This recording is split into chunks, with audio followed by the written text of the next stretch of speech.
Hello, everybody. God, look at that. Ain't that pretty?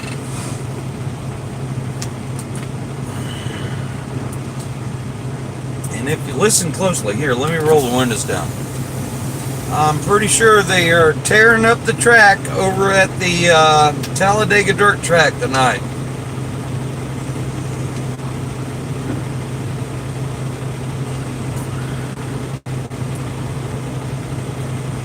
Okay, as we see, Tough Cuff, hello.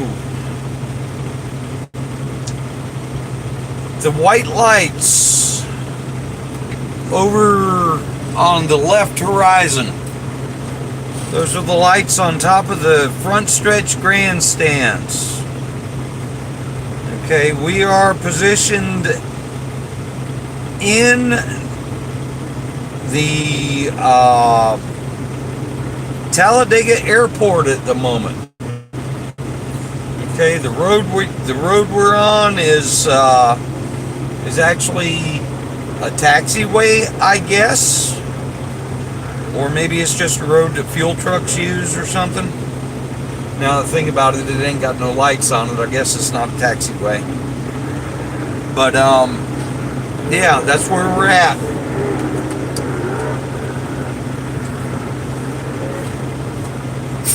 Here, let me turn the truck off for a minute. You can probably hear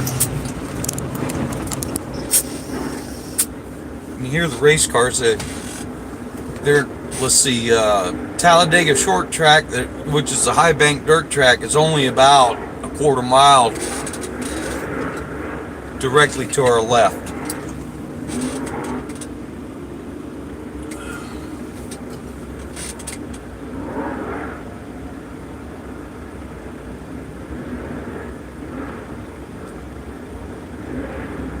Yeah, they just fired up, so they probably just had a 10-lap heat, and they're probably getting ready to have another one.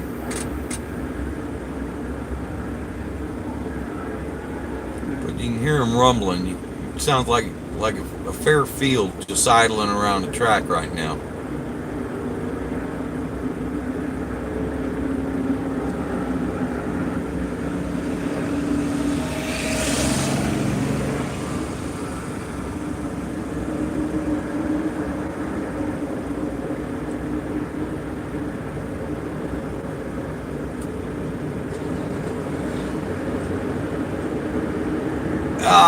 Let's see.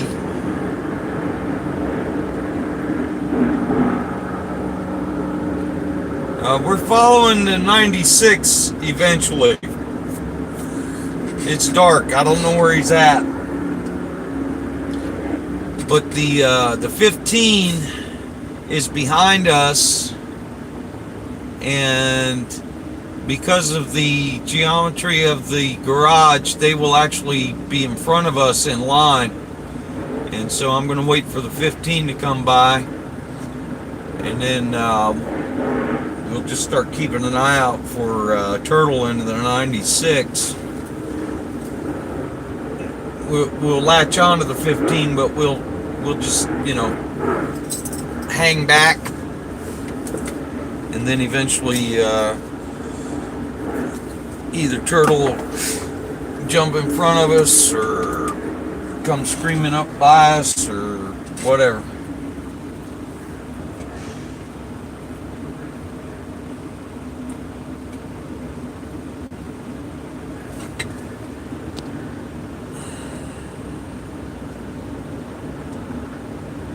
All right, 3,000 to win. Super late models. And yes, I do have a sandwich for Curtis and a few cold snacks. Yeah, and it is a beautiful sunset there, Andrew. Here, let's go to see if we can. All right, Stephen Brewer, hello. Matt, hello. Jason Harvey, hello. Peter Lombari, hello. Sonny Bono, hello. Beer Doggy Dog, hello. Rob Gibson, hello. Kevin Kozak, hello. Michael Sullivan, hello. Andrew Scarberry, yep, beautiful sunset. Aaron Green, hello. Rob Gibson, yep. So can y'all hear him? I'm thinking you can. Brent Fletcher, hello. Jenna Mickelfresh, hello. Yep, packing the track. Yep, Jimmy T, hello.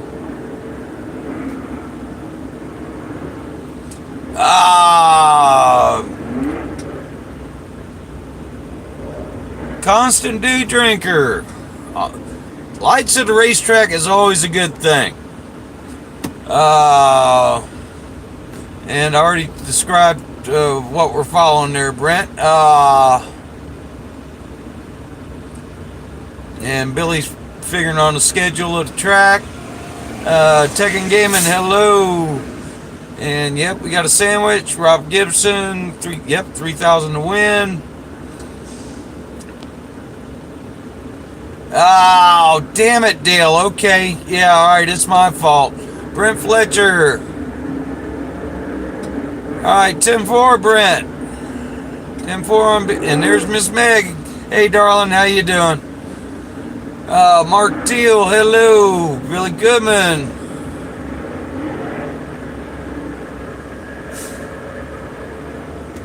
Alright, Billy's got entries rolling in for 3,000 to win himself. Very good. Patrick Carnes, hello. Mark Grismala, hello. Billy Goodman, yeah, as a matter of fact, I was Thunderbolt Speedway, Louis Radney. I had a conversation about Thunderbolt and Louis Radney with somebody in Mooresville a couple of weeks ago. Turns out we're from two different points in the country, and we knew the same guy. Robert Eisen, hello. Colin Gully. I didn't get to see the Xfinity Series finish, so I'm sorry. So, Chris Dixon.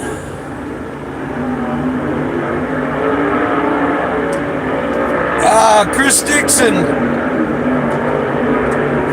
We're in what you call the low rent bracket. I don't know if the pay's all that great, but I do get a lot of job satisfaction. Listen.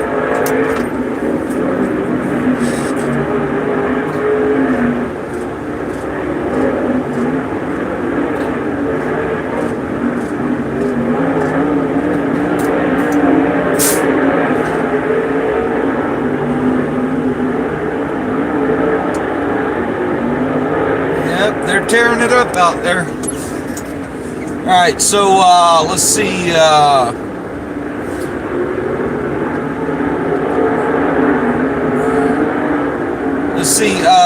Back to Chris for a minute. I personally don't think I get paid that great, but I thoroughly enjoy what I do, and there's a severe job satisfaction driving into a sunset or a sunrise. It's just some things that don't have a price on them. Doug Contra, hello. And Cordell, Georgia. Know where it's at. Never been to the racetrack though. Kim Michael, hello. Yeah, 10-4 on a good cup race. I hope so too.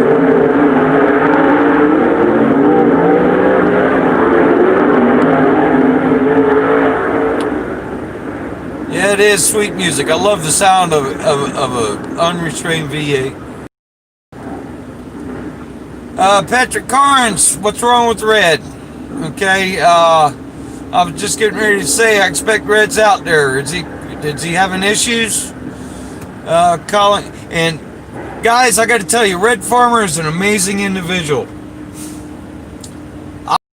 A newspaper cutting from 1954 of Red Farmer racing on the beach, and to the best of my knowledge, he's tore this track up that we're right next to, this little dirt track, for forever. Colin Gully. Yeah, it'd be nice to win, and you never want to wreck someone. You know, I mean, you know, in the heat of battle it happens, but you never really want to wreck them. Unicorns and Muffins, Tim 4, Dale Lewis. Yeah, Tim 4 on that, Dale. Yeah, it's yeah, yeah, lifestyle, not a career. Yeah, well, how can I put it? It's a technique, but you're not really trying to wreck them. You're just trying to move them out of the way. It's a question of their skill whether or not they wreck. Brent Fletcher. Yes, I did. Yes, I did see the schedule for next year. Rabbit Guard. Hello. Jordan Ellis. Yes, it's a dirt tracky here. Alright, Tim 4 and that Patrick. Thank God it's only COVID-19. And I'm serious about what I just said. I'd rather hear he had that than was stroked out or something. Jose Galvin, hello. Stephen Burr. Yeah, Tim 4, Stephen, yeah. Enjoying your work can counteract a lot of other issues sometimes. Rob Gibson. Alright. Tim 4, he might have made laps last night. James Hart, I did some research on that, and I'm not so sure about that. You know, we talked about that last night, and I pulled up some videos when they did the late models there, and there was nothing in the infield except dirt and race cars. I really have a feeling if that's the case, we're not going to be pulling down. I wouldn't recommend going down that. I mean, hell, we can barely get up and down it with the Tough Cuff. Thank you, everybody. Colin Gully. Yep, dirt track at Talladega. Jason Harvey. Jason Harvey, the hauling gas, generally that only happens, you know, like right after a pit stop. And yeah, I have taken a nap between pit stops. Rat Fink, hello. Dale Lewis. Yes, Dale, he was in the helicopter with Davey Allison, and he's missing 2 fingers to prove it. Rat Fink. They are going DTR. Rat Fink, you're gonna have to, what is DTR? Bent Needle, hello.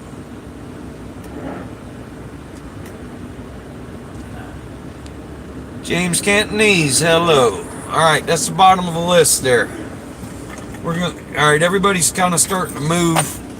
I haven't heard anything on the radio though. Well, that's because I didn't have it turned up. Damn it. Alright, let's get ready to move here.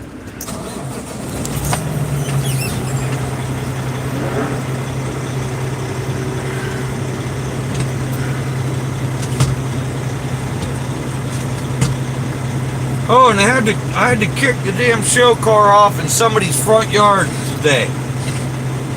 Quite literally. Straight across the street from the International Motorsports Hall of Fame, there's a piece of property that's a campground and such, and there's a house on that property. I had to pull in the driveway of that house,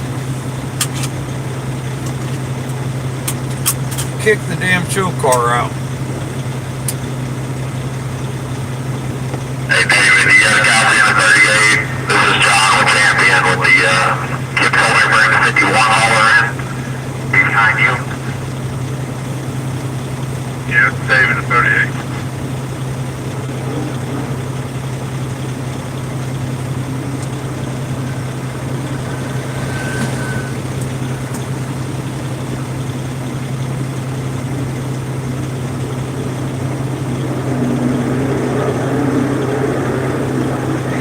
This is Captain Ron. Can you hear me?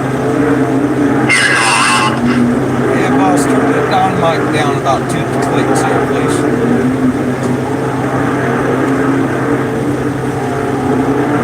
Hey, Kevin, is he falling behind me? Yeah, well, he's 51, so that's what the list says. Yeah. How's that, Ron? Yeah, that's better. Thank you. Well, how am I sounding? You sound good. I've been trying to work on my radio here. It's been blowing everybody's eardrums out. Yeah, you can come back up about 30% from there. Sounds good over here. Definitely, I don't want to blow y'all's eardrums out, so I appreciate you.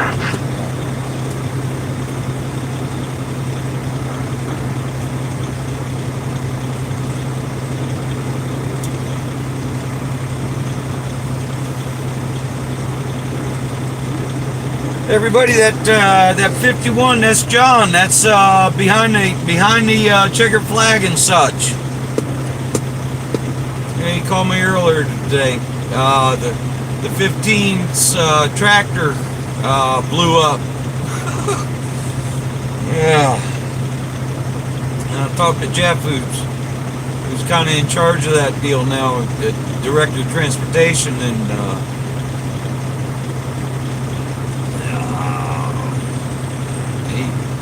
he's got a couple of nice brand new leases, and then he's got a couple of rolling wrecks, I guess it sounds like.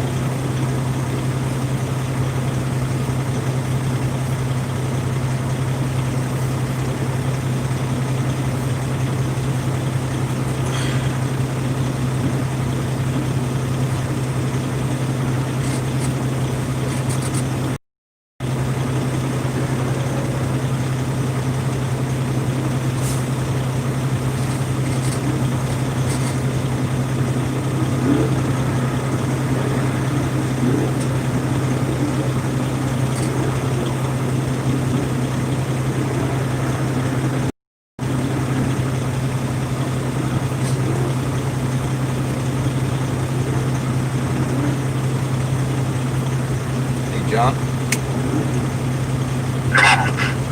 Yeah, did they give you a list? Negative, they just told me to follow behind the 38. Alright, tell you what, let's see if I can't shoot you one here real quick. Alright guys, give me a minute. I gotta see if I can get this list of John. I'll be right back. Alright.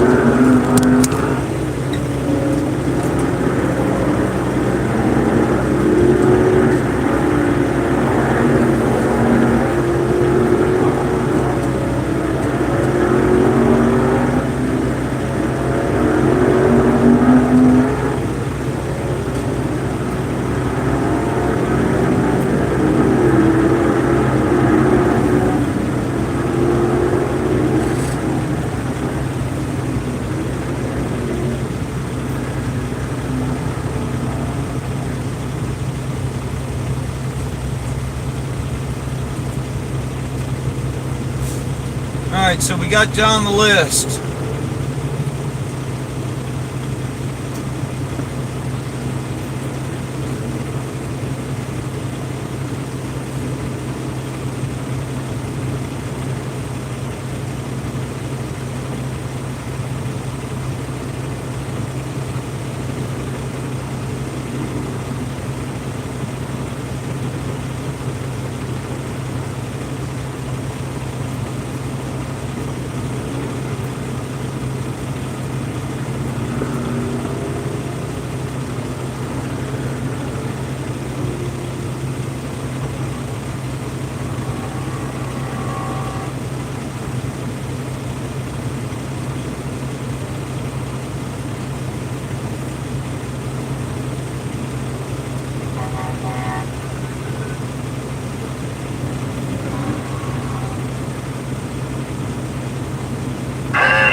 Awesome! Awesome! Awesome! Planned this perfect, didn't they? Oh, yeah, they did. Good plan, huh? We got who raced? Who just raced? Their haulers are coming out. Oh, this is ah.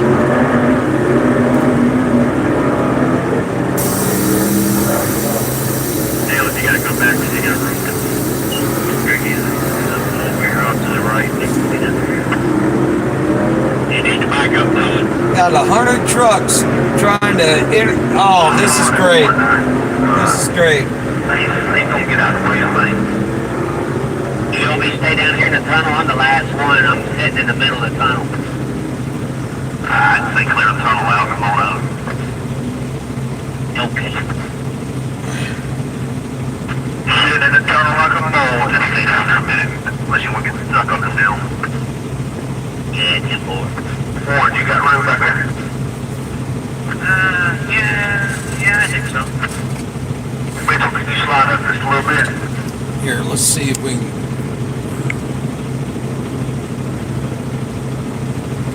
All right, if you start watching over here, this line of making a hard left, and then in between them, you can see other trucks going. Yeah. Yeah, this is getting ready to be a cluster fukage here. Cluster fukage. Here, hold on. Damn it. Come on, Mitchell. Yeah, I think you're good. They're moving up here. You're good there, Josh.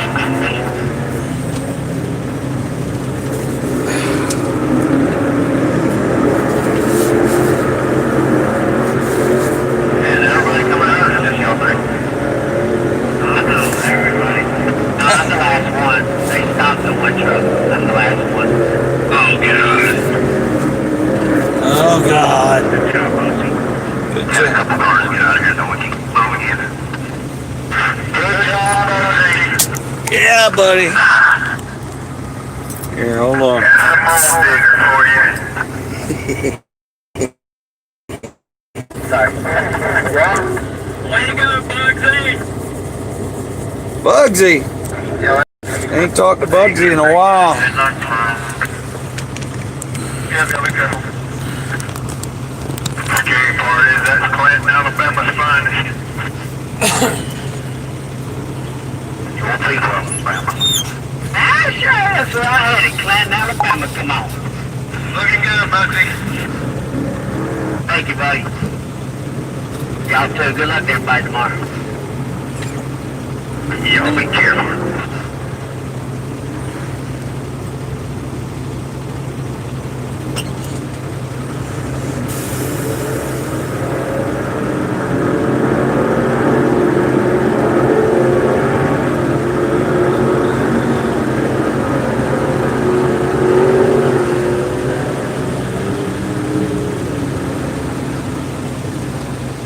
Congratulations. Tough sound there, Mr. Cow.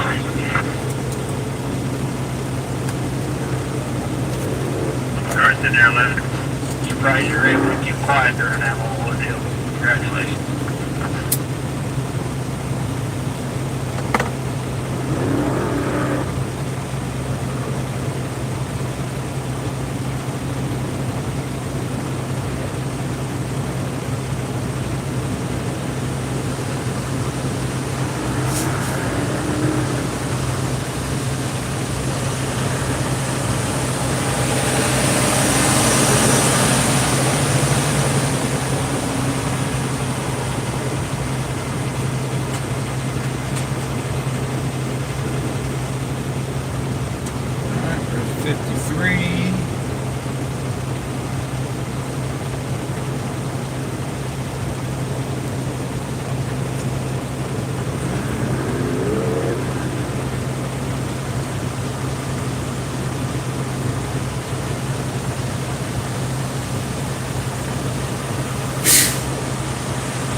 Yeah, this thing don't work either. They got some fire communication going on here. No, 7727.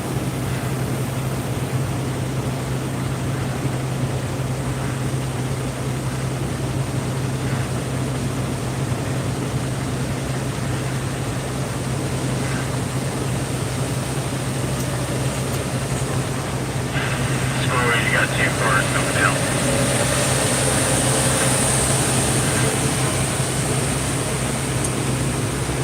Look at all them Compass Rentals. And there's our 15. Alright, so hopefully Turtle is right behind them. 2 cars to 5 for the tunnel from Alabama. Copy.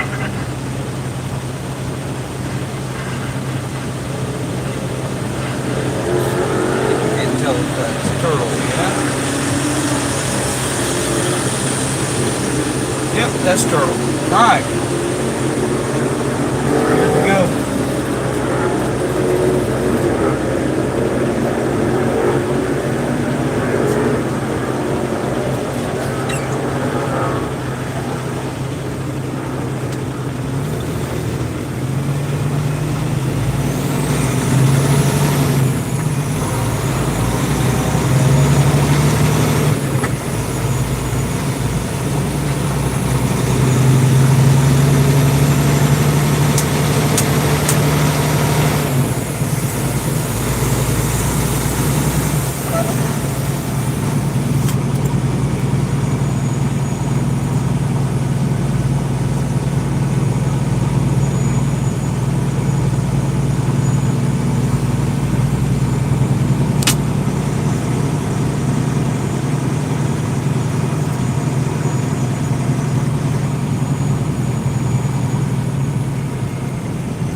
Jay coming up here, buddies.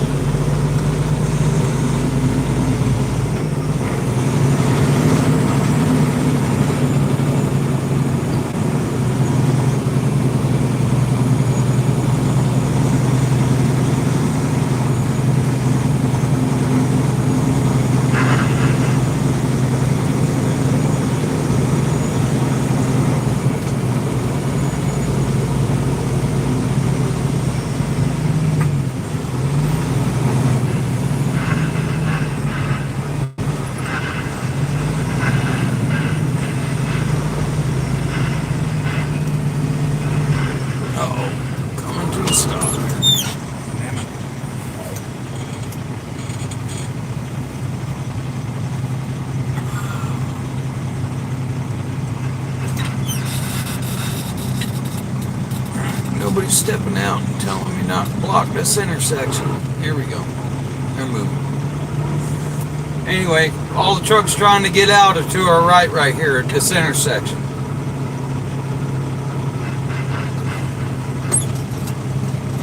And I haven't looked at the schedule. I don't know if they're Xfinity or truck or...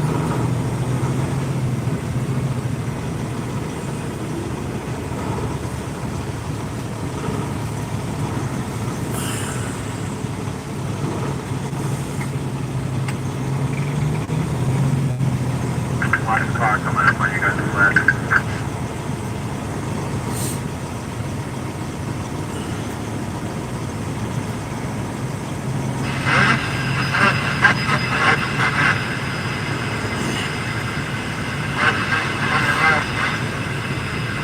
And y'all can't see it because it's in front of Turtle there, but there's a hauler backing up in the middle of the infield over there. Don't know what that's about. Well, I'm sure it's one of these guys to our right that was trying to get out.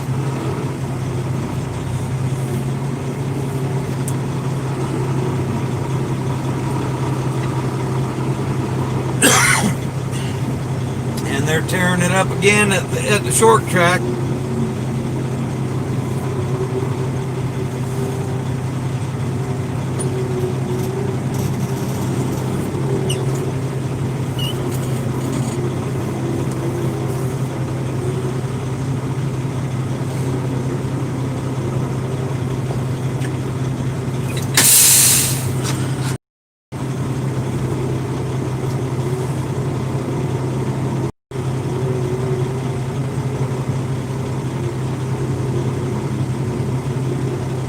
There, now you can see that hauler, I think. Hold on. No, oh, we're seized up here.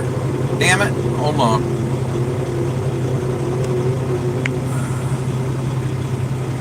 There you go. Anyway, you should be able to see that hauler moving right there. They just him up.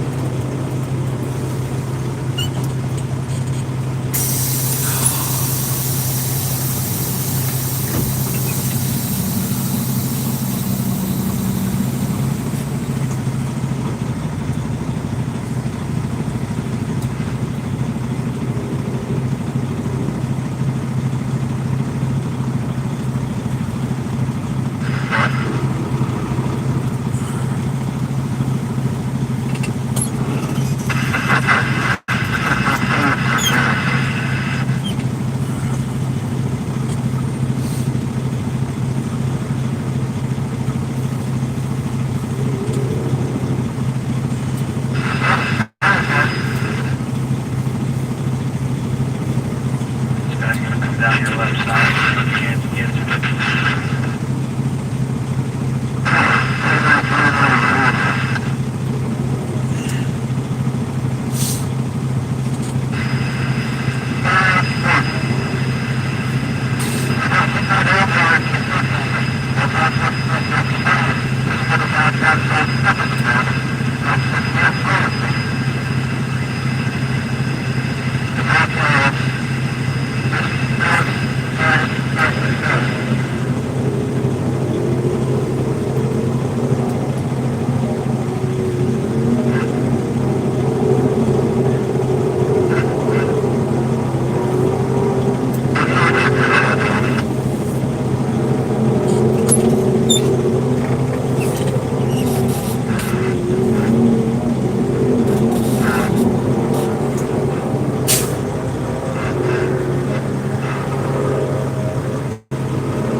you can see all these guys right here are the guys that raced today trying to get out.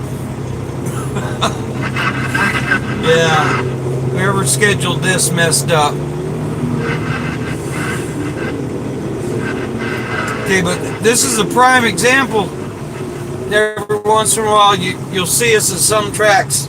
Instead of going straight into the garage, we'll pull actually out onto the apron of the racetrack, and that's simply to get all of our trucks inside the track so that we're not blocking traffic outside the track. And this is kind of inverse of that, I guess.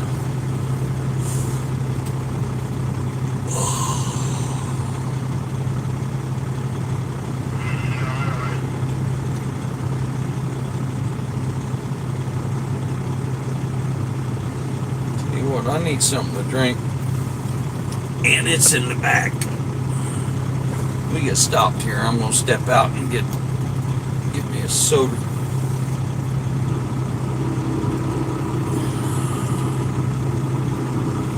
I have to turn the truck off because I don't remember if I locked the door back there or not. Well, no, it should be open. I unloaded that damn show car, didn't I? Yep. Alright, here we go. I'm gonna go grab me a couple of soda pops. Be right back.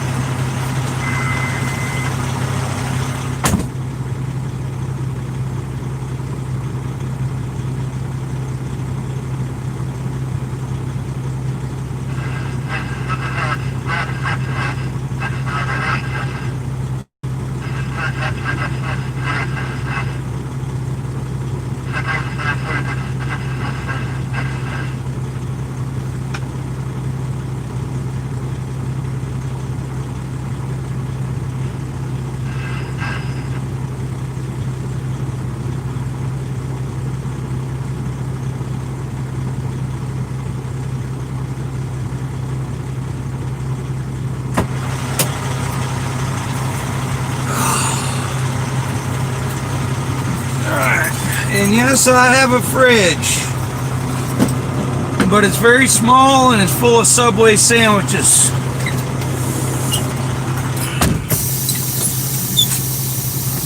Imagine it's the carrot for attracting the Curtis.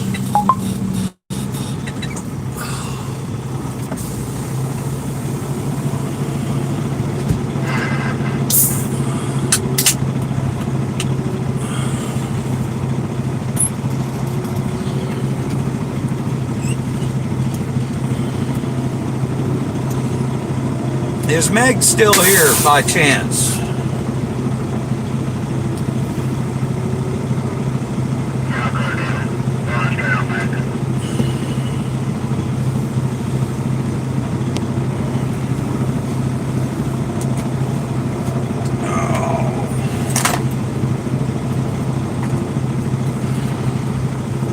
Curtis is in here somewhere. He's been here since Thursday.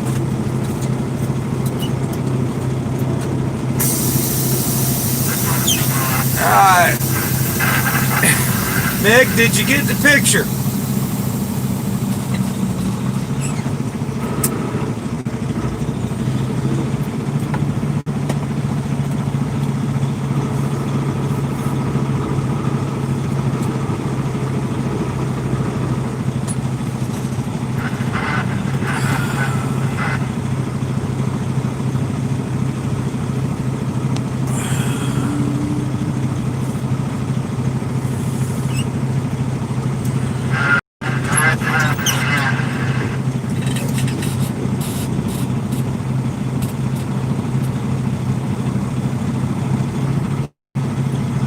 Yeah, 10-4 on a short trip.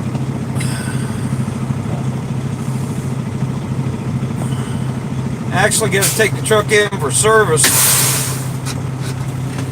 So, it'd be a good week to do it. Oh, come on.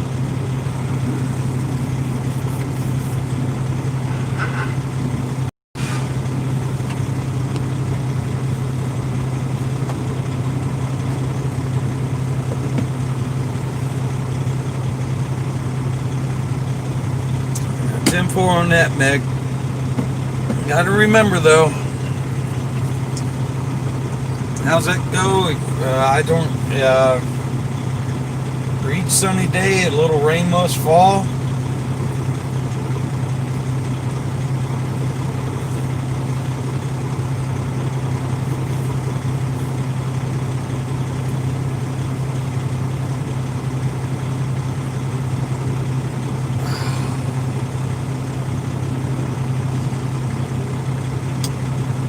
Alright, so anyway, the white lights here, that's the grandstand. So all those white lights right there are the top of the grandstands.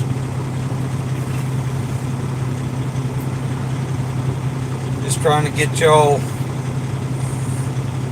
kind of figured out where you're at. And then this grid pattern right here under that light, you see those verticals? That's that giant TV they got set up. And then actually this building right here is a huge fan zone square in the middle of the garage. And it's a real shame that nobody can use that now. It's a place where, I mean, there can be 5,000 people in there drinking and eating and watching people work on race cars. It's really kind of awesome. 14 hours about to run out.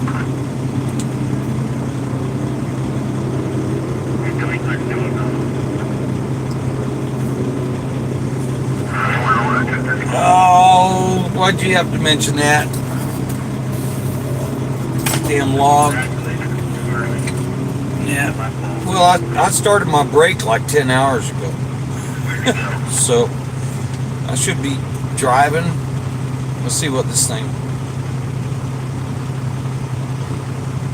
Yep, it's got me driving. Yeah, I don't know why you couldn't. Wait a minute. Oh. Let's see what this thing's telling me.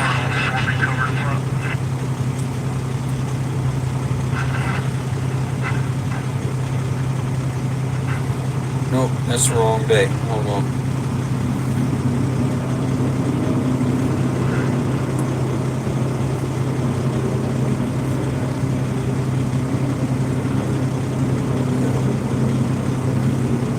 Yeah, I can edit that. That'll work. Alright, so they're finally letting these guys, that's Xfinity or trucks or whoever, they're letting them out. That's the number 10 Colic Racing Ag Solutions, just with Ross Chastain.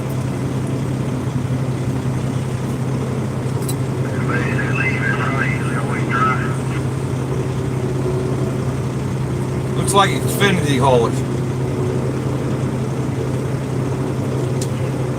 And that one just going by, that's BJ McLeod hauler with Keene Parks. Hello, Miss TJ, if you're here.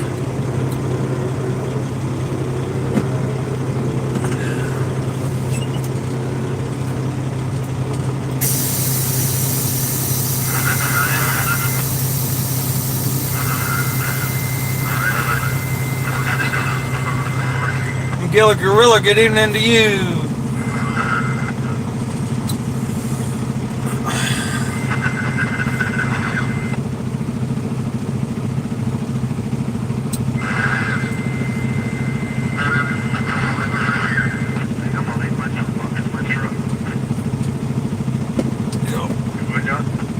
I'm thinking about doing that myself. I'm just going to set everything behind the truck instead of dragging it all the way to the garage.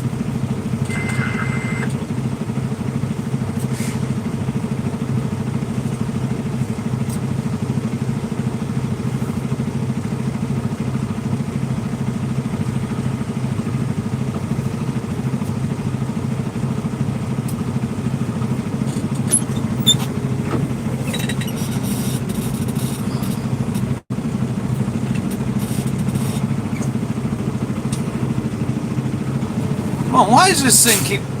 Well, it's not locking up. Okay, it's just I'm moving so slow.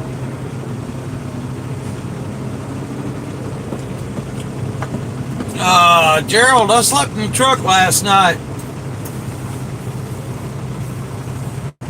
Had me a fried bologna dinner that I picked up in Georgia. We got here and I had that for dinner, and then I woke up this morning and walked in the I think they call it the Boiler Room restaurant at the I-20 truck stop. Had me an omelet and some biscuits and gravy, a whole bunch of coffee, a little bit of orange juice. That was about 8 o'clock this morning, and sat around till my 10-hour clock was up. Then I went across the highway and had a couple of Subway sandwiches made for me and Curtis for this evening. And then at noontime, I put this truck in somebody's front yard and unloaded the damn show car.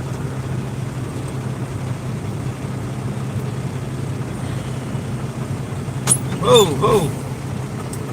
Turtle? Yeah, there you go. There you go.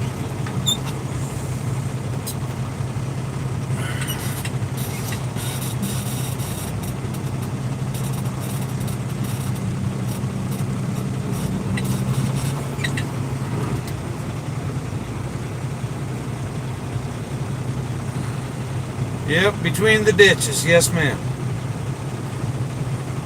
It was just a narrow, skinny driveway designed for cars.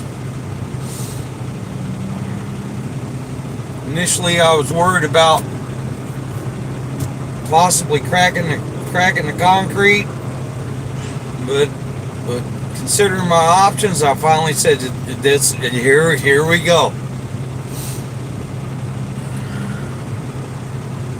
James Hart, yeah, that damn, the biscuits. The biscuits were amazing.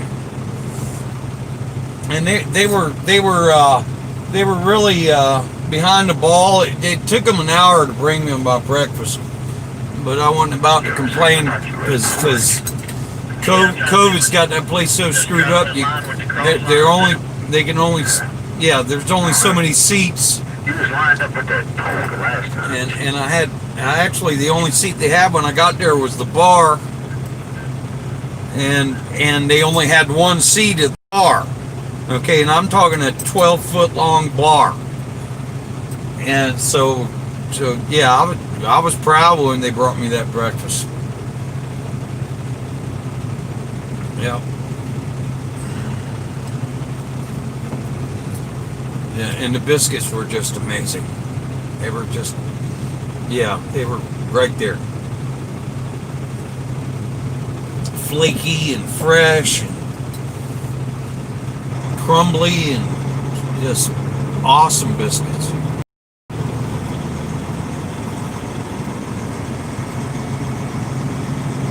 little bit of Tabasco sauce and some black pepper, and here we go.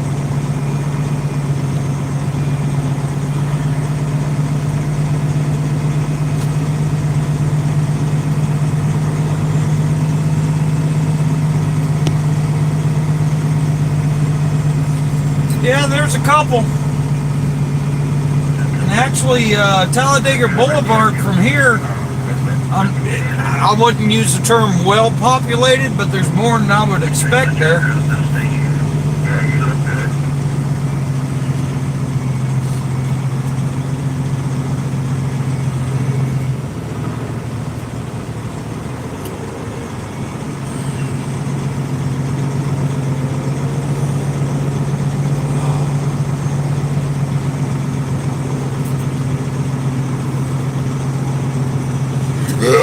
Oh, excuse me.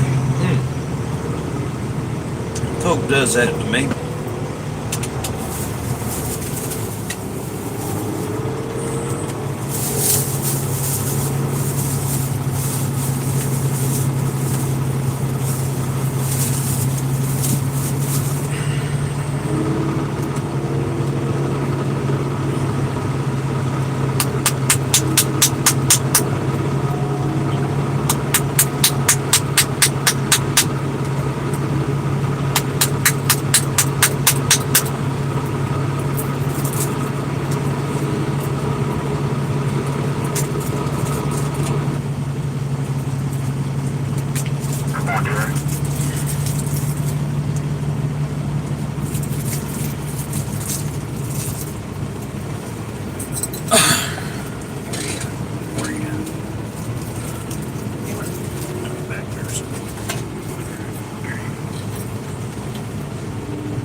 Alright, so this area right here,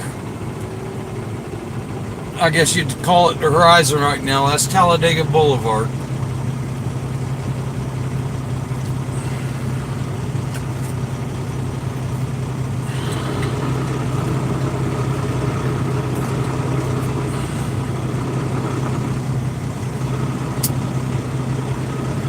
All the epic stories you hear of the insane NASCAR partying right there.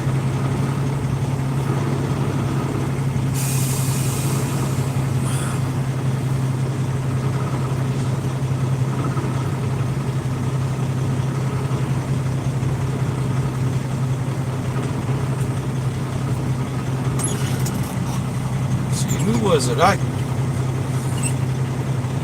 Robbie Gordon had a golf cart that would do 70 miles an hour. And he was prone to cruising Talladega Boulevard at 2 o'clock in the morning.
Yeah, it's a lot different without the fans.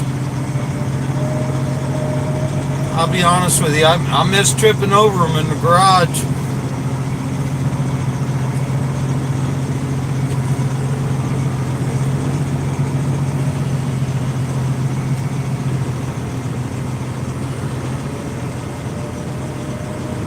Oh, it'd be nice if them blinding damn strobes aren't right there where I gotta be getting ready to try and not hit shit.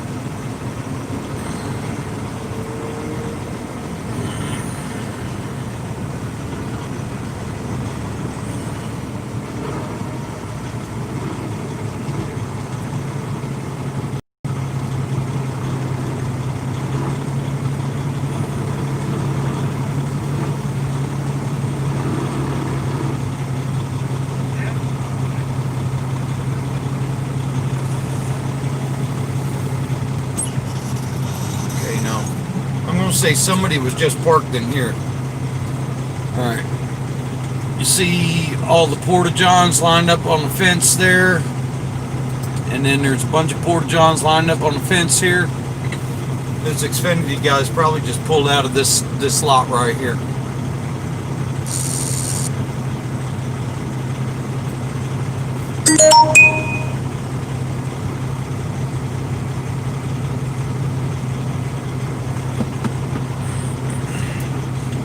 What that is that's an individual porta-john for each team.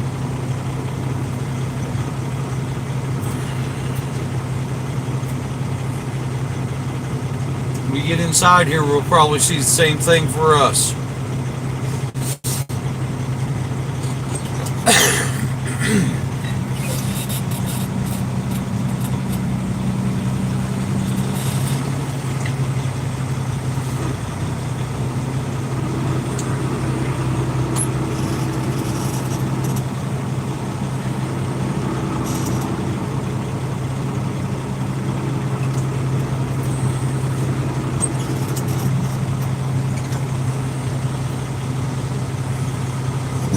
Ugh, excuse me.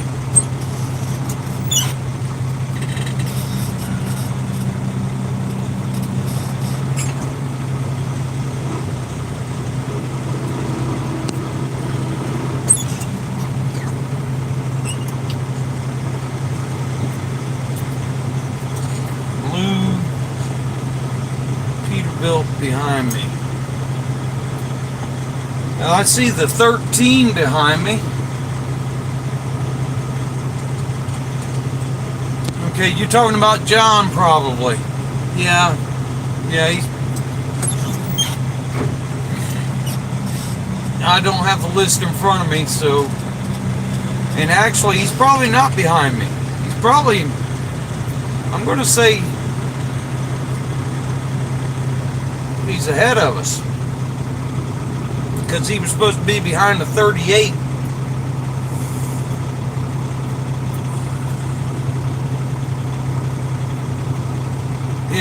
Yeah, I see him over there. 851, then you'll go straight right now. Okay, Devil.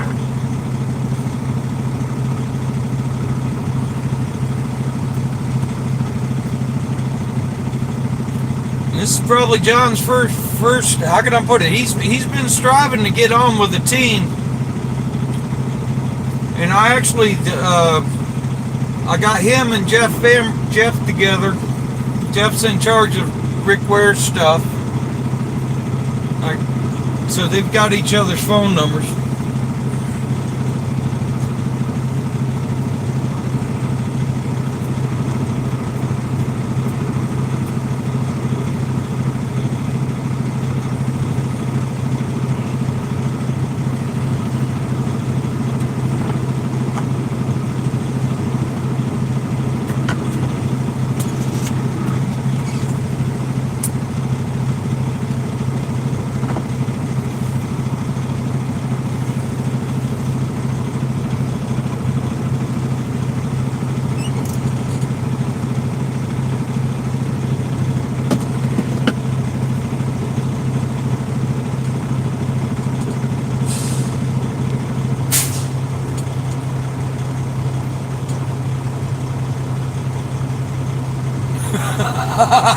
Yeah, Mick.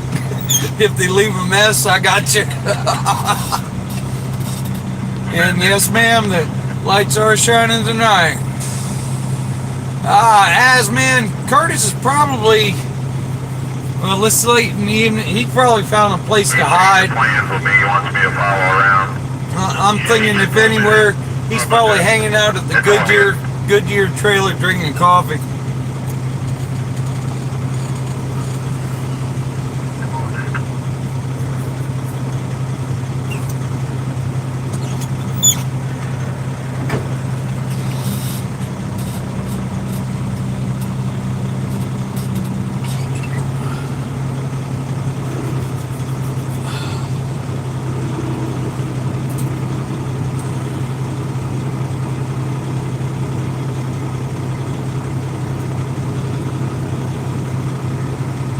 And it's starting to cool down. It was 68 degrees when we started this. It's already down to 64. I have to put my sweatshirt back on.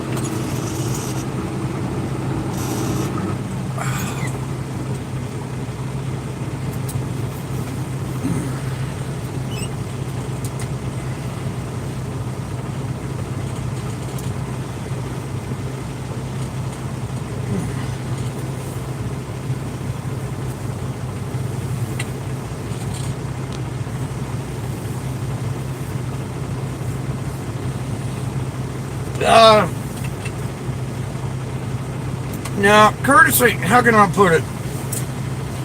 When the business day ends, everybody's pretty, they it ain't, Curtis can just plop down wherever he wants. He's just one of those kind of guys. If they ain't doing business, they probably more than welcome him. You know, he's got a sharp wit, okay? And even when he's sitting there putting the screws to you, everybody, including yourself, is laughing. So, yeah. He's pretty much welcome everywhere.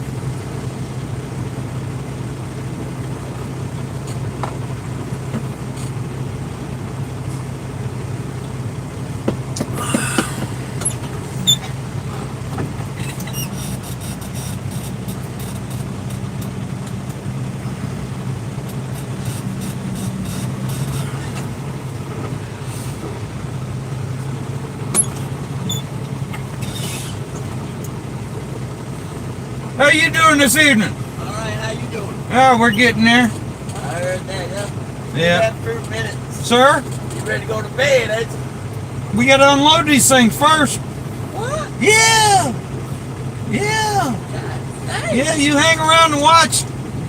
We're gonna work. You hang around and watch. We'll work another Watch couple out for hours. him, I'm gone. All right. Well, good for you. Good for you. Gone. Yeah, we'll get to sleep in a little while. Yeah. Gotta work first.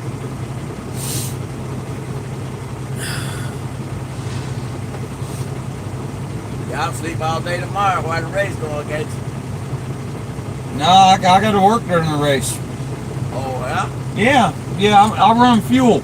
Oh, okay. So whenever we come in for fuel, I gotta take the empty cans and a mile and a half and get them filled up. Hey. Yeah.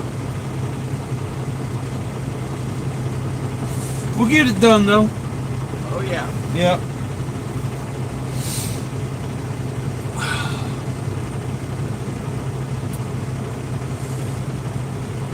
So you in charge of security around here? Huh? I said you in charge of security around here? Yeah. Very good. What's your name? Lamar. Lamar, nice to meet you, sir. Nice to meet you, too. All right, you have a good one. Yeah, you do. Be careful. Yep.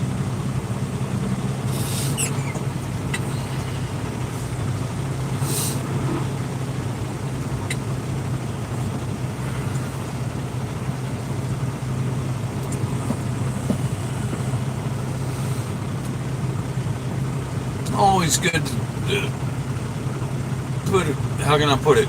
You want to know your gate guard. In case something goes wrong, and generally it's their job to confront you and check your credentials and all that. And if you're in a rush or something, got to go through. If you recognize your face, they don't bother you that much. Oh.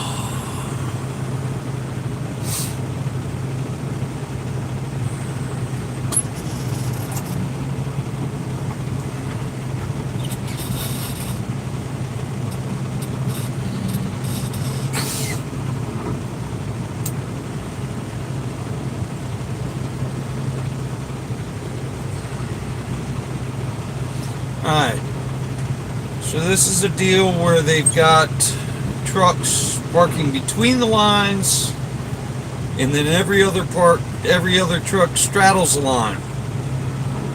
And according to my map, we're between the lines. And just so we don't look like a dummy, we need to remember that.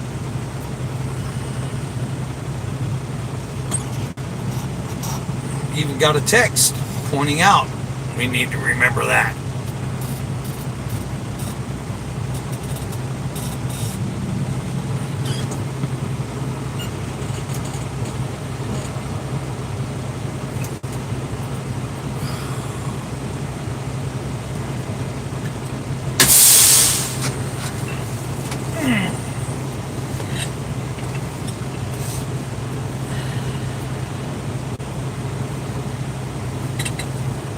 Mr. Matt, thank you. And also, if you're new to the channel, please consider subscribing. If you're into 12-hour videos of white lines coming at you, this is the place to be.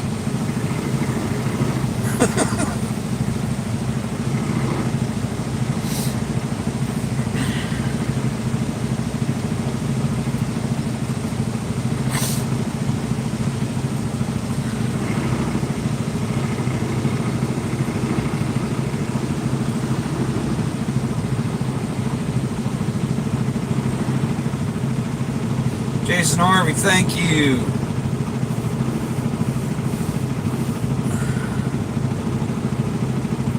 Here's Mom. Hey, Mom.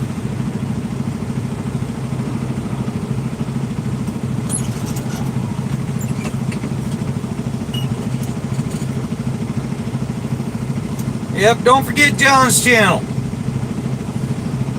If he's not live streaming, I'm surprised. It's would have been a good opportunity for him. Somebody knows Brandon Gray. Hello. I think he's on Twitch. And the name of his deal is Twitch. I guess it's Behind and Beyond the Checkered Flag, I believe is what it's called. Although he is also let's see. Well, no, that's his YouTube channel, ain't it? Guys, check out his YouTube channel and subscribe. He wants to do live feeds, but he's got to get up to 1,000 subscribers before he can do it.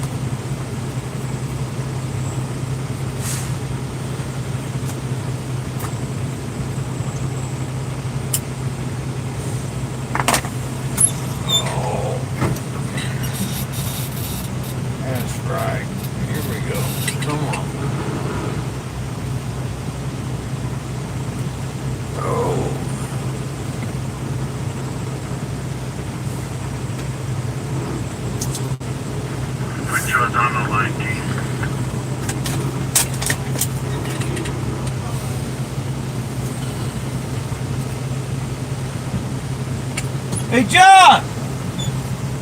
That's him right there on the end. Over here, are you putting it on the line?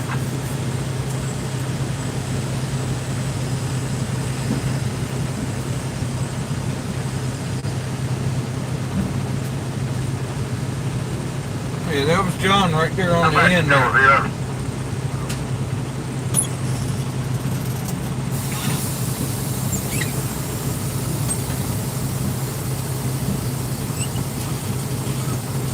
You know, Kip's got him a Lackland laser. One of them flashlights with the orange cone on it. When I was in the service, they issued them to us when we were in basic training. And you were required to carry it lit if you were out walking around at night. We called them Lackland lasers. Thanks, guys, for your help. Yeah. Yeah, John, no problem. Appreciate the help yourself.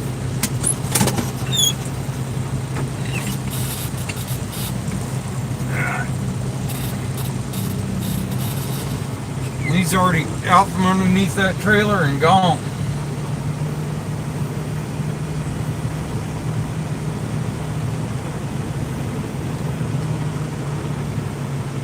Alright, so Turtle's going to straddle a line. And we got to go in between the lines.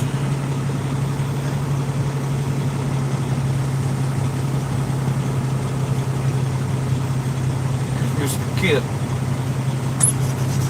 About God in the garage. He's not God, he's his right-hand man.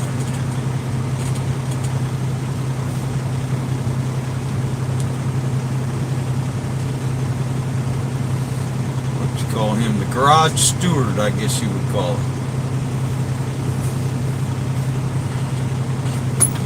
Yes, sir. Here we go. On the line.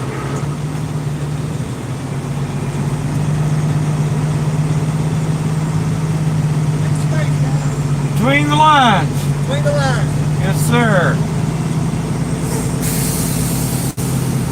Left side on it.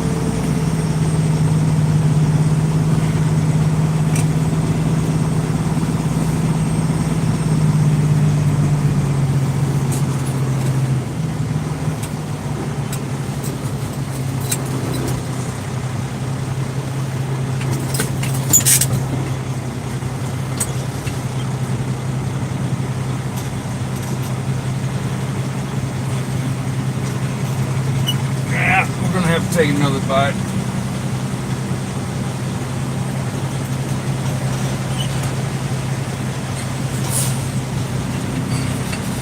Man, need about a foot, hon. Yes, sir, I see it.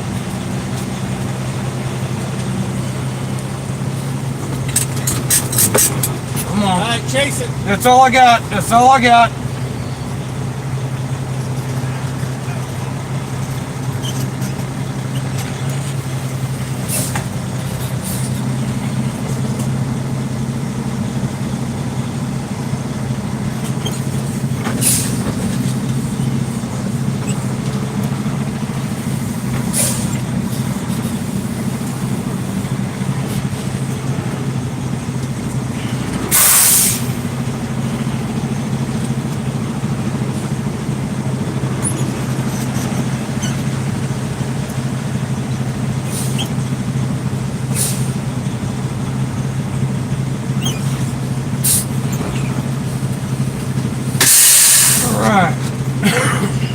Okay. Alright, bear with me. I gotta turn the screen down so we can keep the battery going. I'll be right back. Alright, y'all are in luck. You got a 100% full battery. Let's see what we can do here. Okay. Ain't seen Curtis yet, though. Ow.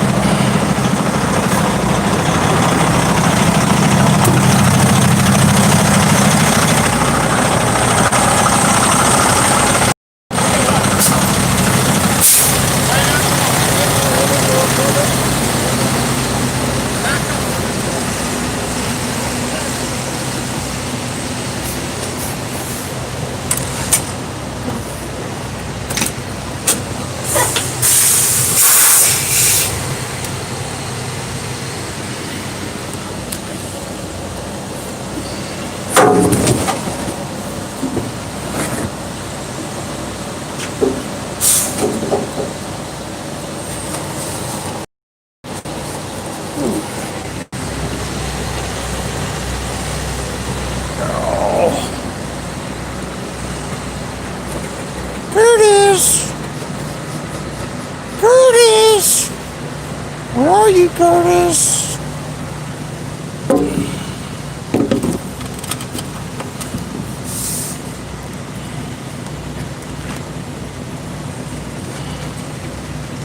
Ah!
Right. Look!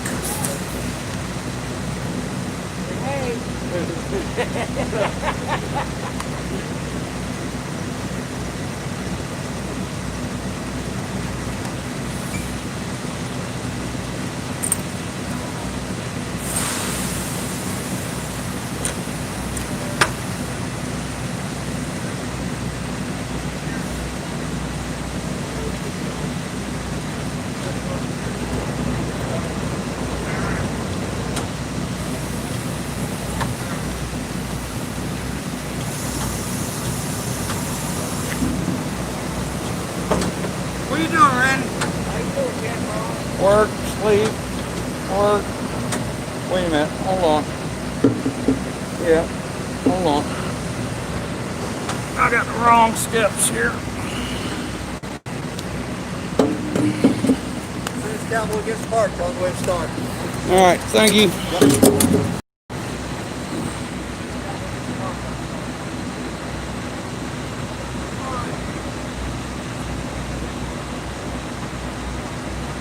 There ain't no showers. Only thing I've been told by people working around here is like they're falling off the ground block. Easy white thing.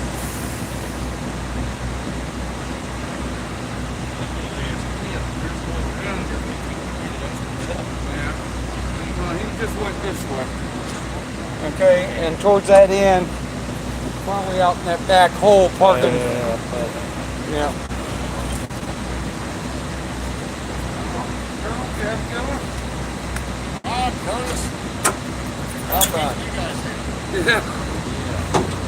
How was your trip home? Turtle? How was your trip back? Oh yeah, it's good. No problem.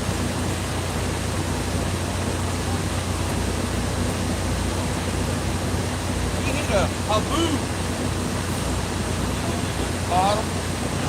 You go dust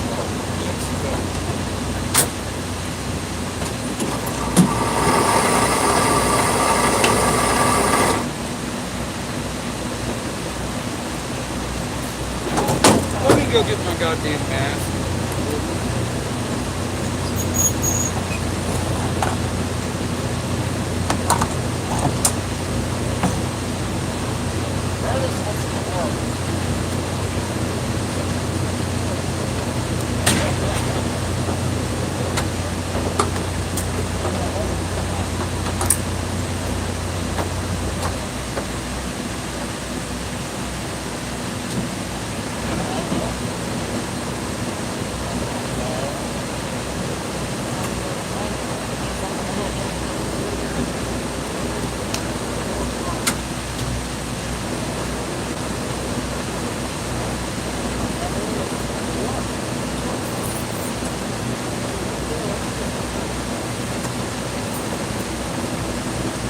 How about it?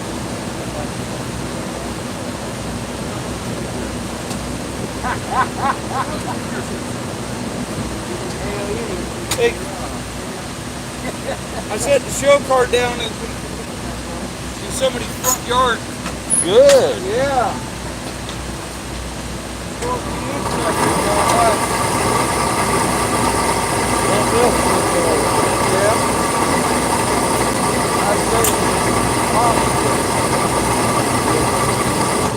One of those lots, yeah, and right across the street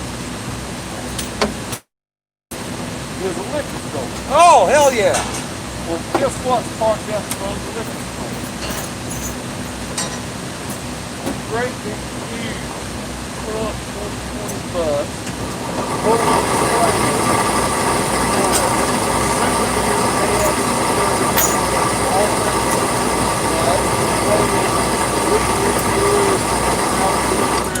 All day. It's a good song. Yeah, the wrong people singing it.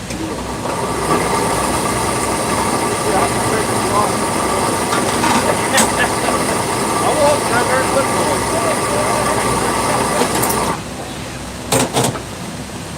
Don't get me wrong, I ain't got nothing against Lee Greenwood.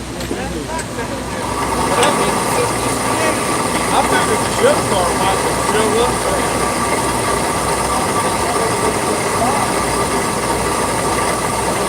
They have a lot of pressure.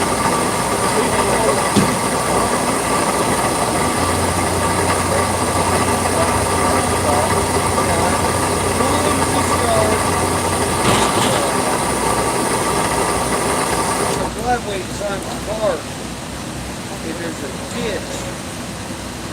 There's coal in the ditch. Yeah, and in the dark, that's when we get one, two, three.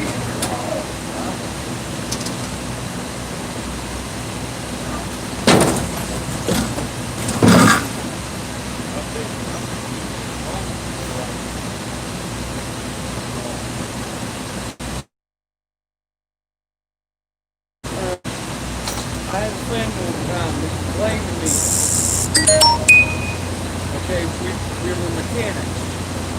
And then he'd go home and he'd have to work on all the family stuff.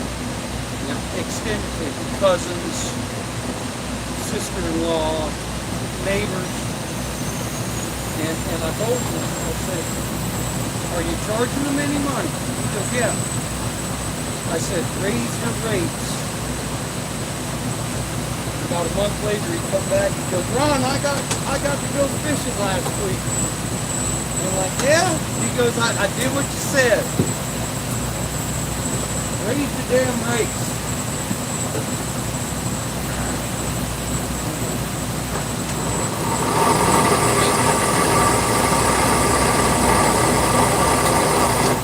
Got off? Oh, so you can take the motor off. Hell, I guess I'll have to go up the back. Yeah. You got all the paperwork done?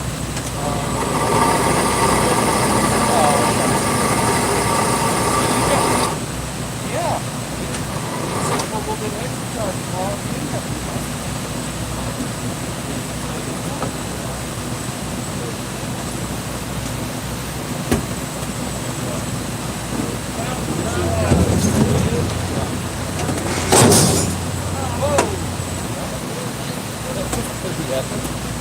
It could have been.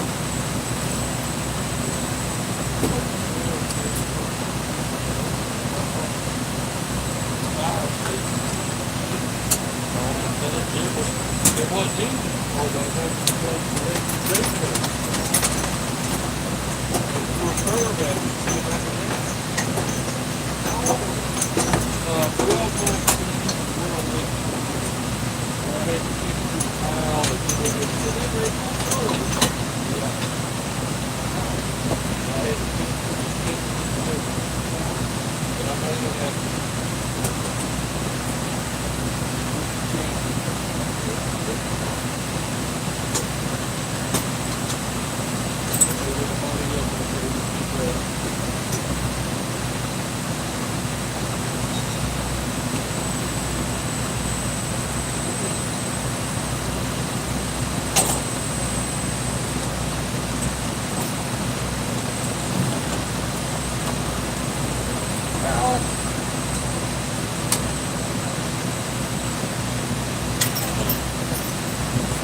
several of the boys are going to be there. But I think it's the last time for seal pop. Oh, it's dark. Oh, it's dark.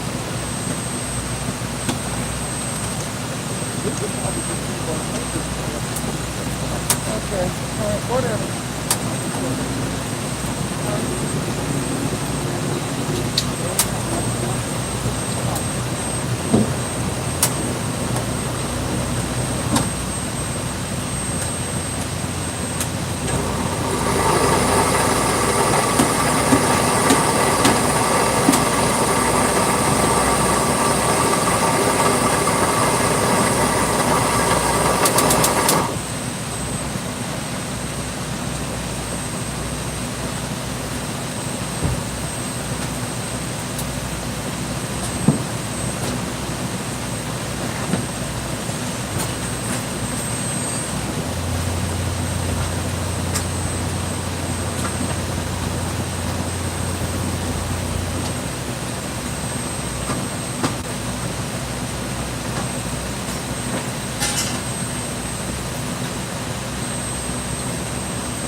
That's probably John right there. Picked up his other truck. Oh, yeah. Probably. Not sure what that's about. Yeah. It's somebody's car from Mason. Yeah. Is Mason coming? Yes, he said he'd be here tomorrow.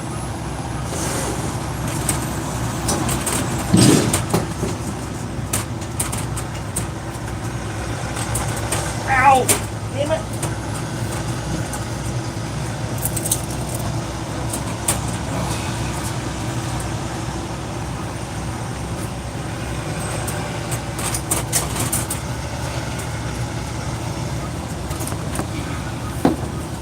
Probably a block or something.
gonna fight that.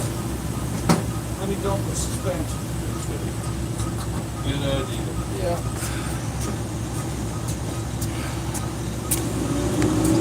Ow.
Did you feel anything move? Not that I noticed. Alright. Did you hear anything go?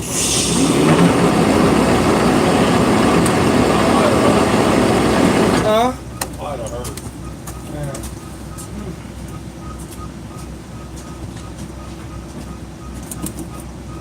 Ow.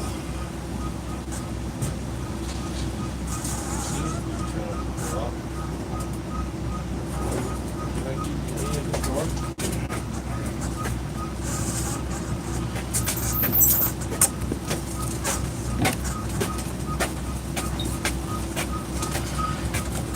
Clear?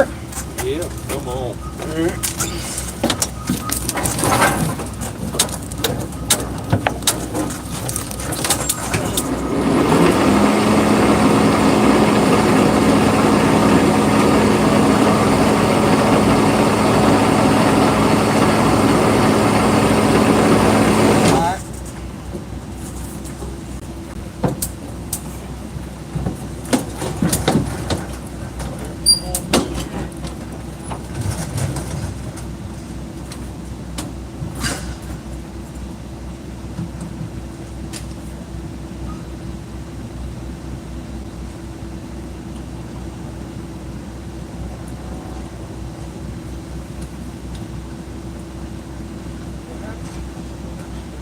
Okay, let's just keep going, and when we get down, we'll.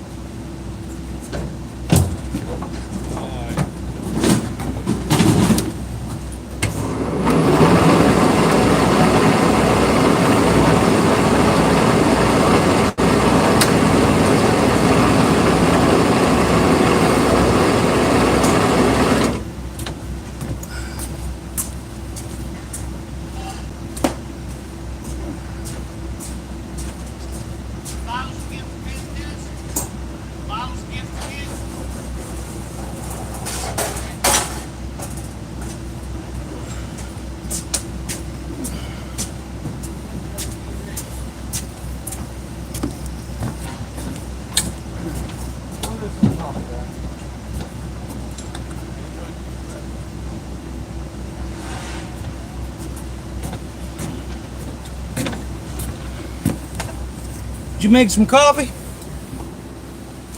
can have it if you want it. No, I was just wondering if you had some. Uh, I was just wondering if you had some. I was gonna get some. But if you want one, I'll make you one.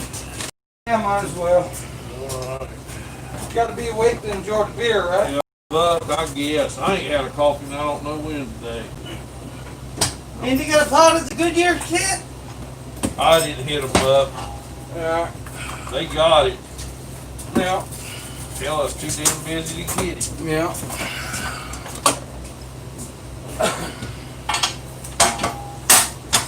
Oh, fuck. Yeah. Excuse my language. No more AC/DC. Yeah, I'm gonna AC/DC it. Yeah. The only thing that keeps me alive is hard rock and roll. Man, I hit me a coup on some shit this week. Yeah, what you coup on? Man, I got 2 TVs, a refrigerator, and basically a glass trophy cabinet. A display case. Yeah. I got all that shit. I got 12 DVDs, and I got 18 CDs, some of them double CDs. Yeah, so who's... I got all that shit. Who's... Fucking $80. I was going to say, whose yard was this on the street in front of? It was in different places. And I come within a whisker of getting a free antique sewing machine in the cabinet.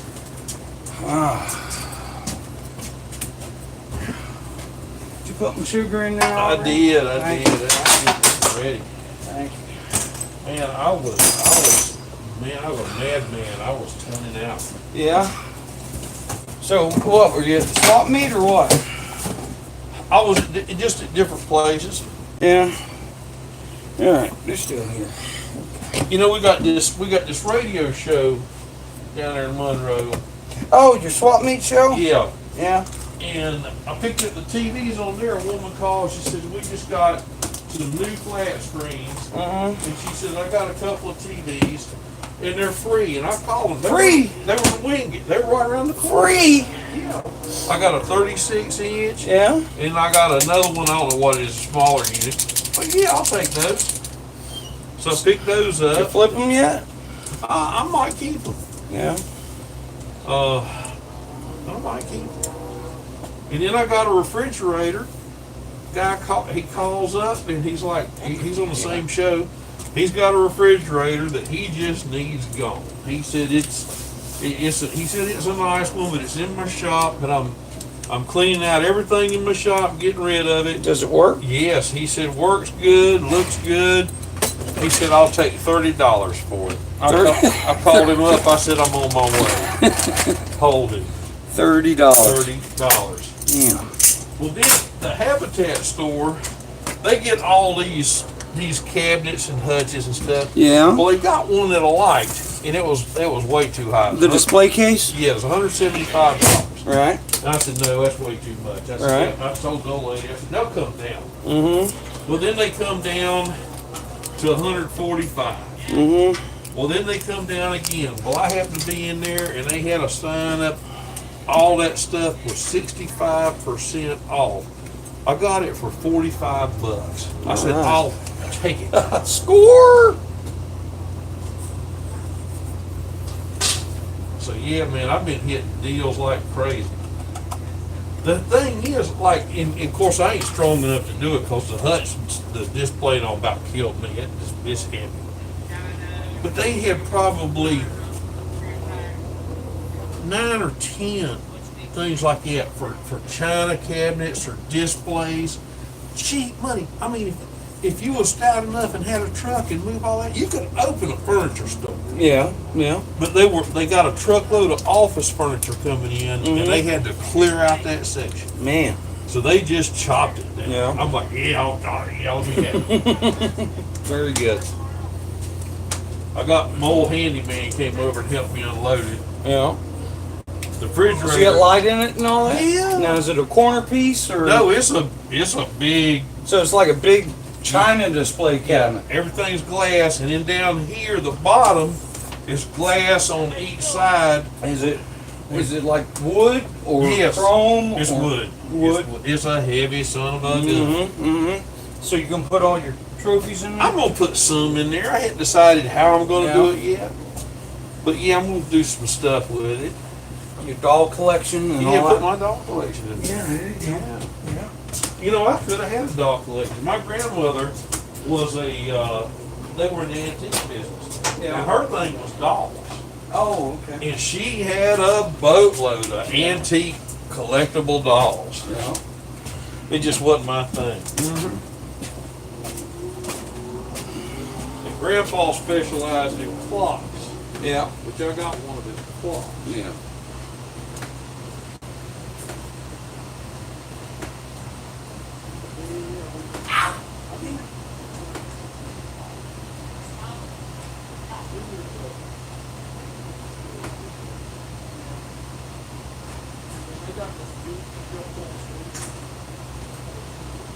And it's getting fuller and fuller and fuller. Just fuller and They fuller and fuller. run a sale, 6 for $1. 6 for $1. And I'm like, oh yeah. And CDs or DVDs? Both. I got 3 John Wayne double features in that deal.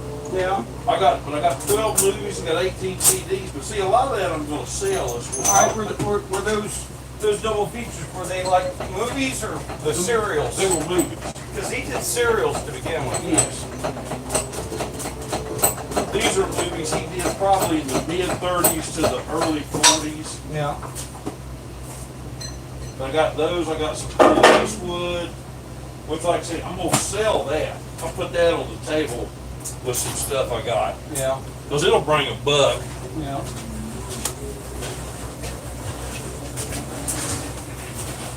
Ow! Damn it. But I got some groovy CDs. I mean, I'm keeping all them. I got a Neely Smith 2 CD set. Neely Smith, what did you say? Who? Neely Smith. She was married to Louis Pringle. Louis Pringle. The guy that originally did Just a Gigolo. Just a Gigolo everywhere I go. Matter of fact, that's on his gravestone. People know it. That is on his Here, I gravestone. gotta get that tire out. Right on his gravestone when he comes to the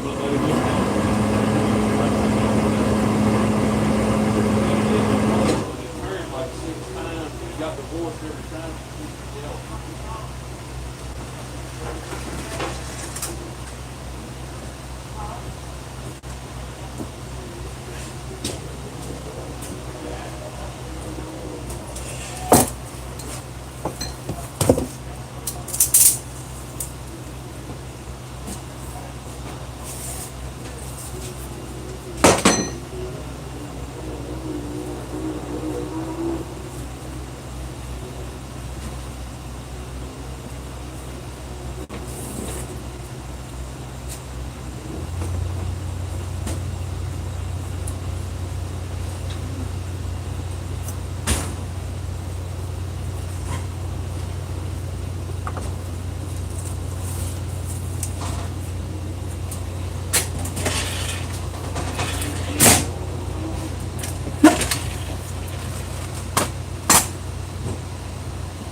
Curtis.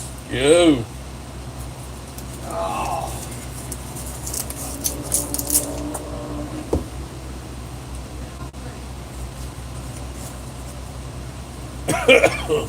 Huh? What you got? Well, ODM just escalated. Oh, no shit. Yeah.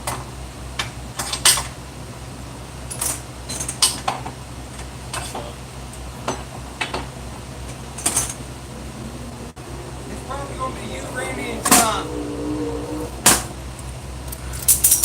All right, can you direct us? Yeah, just get that cooler out here. Okay.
It's got a escape number or something, so.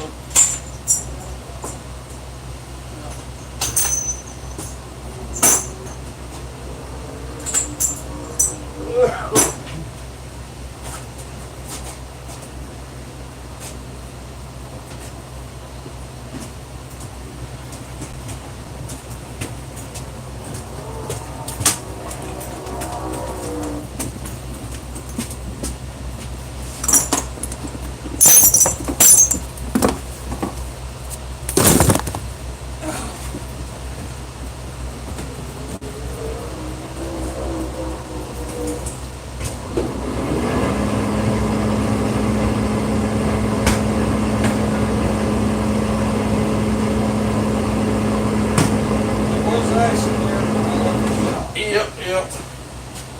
You want your coffee? Ron, you want your coffee? Grab the camera and set it on the phone. Set it, walk down on the steps here. Where you? Set it down on the steps somewhere.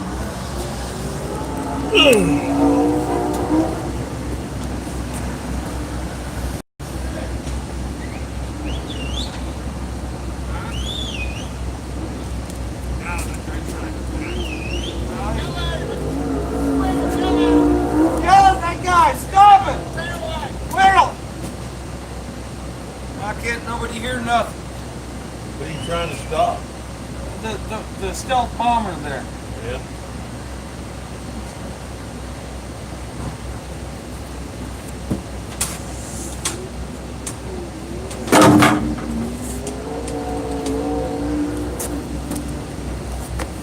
Ow! Son of a bitch. Where's this thing? Stall.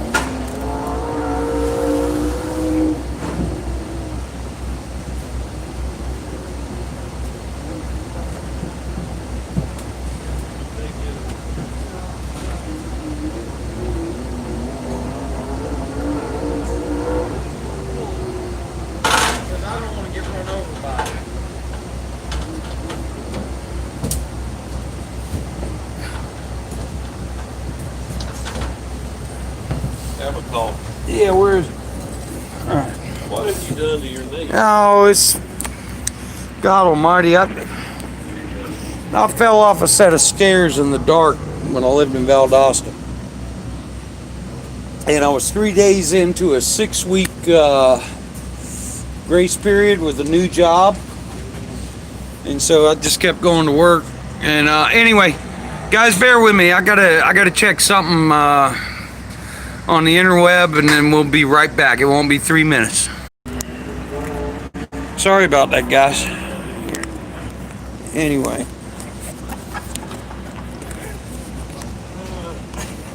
And there's Red. He's back. Say hey to. There you go.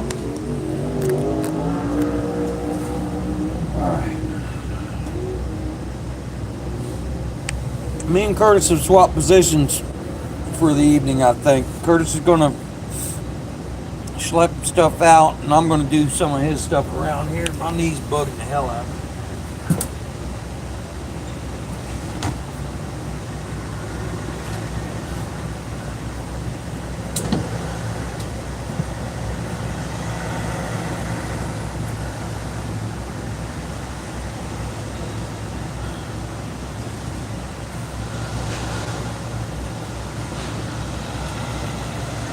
All right, what you got?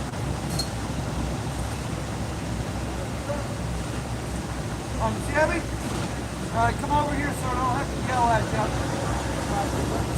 I'm not walking.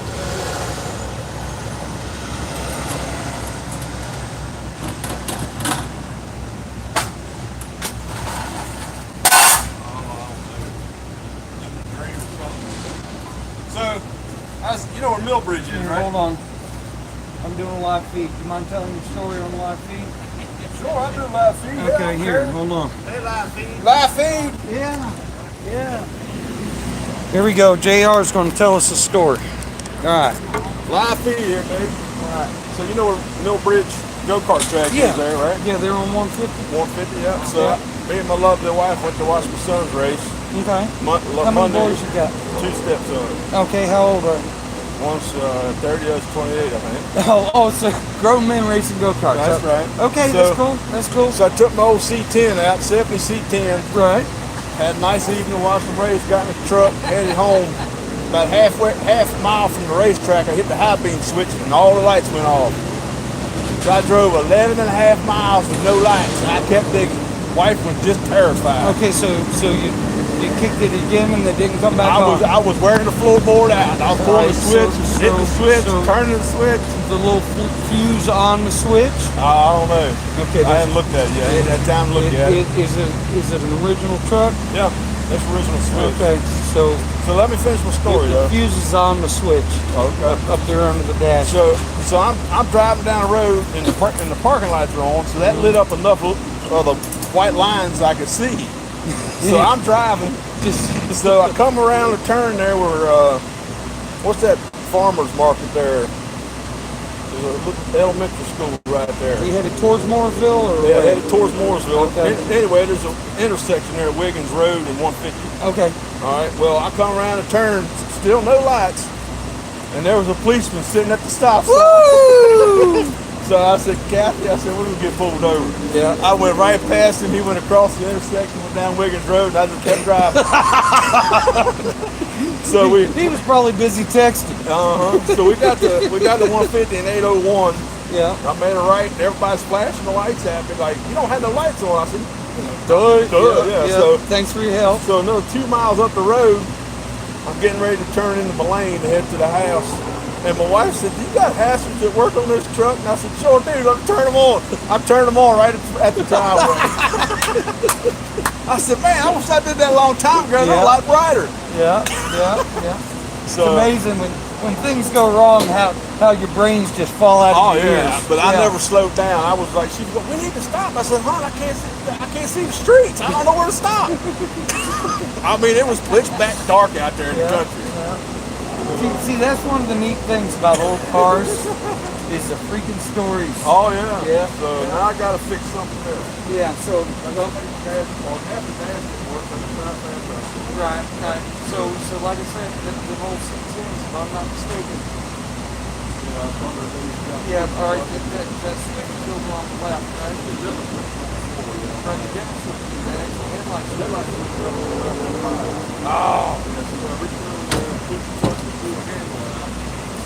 Okay, well, while you're up there looking for the butt, okay, it's a bull fuse. It's a glass fuse.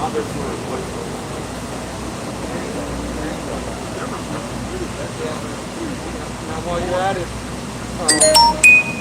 want to look real hard at all your thermals. Okay, the thermals that help together with the key. Those will get loose, and when they get loose, it generates heat. Will burn up the wire. So, Yeah, 11.5 miles in the dark.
Yeah, just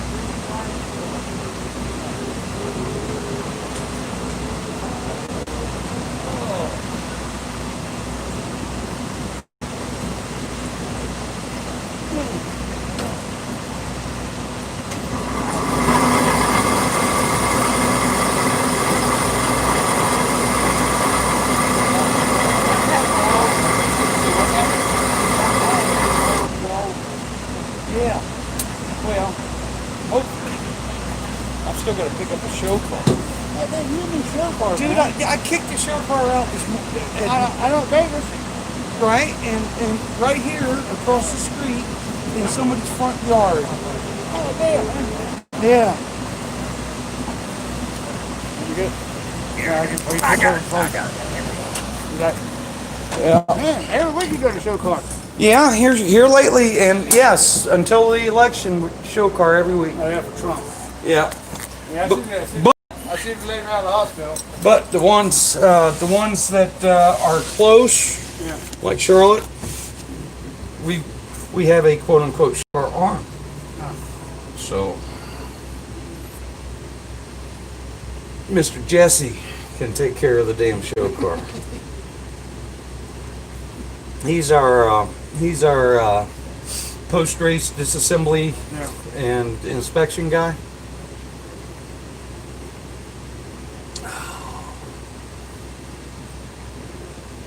I know you said you may have to run to me, so you may have to go to what, Idaho or Iowa?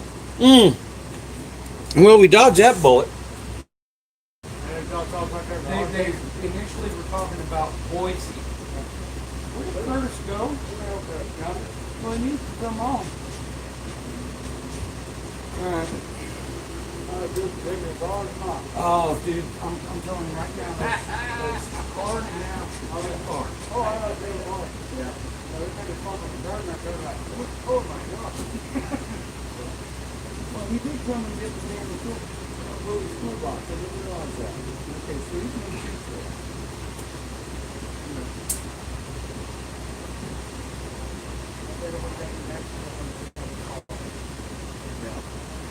Alright, I got some other stuff I need to do till he shows up. Just let me know when he comes back.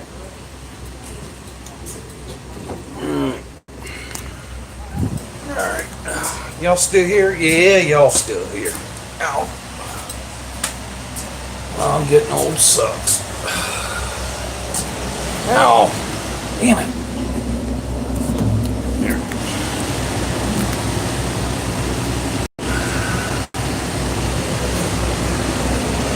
Don't get me wrong, it beats the alternative.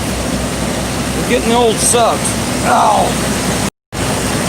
Ow. Here, and this still needs to come over here. We got to fill this up.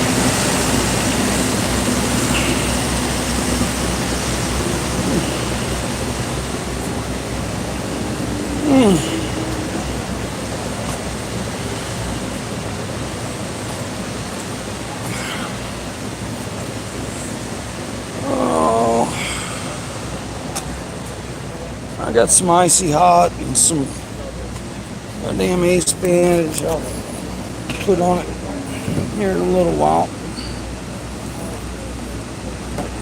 Really don't like painkillers if I can help it, but this is, I'm to that point now.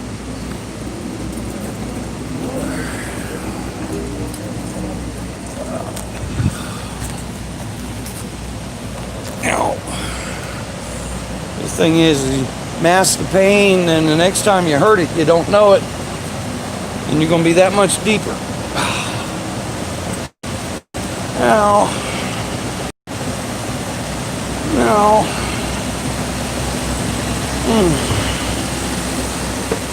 Alright, let's see how all this crap rode up.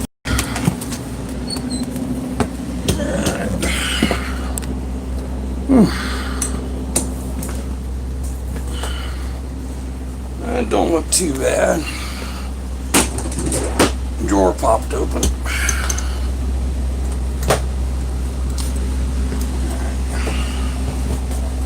Get this cooler out. Still gotta clean this shit off the steps.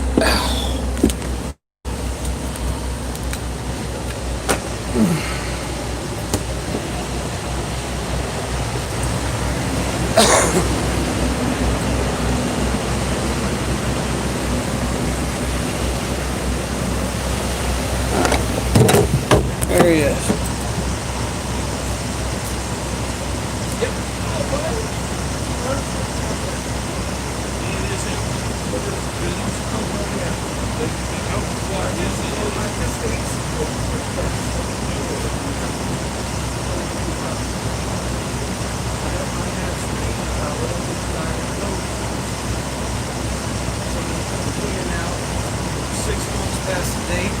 I don't believe it. I don't believe they can read today. So let's try and. I don't believe it. Yeah, well, anyway.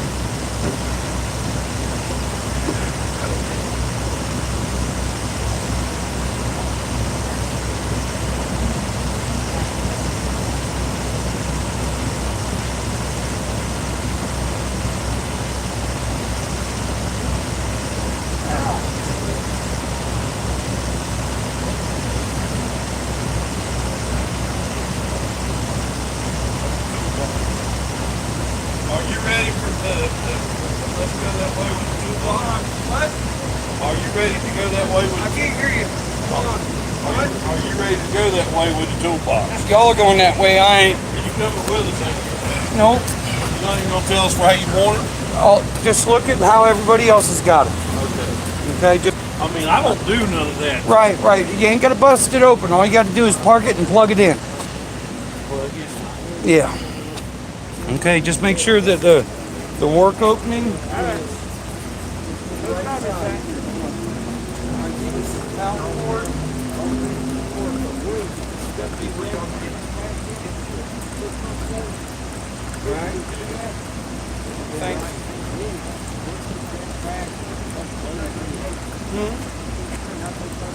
There you go.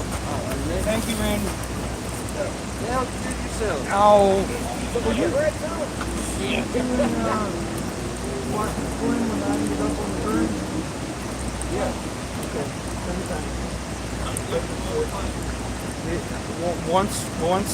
Once I get the red hot ice pick in the knee, I'll be good. Yeah. Yeah.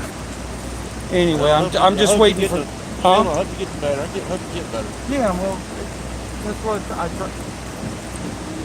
I injured myself 30 years ago. Okay, and about once a year, this shit just crops up. So it's a chronic. You know, I'm familiar. Yeah, I got you. yeah, yeah. You see me hobble. You know if you need help, holler at me. Well, I appreciate it. Thank you, Rick. All right. Ow.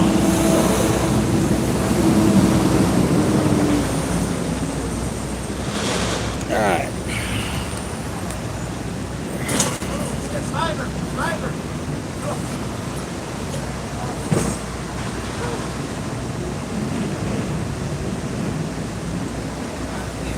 All right. Let's see what else we can figure out here. Oh.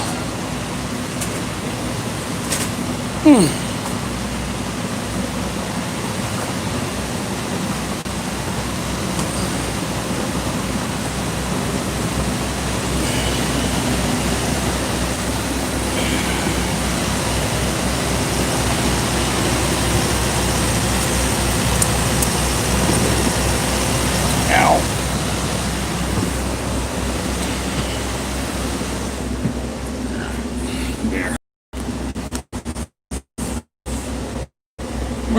Yeah, gotta get all this crap out. See if we can do it without hurting ourselves anymore. Of course,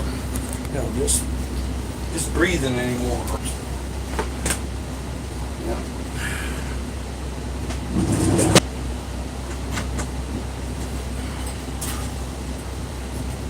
Yeah. Don't talk to me about knee replacement. Nope. Ain't going there.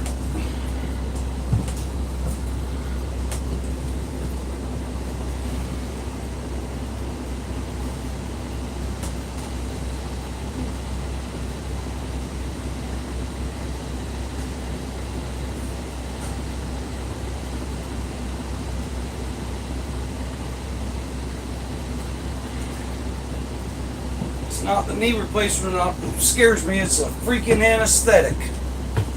I've got too many friends that got burned up livers and pancreases because of it. Oh.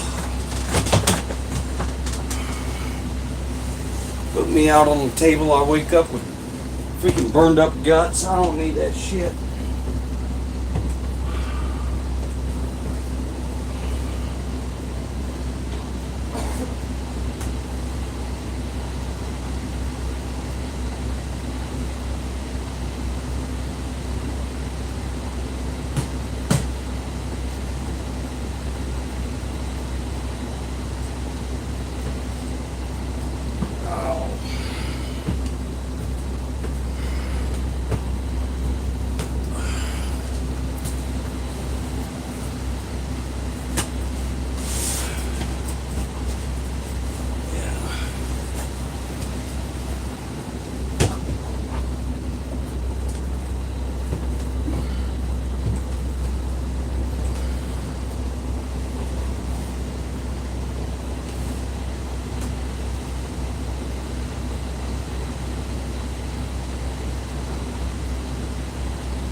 Hey guys, tell you what.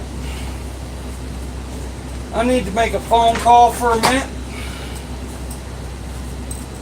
I need to make a phone call for a minute and talk to the higher ups. What time is it? It might be 10:30. Okay. Anyway, let me make a phone call and then we'll be right back. All right. Sorry about that, guys.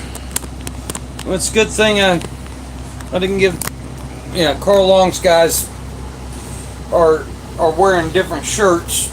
I don't know if y'all were here earlier that his truck driver come up looking for that, and turns out the ones I got right here ain't the ones they need. So I personally think I did good by not. Yeah. Okay, we're all good.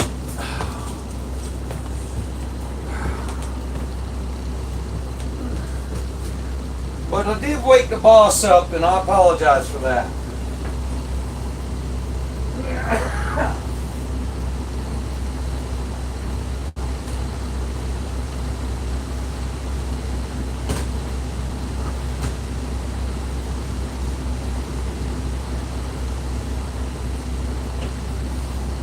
And that was actually, when I first started working here, that was one of the things, I think I was 3 weeks in. And Mr. Mason, who at that time he was only 22, and he was actually in charge of this damn team. He told me, he goes, "You know what I really like about how you work, Ron?" I go, "Well, what's that?" He goes, "I don't get phone calls from you at 3 o'clock in the morning on the side of the road." And I'm like, yeah, well, being on the side of the road sucks. I don't like making phone calls like that either. Alright.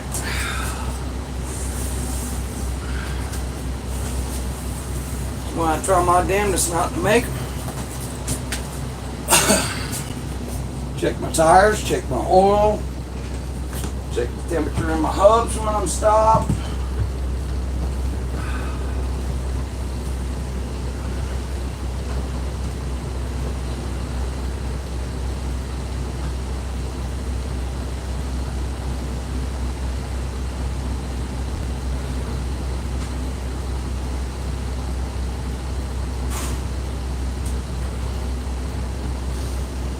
the other thing is, you give me the authority to do things, i.e. a credit card to pay bills on the road, I ain't gonna bother calling you. We'll get it done.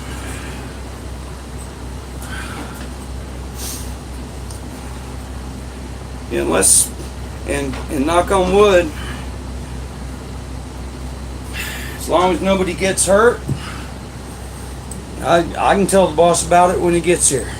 Ain't got to bother calling.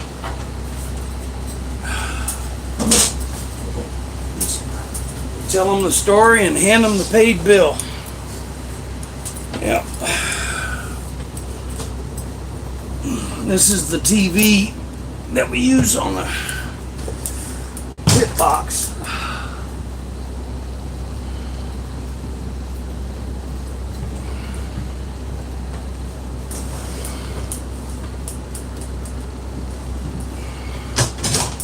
Oh, you suck. You suck.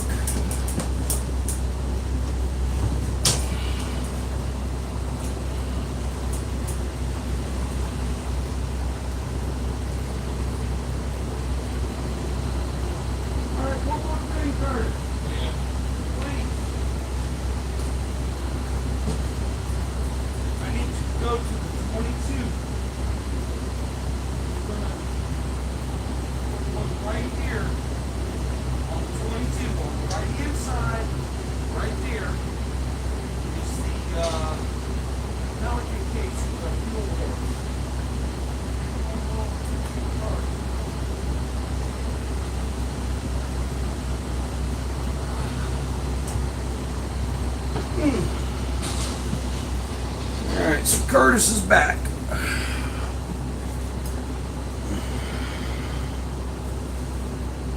And he's gonna go get the fuel heads. You know, I would send y'all with him, but I'm afraid he'd probably play some AC/DC. Alright, here, I want you to repeat something you said earlier when I cussed you about AC/DC. And what did you say? You said something about you live on AC/DC. No, Rock and roll. that's it. You live on rock and roll. That's a fact. That's Yeah. a stone cold fact right there. Yeah. Alright, but if you would, please go get those. I'll do it. I'll do it. Alright, and we looking good in stall one? It's there and it's plugged up. Alright, that's all we need. The cover's still on. Alright, thank you. I'm sure they can get it from there. Yeah. I would hope. Find any ice yet? Huh. Yeah, he'll be in tomorrow about 9 I o'clock. figured there'd be about 15 or 30 bags scattered across Pit Road. Oh, hell, I don't know. I don't Oh, think. you got all your tires, you weren't out there You working. know, I was back here scuffling. Alright. I thought I still had some coffee somewhere. And I did go back for ice after the fact, but they was gone. Yeah.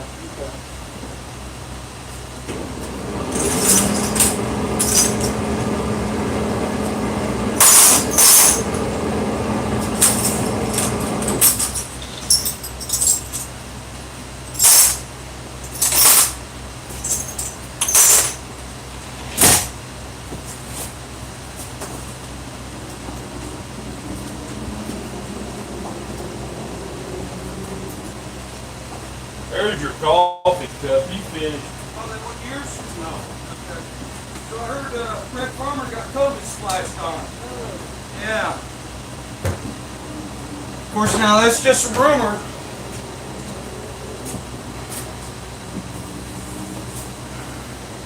Yeah, evidently a few people did.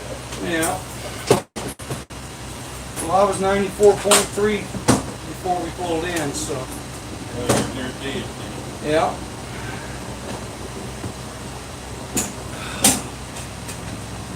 Thank you, Curtis.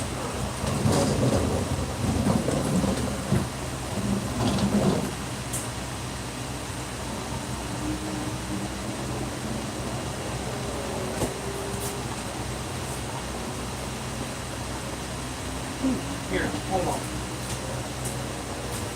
They're still tearing it up out there at the dirt track. You don't hear it out here.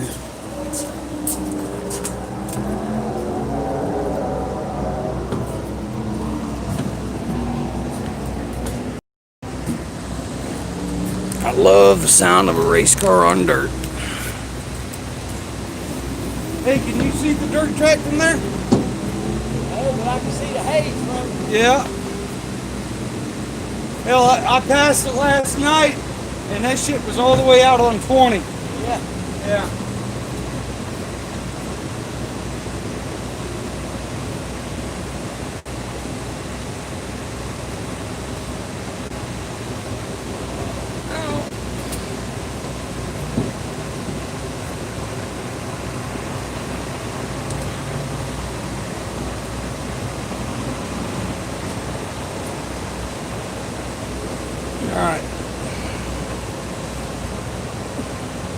Tell you what, I think we're gonna get a smoke break. Give me a minute here and we'll interact.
Ow, ow, ow, ow. All right, still 60 of you here. Wow, okay. All right, so bear with me. Let's see here. Oh,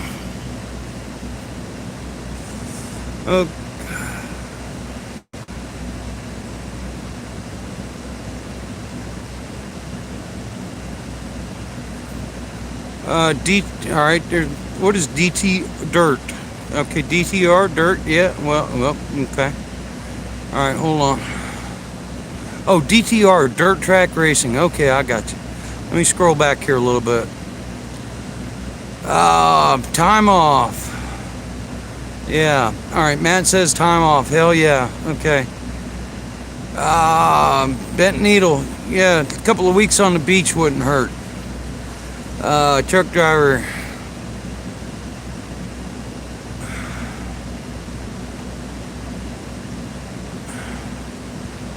Yeah, 10-4 truck driver. A little bit of ice, etc. Alright.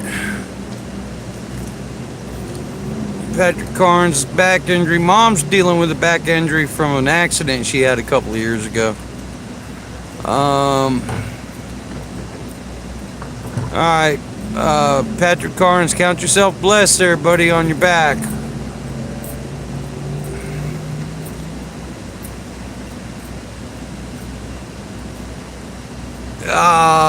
Let's see. Okay, Mom, we got the, I think we got the aspirin lidocaine covered. All right, but I'm riding aspirin about my blood pressure, so I'm going to try and not do the ibuprofen. Heard mixing those ain't good. Tiger Balm, 10-4. We have to look into Tiger Balm. There you go. Steven says leave bad for the liver, 10-4. All right. Yeah, I've got some mineral ice up in the cab. I've just been resisting the urge because like I said, you make that pain go away, then you hurt yourself worse.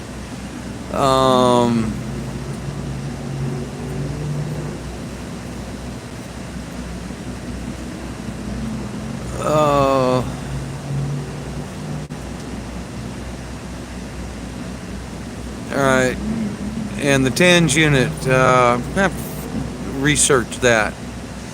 I actually think I found a TENS unit at a thrift store somewhere. I may have that laying around. All right.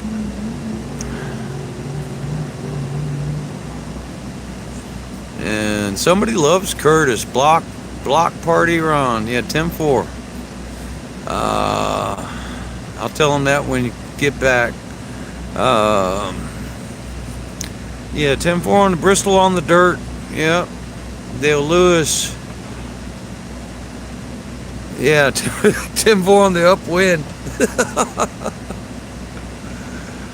Gerald Hicks. Yep, Bristol on dirt. Yep. Yeah, Meg, 10-4. Okay, the dirt track racing, and Jimmy Corbett had a Super Beetle. Or he had access to a Super Beetle. If y'all don't remember what a Super Beetle was, it'd be me, him, and Dallas Davis, and just be going down the road, and Dallas would reach down and grab the damn parking brake. Next thing you know, we were swapping ends. And Matt, don't talk about snow in Bristol. Doug Contra. Alright, we'll have to look into Blue Emu. The weather is beautiful here. It's a full moon. See the full moon? And not a cloud in the sky. It's about 63 degrees. And Randy and John, thank you for your help. Y'all need any? Got one? Yeah, hold on. They're not going to be cold. Hold on. You got some ice though? Huh? You got some ice? Yeah, I just want one. That's all I want. I'm good.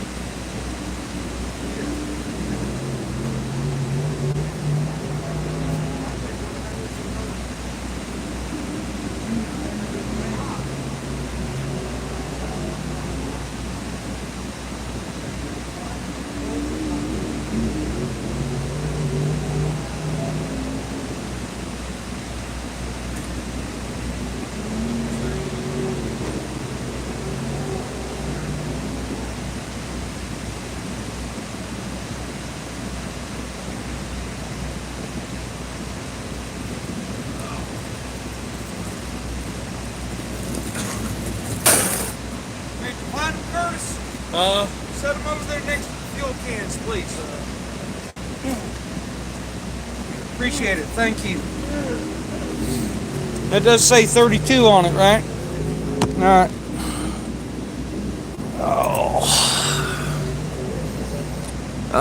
Let's see. All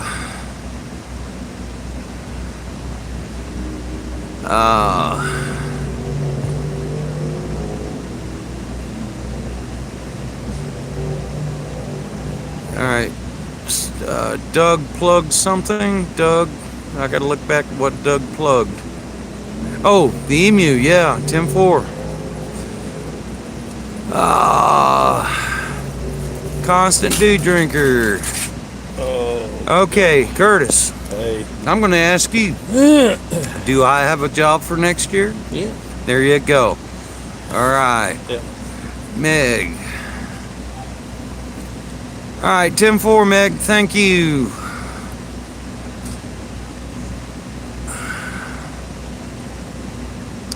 Oh, okay. 10s. Okay. Yeah. Meg had a 1969 Mustang when we were in high school. Beautiful car. Roy Hawkins sold it to her. Roy's dad was the local flathead guy back then. And, oh, this is a cool story. So, my dad was friends with Roy Hawkins. And Roy had this barn full of flatheads and Model Ts and shit. Yeah. And we went over to visit him one day. And half of that crap was gone. And in its place was a damn Pantera. Okay? He traded 2 pickup trucks and like a 28 Model A or I don't, anyway, he traded 3 cars for this Pantera. 2 months later, the Pantera was gone. And we're like, where's the Pantera? And you know what his answer was? I couldn't get it into 4th gear. There wasn't enough room to drive that car. Thank you. Thank you. Thank you. Thank you for pushing that bastard box. Because we never got that shit. Yeah. So anyway, My guy just took a long time to get there. Yeah, I'd have got it there about Monday. Now, I gotta have crews coming at 8 o'clock. I got between now and 8 o'clock to get there. Yeah. yeah. I know what, the crew's gonna bring it back. Yeah, we'll definitely Yeah, talk to him yeah, about yeah, that. they're I end up bringing the generator back. Off pit road, I end up bringing the cooling Yeah. generator back. I hate to say it, but I'm seriously thinking I may have to stand down tomorrow. I mean, otherwise I'm going to be laid out. Somebody can run fuel. Who we got? Well, it ain't just running fuel. You got to get the cooler back. You got to get that water buffalo out. You got to fill the water buffalo up, take the water buffalo out there, and then about 30 laps. Here about 30 laps from the end of the race, you got to start schlepping all that crap back. Yeah. And then, yeah. Well, I can help get some of this shit back. Yeah, I got you. You're all good. See, somebody, I Willie or gas man's probably gonna have to run gas. Somebody. All right. Give me a Mountain Dew. We just have to tell them how it is. Yeah, either that or, well, yeah, I'll probably go to the Infield Care Center tomorrow, and they're probably gonna want to shove a bunch of chemicals in me, which I don't They're appreciate. going to do like they did at the Glen and won't send you to the fucking hospital. Yeah. That's what they're going to do. I didn't end up going to the hospital. I know. I mean, That's what they told you there. They wanted to, and then I ended up having. Let's see, I had to get me an appointment to go to that ortho place. They did the damn inspection and an X-ray and told me I was getting old. Essentially, that's what they told me. It's a Baker's cyst, quote unquote. Ain't there so much they can do? Yeah. Oh, well, yeah. Well, let's see, a little bit of arthritis. Yeah. And didn't try selling me a new knee yet. They will. Yeah, well. They get around to it. Yeah, well. About the only thing I'll consider is a hip. But Yeah, when you go that road, you're done. yeah. All right.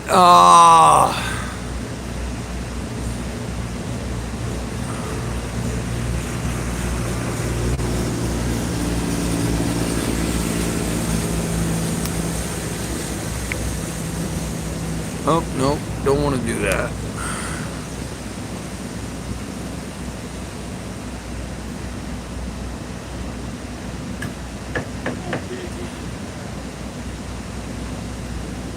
Steven Cicero, 10-4 on the 302. Oh, red and black interior. Heck yeah.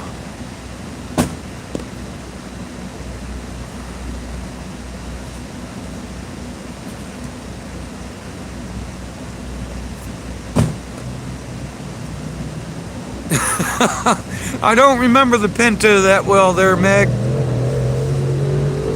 I do remember he had a nice black Ford Fairlane.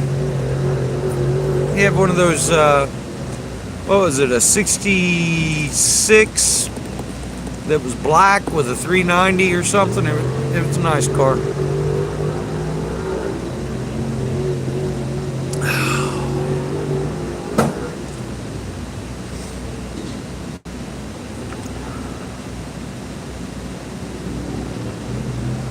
Oh,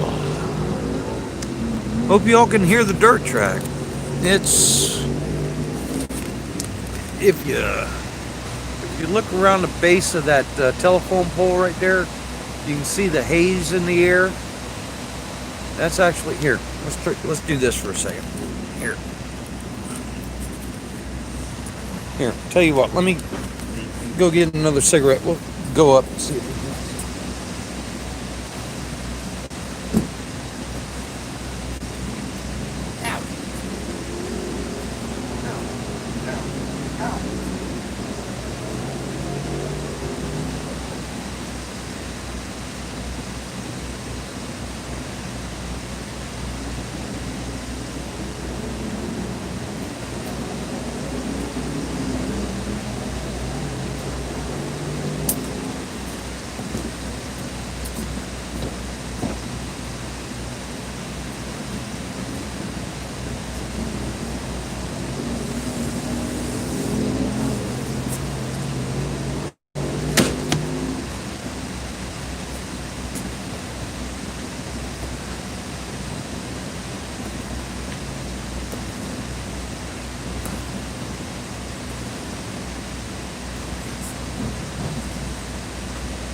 Hey, If you could please before you say what? if you could before you shut down, could you do them damn wires? Yeah.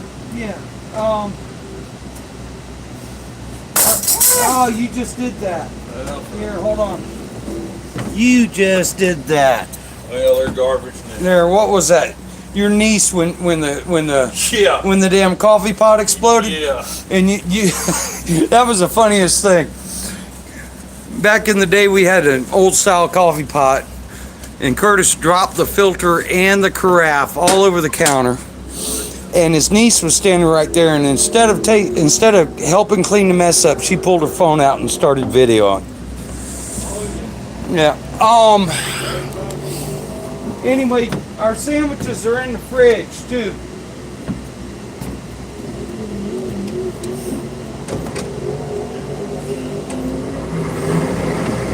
Yeah.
hear them good here.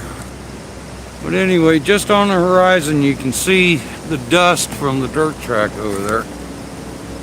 While I'm up here, I'm going to do some stuff up with the race car. So y'all can listen to that. Here, tell you what, let's just do this real quick.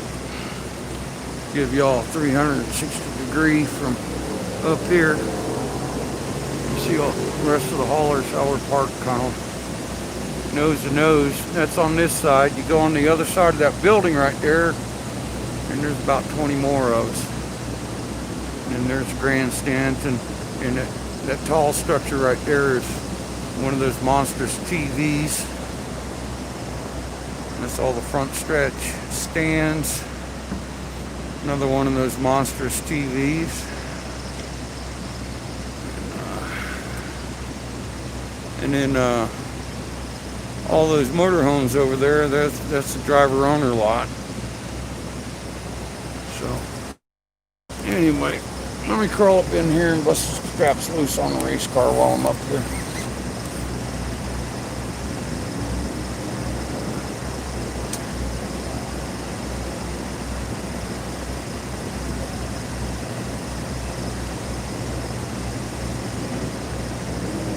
And actually, you can see Goodyear right there. That's their base of operations. Curtis ain't got too far to walk. Hopefully the damn pit stall ain't too far away.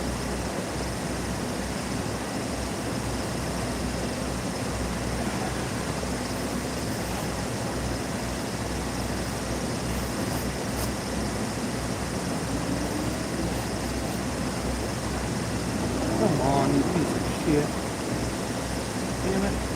The zipper has swallowed the damn flange on the track. Why they do this.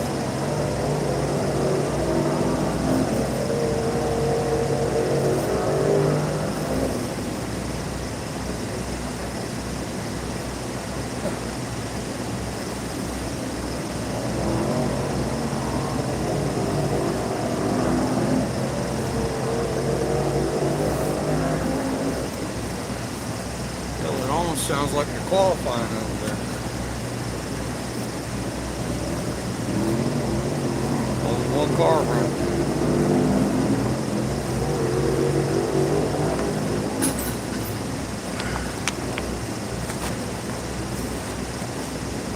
Yeah, I got a mess I gotta clean up.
How's it going down there? Still ready to do the wires? Okay, alright, see where I can wear the fire. Oh. Alright, I'm gonna move y'all, but you should still be able to hear.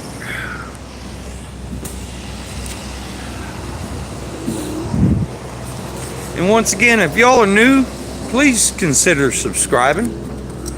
But there's a race car, and I would be prone to, how can I put it? Yeah, the boss don't like us getting too close to it with the cameras. So. I mean, once it's tore up and disassembled and such, but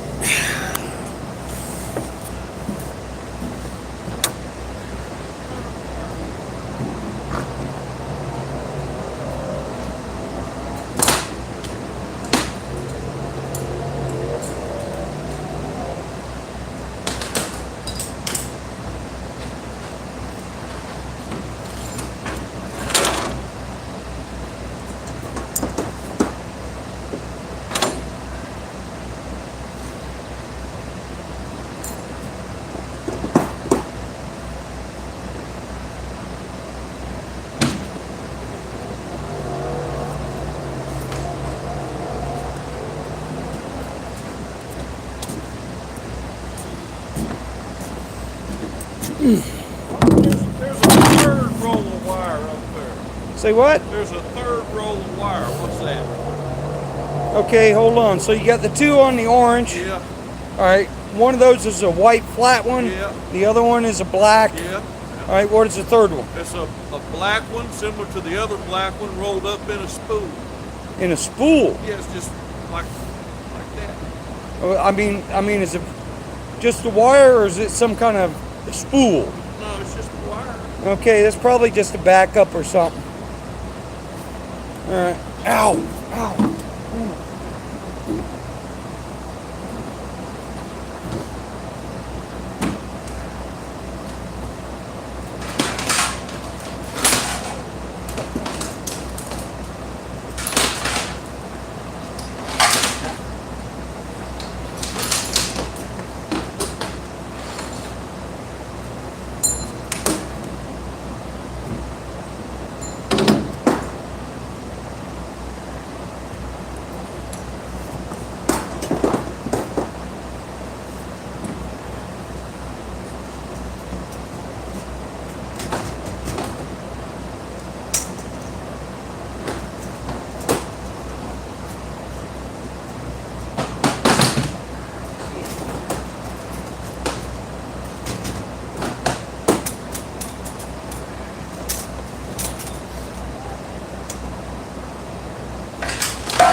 Curtis, you getting ready to sit down?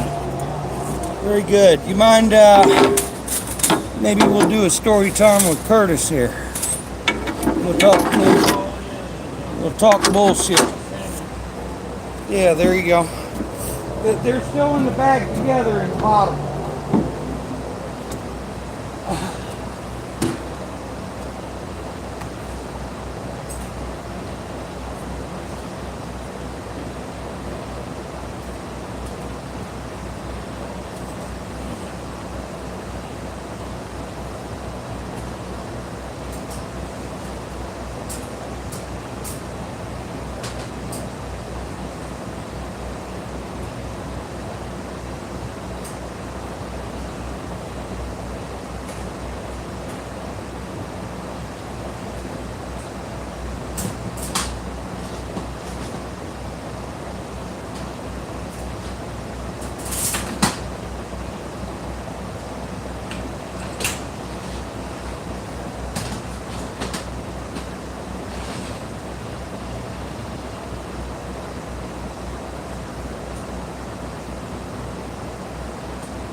So, what matters? eBay aero package won't let my fat ass get all the way under that car to get the straps off.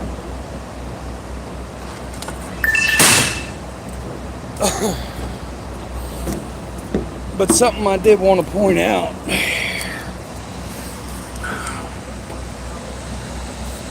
On the way here from that show car deal, these little bushings here that are part of the, securing those chocks, they rode just like that all the way here. Y'all just watch me open this thing up, and I never touched them. All right, going down.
Huh?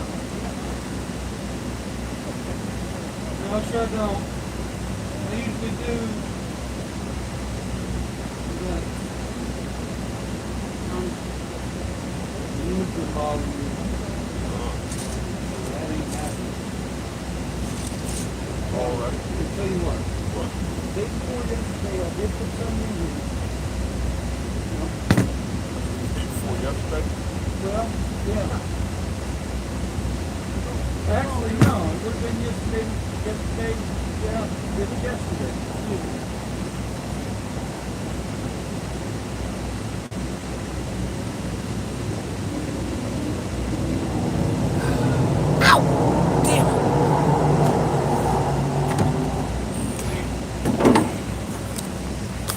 Alright, God, uh-oh. Did I just see a low battery? I hope, yep. Anyway. Curtis is supposed to be bringing dinner here in a minute. Alright. Let's interact before battery dies. Oh, it's getting ready to. I can see it. Alright.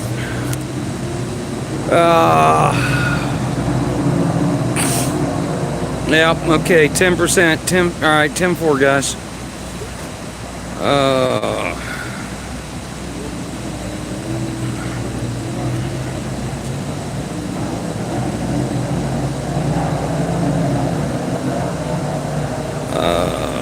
Yeah, damn it.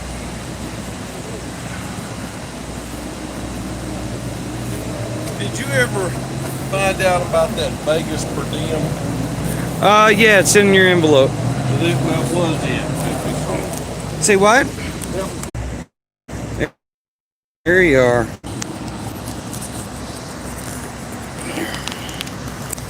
Alright.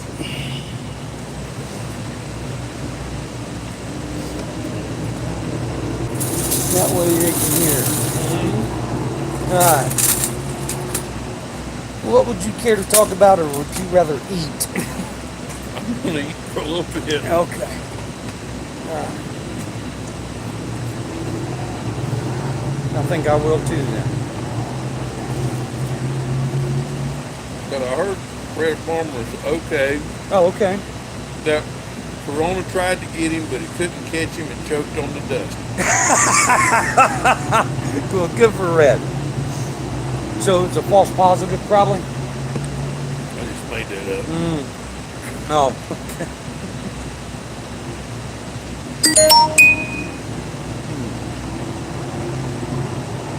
Is that sufficient? Very good.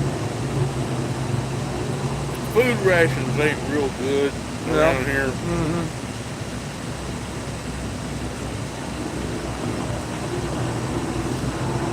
You know what? I got told you can't get roast beef at a Subway anymore.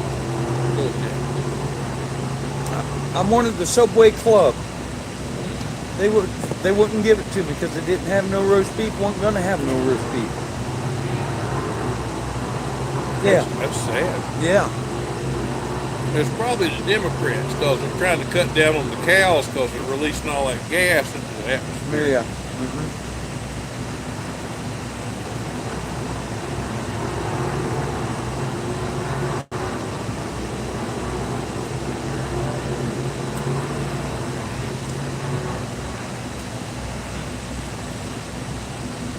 And how did you say that? It ain't gonna catch him because it's eating his dust. He tried to catch it, but he couldn't. He outrun it and choked on the dust.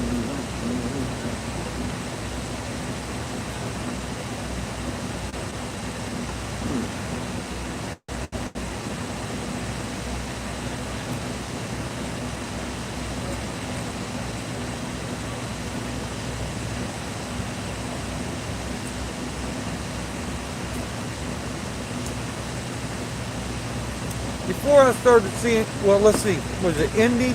I first saw you again with Larry's shit. That's why I had Larry's ship. Okay. How long have you been dealing with Larry before? I mean, have you? Let's use Larry as a. The way we got Larry on us that time is we were sticking a toe in the water and cut. Okay. And Larry had the hauler. Right. Well, Larry kept me busy with that hauler for years. Even if he didn't have a deal, he'd rent it. Well, Rick Ware. He rented that hauler out to Rick Ware with the specification that I drive. Well, we rented a tractor. And went to Indianapolis with Mike Skinner. Last cup race Skinner ever drove was for Arson. Yeah. Number 79. Okay. I broke down twice going to Indianapolis. Not Larry's tractor. No, the rental tractor. Broke down. I pulled in that first rest area on 65 coming into Indiana. Okay, so just north of Louisville. Okay. Found me a spot on the get-on ramp over on the shoulder. What was the indication something was wrong? The next day it went full. Oh, what you're saying is you parked, Yeah. laid down. Okay. Woke up, tried to go, and No Nothing. throttle response. yeah, like 3 mile an hour is all she's got. Guy came out, plugged up his computer, started playing with it. Well, while he's playing with it, his computer goes dead. He goes, "Oh, I forgot to charge it last night." Oh, damn. But you should be good. Oh, I should be good. So I take off with should be good, and I go up there to the just back this side of the loop where we stop, fuel, and wash, and all that groovy shit. And I roll in there, and I'm gonna fill my tanks and go wash. When I filled the tanks and got ready to pull out from the tanks, nothing. So I called them again. Same guy or the rental company or what? Yeah, rental company. Yeah. This time I go up with a wrecker pulling another tractor. Well, that's good. You know, they brought it to me, dropped it, we're just gonna take this. Now, I'm later than hell by now. I'm late. Right. I take off, go around the block. Everybody's on the street. You know, had to get the police to stop everything, move pylons, and let me get in. Yeah. So I pulled up in there. So here I am. Well, I'm gonna check everything over. So I got about right? yeah, I got about outside there on the street. I got Right. about 30 minutes before we going in. Main Street. Yeah, Okay. generator won't hit a lick. Aha. That's when I called you. Because I knew you was well versed Dude, in Larry Gunsel. yeah. We, over the course of time, I painted every door in the interior of that thing.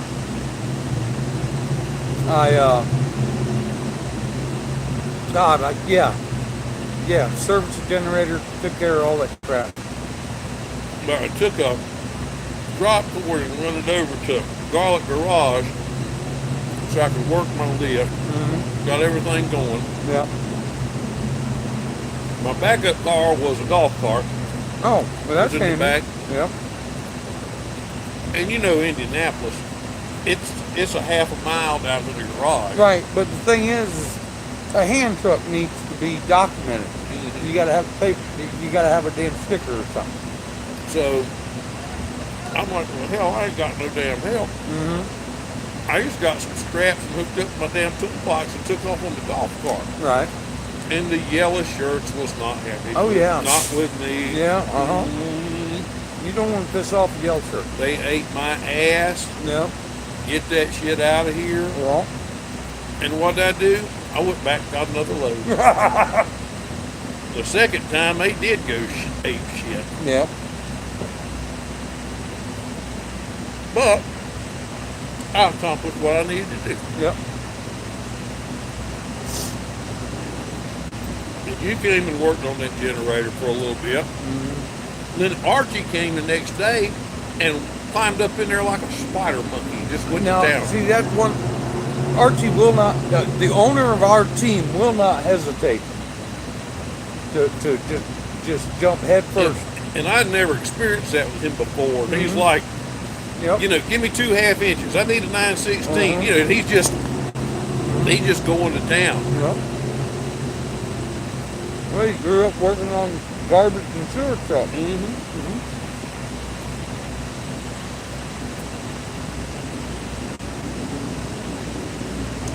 But we made the race back when we would get. I got an extra steak. I got 82 chicken By the time I eat this, my gut'll be about to bust. And I'll be good too. But I sure Appreciate it, do though. thank you. Yeah, thank you, Randy.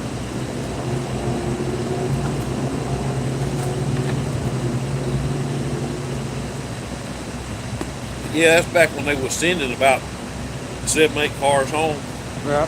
and we made the race. Skinner put down a good lap.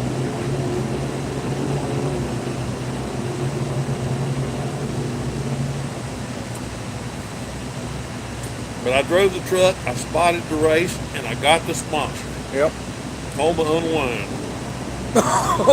So, I'm sorry.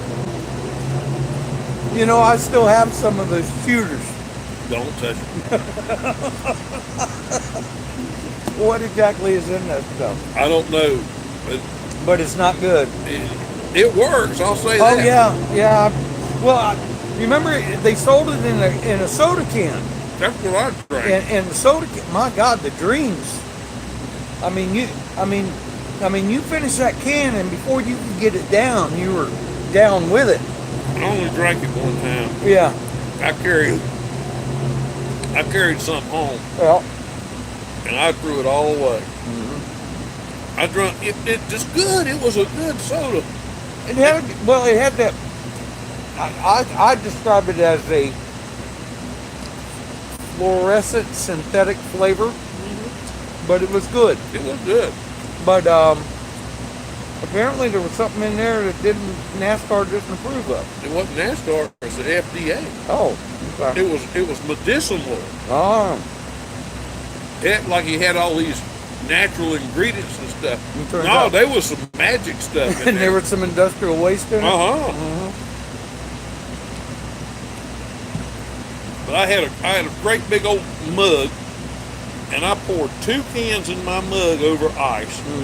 And man, it was good. I was on the sofa watching TV, and the next day I woke up on the sofa with the TV still on. And like you said, crazy ass dreams I had, and I woke up feeling like I had been just stoned out of my mind. I'm like, oh my God. Yeah. I said, well, I'll never do that again. Yeah. Yeah, they took that off the market.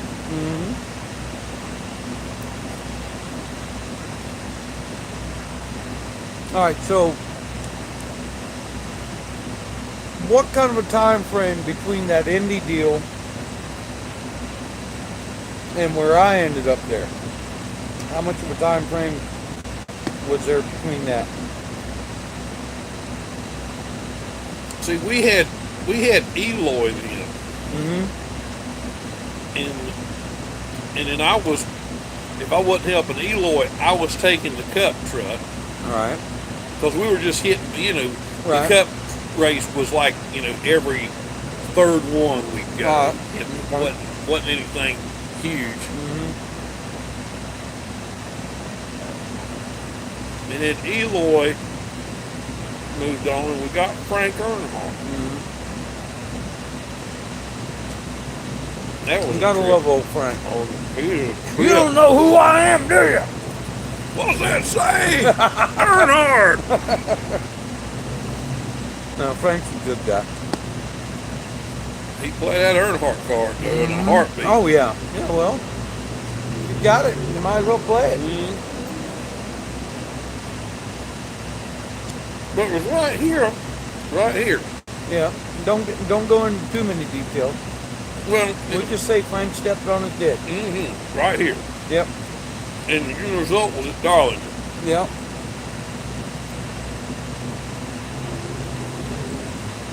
Yeah.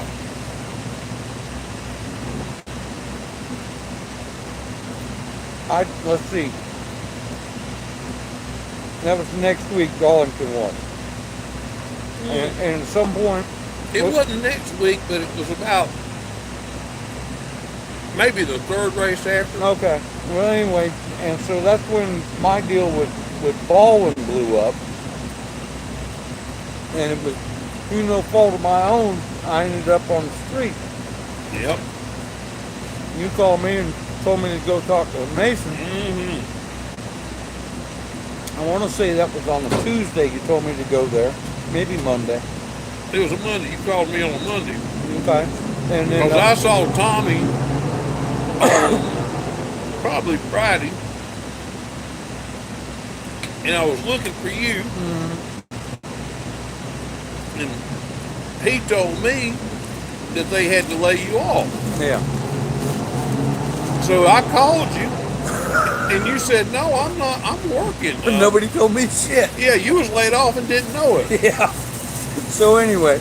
And then Frank got popped and had to leave the racetrack, and he was across the street from the speedway in a camper. And I had drove Derek Coates' hauler down there because Derek didn't, for some reason, came up and no truck driver at the last minute, and I said, I'll come get him Yeah. because I'm not driving one. And Coates missed the race. No. We packed that up, and it's got to leave. And I got 2 haulers to drive. So what'd you do? 100 yards, come back, 100 yards. I called Frank and told him to meet me on the street. And I was bringing out Derek Coates' hauler, Yeah. and for him to drive it to Archie's. No. And he could get in his car and go home, and I would drive Archie's to Archie's, get Coates, drive it to Coates, and get my car. Simple. Which was you know what a hassle that was. Oh, I'm what sure. a Yeah. hassle. Yeah. And the only reason I done it Because me and Derek go way back, and I wasn't going to leave him in a jam. But you know, I'm an hour to Darlington. Yeah. So I had to go to Mooresville 2 hours past. and come back. Yeah. And man, I was hosed. Oh yeah. I was hosed big I'm time. sure. All right, so I show up at the shop Monday. Sat down with Mason.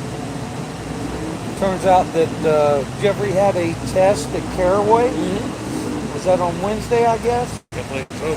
Okay, so I just told him, I said, why don't I take you to the test? You ain't got to pay me. You know, we can sniff each other out. And yeah. And so so the test at Caraway, was that Jeffrey's first time there? Or what was that? I don't know what the deal was. Jeffrey had drove for us. Oh, okay. I don't know why they were testing him at Caraway unless they were getting him ready for a Get specific, yourself one. something or another.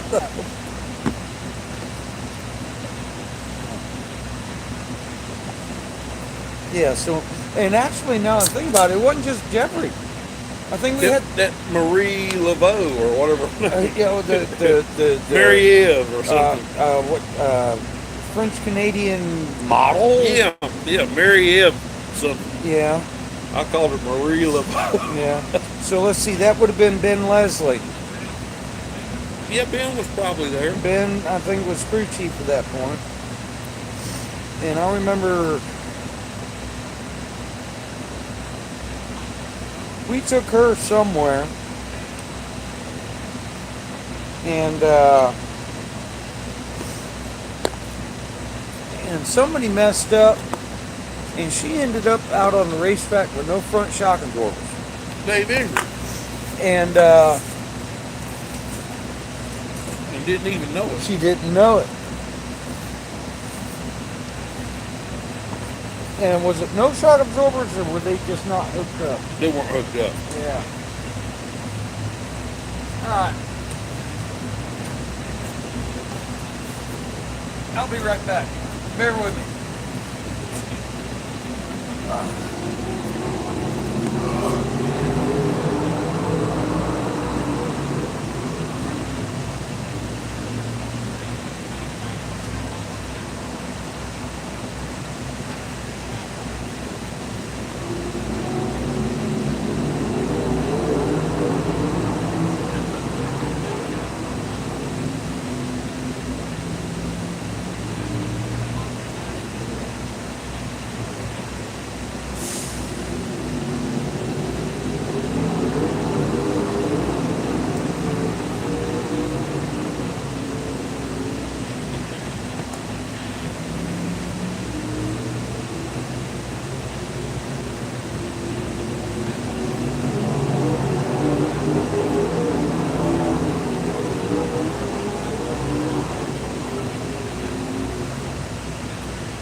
Here we're gonna. There. All right, so I remember the first trip that I took for Mason and Archie. I got in a hauler that we loaded at Phil Parsons' place with a car that Paulie Haraka was supposed to drive. Mm-hmm. And I forget the old boy's name that was the primary truck driver. Whose hauler was that? I don't remember. Was that Phil's? I don't remember either. Okay. All I know is Archie asked me which race did I want to do? Did I want to go to Sonoma or did I want to go to Milwaukee? I said, Well, I'm going to Milwaukee. Yeah, that's a no-brainer. I'm going to Milwaukee. Was it 20 hours closer? Yeah. Yeah. Or 30. Yeah. Ridiculous closer. Yeah. But you ended up flying. Yeah, I damn near got killed.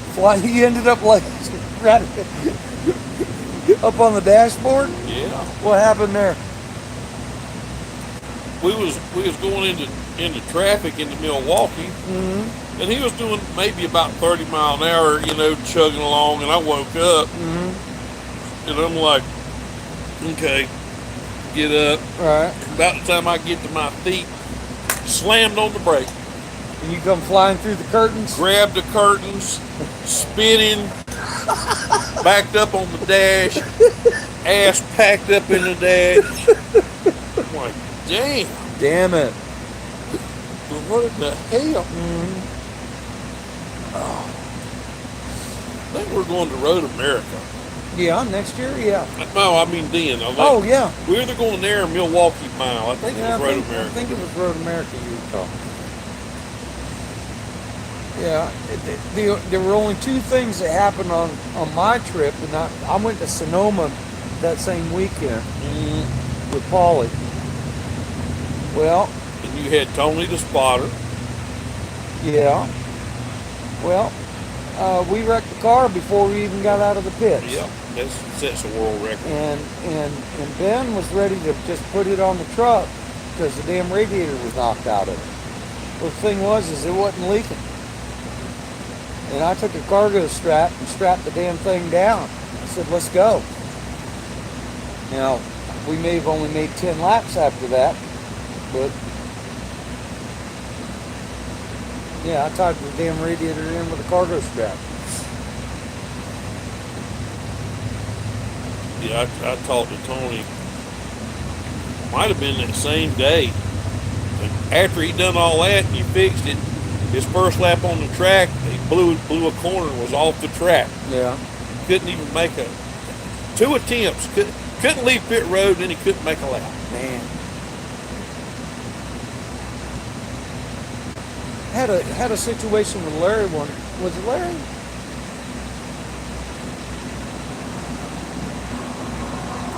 Yeah, it was Larry. We went to Sonoma, okay, but before we went, we were tangled up with Dixon. They're a tomato grower out there near Sacramento, and he's actually got one of them pylon P51 air racers, and so Larry had a thing going where we were going to go to the airport and work in the hangar, and me and one other guy were sitting there. I think we had a Michigan car and a Sonoma car, and we had to move the seat and some other shit out of the one car and into this car, and I forget the guy's name that was going to drive, and he had a hard on to test drive the car around this airport, and of course the airport wasn't about to let him. Well, they got all these farm roads. Oh, we'll go out on the farm roads. Me and my buddy get in a van. We go out there, and all these farm roads are like 1 lane wide with 4-foot ditches on both sides. And no. Okay. We get to Sonoma. Turns out the old boy's never drove a Cup. Okay, he's a road course ringer, quote unquote. But he has to be approved. He didn't get approved. Okay? Political thing. We found another guy, and I don't remember his damn name, who was a ringer, who had Cup approval previously. He gets in the car during practice, and I don't remember if we broke a track bar mount or something. Something on the track bar broke. And this guy had enough experience that when he felt it, instead of trying to drive it, he just let it go off into the weeds. and didn't knock the body out with the back axle. They brought the damn thing back. All we had to do was about 3 minutes of welding to fix the brake, and we still had a race car. Yeah. All right, and at that point, I mean, that guy impressed the hell out of me. He said, "Yeah, I felt a snap, and I just went off into the weeds. There was nothing else. You know, I wasn't going to tear your car up." Yeah, I was impressive as hell. Qualified, raced. We may have even finished top 20 with it. Now, when you first came there, was Dave Ingram was part of our deal, wasn't he? Dave. Yeah, Dave, glasses and They don't wear glasses. Real short hair. Bald head. yeah. And Klinger. Yeah, right, yeah. Yeah, they were tag team thing. See, when I first went to Archie's, I was the second Xfinity team, which consisted of Dave Ingram, myself, and Timmy Andrews. Okay. We were it. The whole team. We were it. Yeah. And I would get the practice tires, drive the truck, get there, do the deal, get my tires mounted, get them back down there. I did I put the side skirts on and the fin on the top, and I did fuel cell and tech. And then once there would come a point in time during the day when I'd look at my watch and go, "All right, Dave, I got to go to spotter stand. Yeah. Take off," you know. And we were the team. Yeah.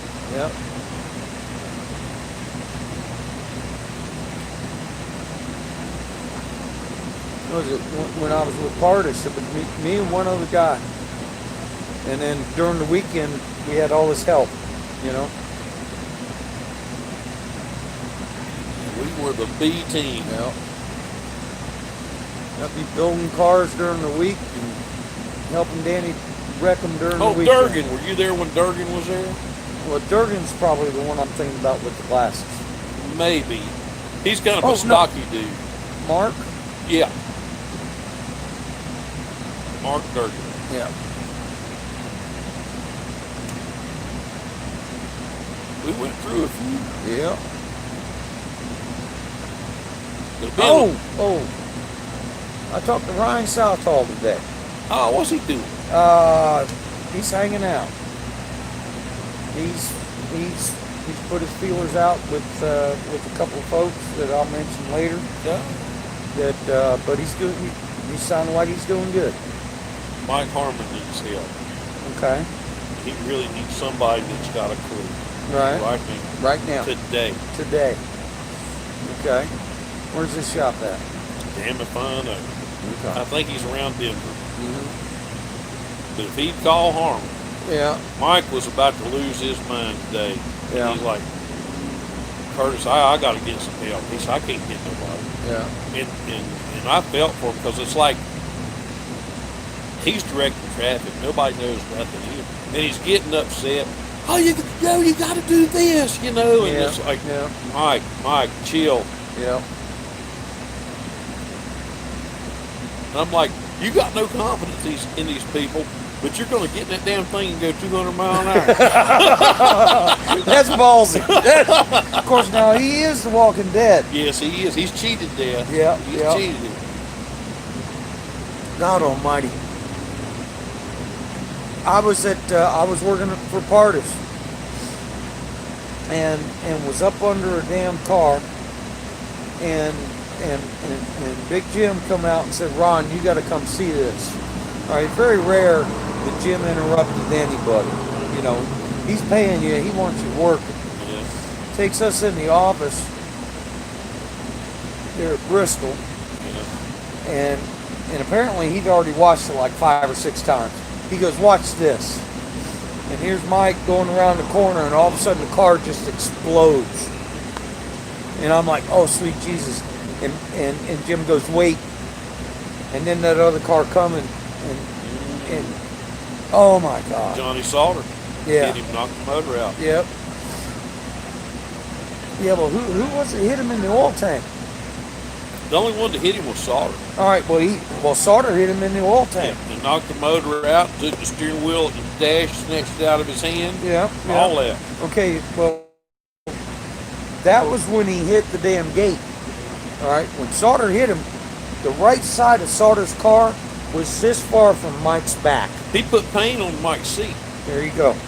Mike said he had paint. That paint was on his seat. Yep. I saw that car 2 days later. He drove through like that and took the motor. And Mike said he still had the steering wheel in his hand, and all of a sudden it just disappeared. Gone. Damn. And what's he do? Stands up, just peels the car off himself, and standing there taking his gloves off. And everybody's running up going, "Oh, don't move, don't move." Yeah. And he's like, "I'm okay." Yeah. And Billy at the shop was Mike's crew chief that day. Yeah. Billy Nazowitz. Mm-hmm. And Billy was packing the shit up, and Mike's like, "What are you doing?" "We're leaving." Mike's like, "No, get the backup out." He said, "I got to run this race." And Billy's like, "You'll run it without me." And he left. Scared the fuck out of Billy. And never went back. Never done another race. Yeah. Fucking 2 days later.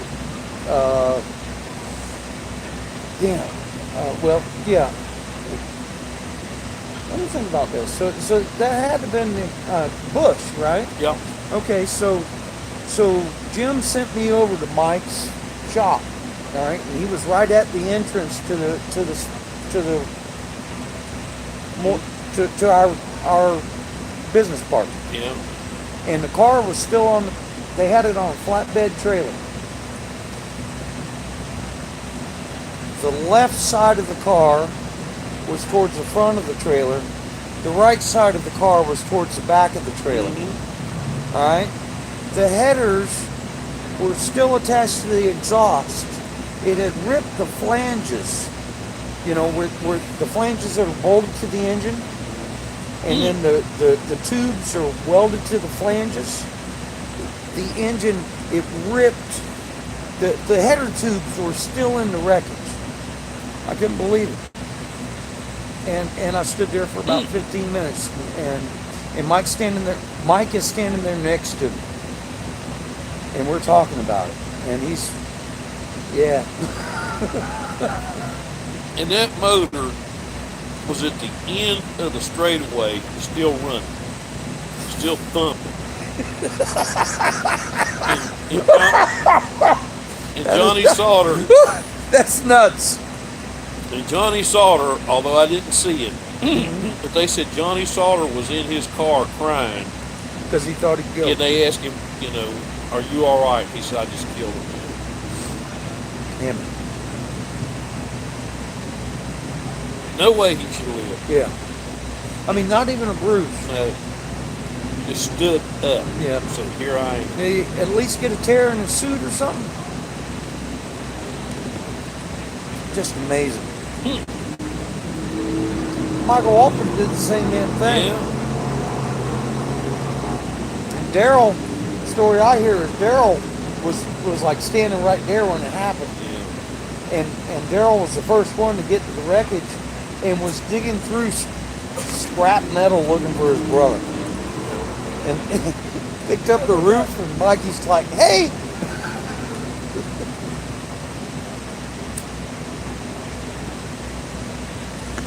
Oh.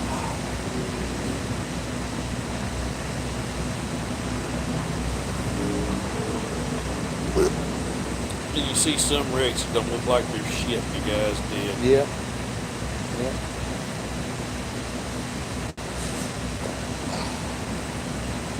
Never know.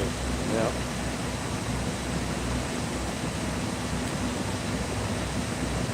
How are we going to go into that Bristol track when it's covered in dirt? I don't think we are.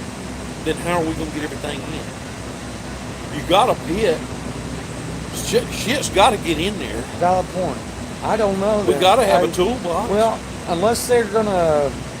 Well, the thing is I can't imagine. All right. Here's the scenario. If they expect us to come in, they're gonna have to not dirt the entrance. Okay? Dude, you get one of these things pointed down a dirt slope, it ain't stopping. Okay? Now, once you do that, we still got to make it around the back stretch. And Yeah. okay, and then okay, so say they do that. Once we all get parked, now these guys got to come in while we're trying to work and start tossing dirt and clay and that calcium, whatever the hell it is. And there's going to be a dust storm in there. Yeah. And people are going to be falling out because their lungs are full of crap. Okay? That's the only way I can see that happening.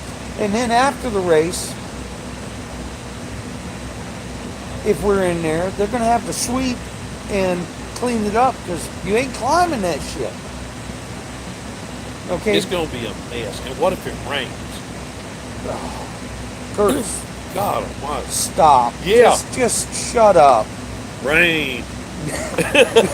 Oh, now, towards that end, what kind of tires are we going to use? Going to use dirt tire like I use the Eldora. Like Okay. trucks use. Now, is that anything like a rain tire? No. No, totally different than. Totally different. Okay, and it ain't gonna be like you've got some old ones in the warehouse, and it ain't gonna be like, okay, we can reuse these at the next.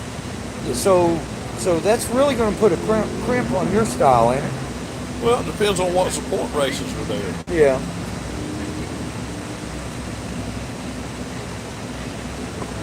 Oh God. If we got support races, be the same old, same old. Yeah. And what about this Texas road course? Where is that?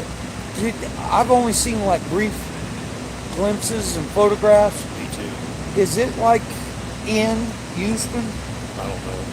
I mean, it seems it's near Houston, right? I think it is. Okay, well, the images I saw struck me as being like a mile and a half, 2 miles from downtown Houston. Hey, if we go to that thing, Yeah. which I guess we are, let's go by the old Texas World Speedway. Does it even exist? Yeah, it's still there. All right, are they doing anything? I mean, yeah.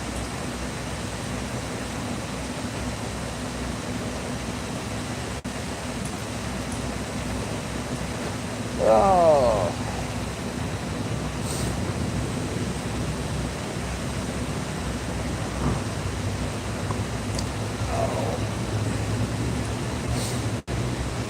We ain't got our personal porta johns out here.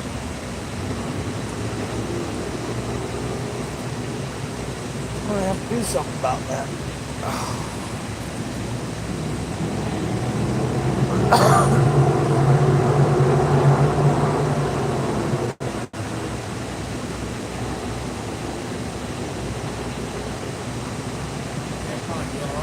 Yes, sir. How you doing? Got some Mexican chicken there if you want some chicken. No, I'm good. I'm Randy. I'm all good. Thank you.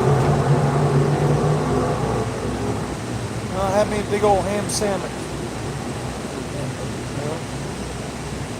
How's that grandbaby of yours doing? Great grandbabies. Lord, great. Great grandbabies. 5. I got You must have started young. my son. Everybody got must my be. son. You met Buddy. I believe I did. Okay. He's got 2. Okay. They're 4 and 8. Okay. And my daughter's got 1, 3. That's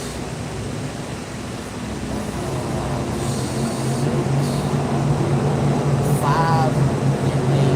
And she's got a new Okay. her name is Willow. Okay. And then my wife's daughter, she's got 4. I Okay. got one that's 20, 21, Ah. 17, Okay. 11, and 12. Wow. And the 20-year-old is having a great grandbaby. Well, congratulations. It's quite an extended family you got there. Yeah, it's pretty wild. 17-year-old, she loves to stay with us. No drama, she got a place to sleep. Yeah. House ain't big enough. Yeah. Yeah. Yeah. very good. As long as she helps around the house, clean. Yeah. Good. Good. Got to keep her to work. Well. Yeah. Yeah. Have her own space. Well, yeah. Yeah. You get to a certain age, you need your space. They're at home. Yeah. Yeah. Well, son, how many were there? 6? My wife does that 4. Now with the regular eggs, she got 5. Okay. And this is one of the 5 standing milk? One of the 5. Yeah. Yeah. High drive, I'm fixing high drive. Back.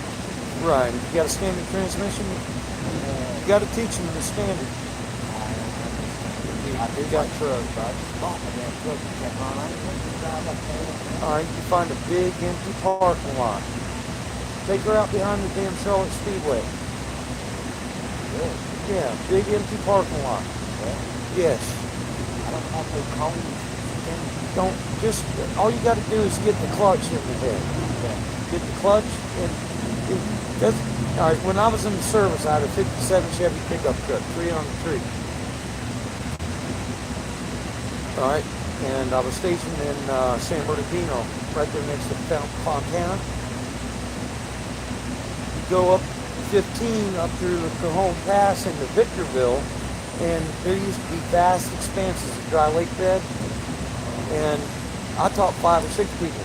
We'd go up there, there's nothing to hit, all right? Now give me a 12-pack of beer. And the deal was, you're gonna learn how to drive this car, otherwise you ain't getting home. Right. Because I'm not driving drunk. But anyway, just like I said, out there behind the damn Charlotte Speedway. Dead. Okay. You already got the Well, automatic. where do you live? I'm at Pleasant Garden. Where's that? It's down about 10 minutes outside of Rose Road. You're going like Florida Beach on 250. You'll take 62. Like going to Climax in Georgia. You're way north. Okay. I'm 45 minutes from the shop. Right. Right. Well, where's y'all shop now? Welcome. Oh, it's in Welcome. Okay. All Right right. down from old Raleigh Racing. Right. Just need to find a big old parking lot. I mean a big parking lot, like you'd find around a damn Coliseum or something. Okay. But out behind Charlotte Speedway would be perfect. Yes.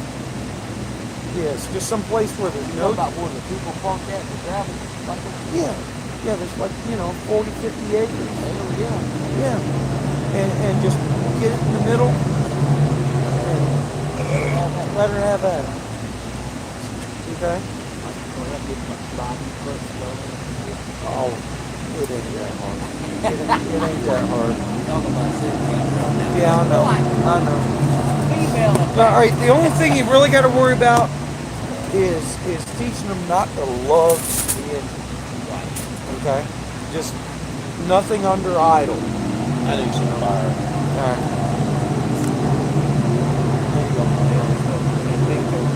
Come on now. Yeah.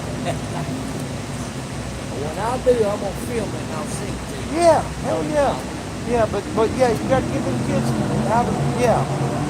I mean, time's gonna come when that might be the only option. And if they have the knowledge, it's not an issue.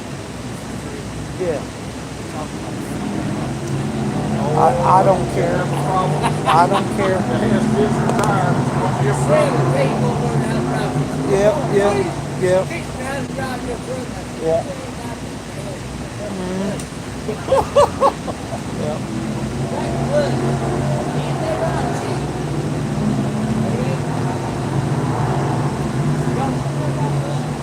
Huh?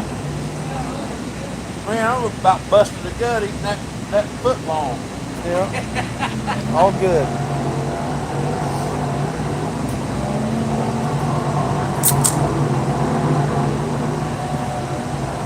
Anybody that don't like beer warm don't like beer. all that. Well, no, I've told you the story about if you are a thermal snob, you limit your opportunities. Hell yes. You know. I'll tell you what though, it's gonna be cool tonight. It was 39 degrees when I got up this morning. Really? 39. Okay. Well, you notice I turned the truck off. I walked out of that hotel room and went,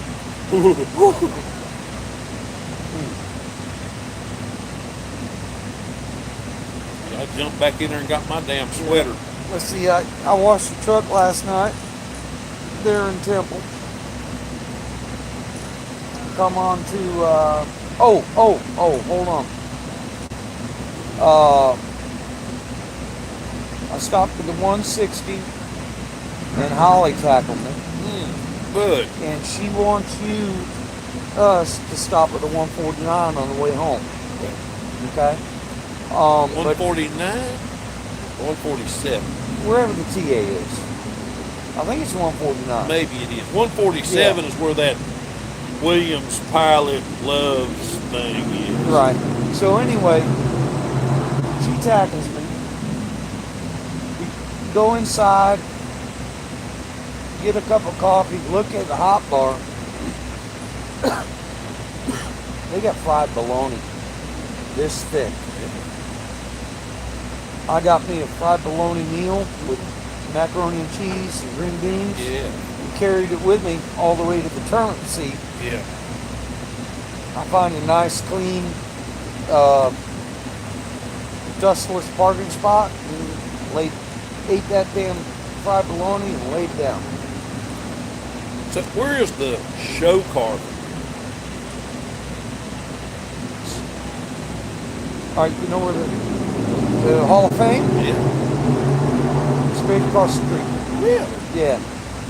All right, there's a campground there. Yeah, I've seen it. There's a private residence right there. Yeah. I pulled in the driveway of that private residence. Yes.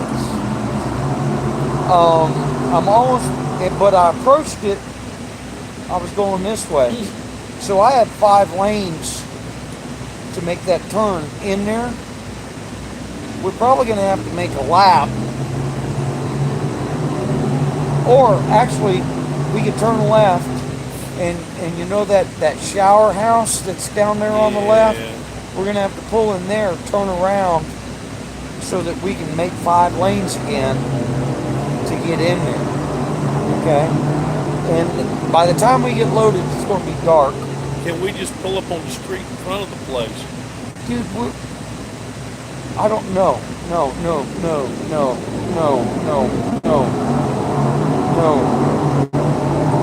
You don't want, no. Traffic?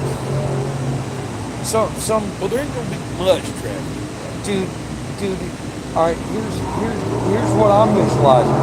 You got the car on the ramp, 2 of us on the ramp, we're a foot in the air, and somebody's going to pass us and sees something, and next thing you know, we're wearing a pickup truck. No, I'm not going there. No. We'll pull in that yard. Ain't nothing involved with the traffic. Yeah. You know as well as I do. We open that lift gate, there's no flashing lights, and they'll see the lights of the interior of the trailer. They'll get fixated on it. Either that or they're texting. And the next thing you know, we've got a pickup truck on top of a race car on top of somebody. Now, and it's not that I'm afraid, it's that I'm trying to be prudent. Have you heard any more show car noise about going forward? Every race until the election. Now, Charlotte, I expect They can handle it. they'll send Jesse or whatever. So we're coming back from Kansas. Hmm? We're coming back from Kansas. What? Going to Kansas and come back Why? because we got a show car.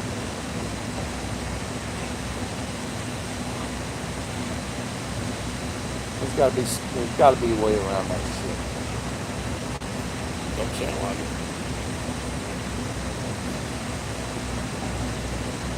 Don't sound like it at all. There's got to be a way around that shit. I'm gonna have. What up? How we doing? Yeah. Yeah.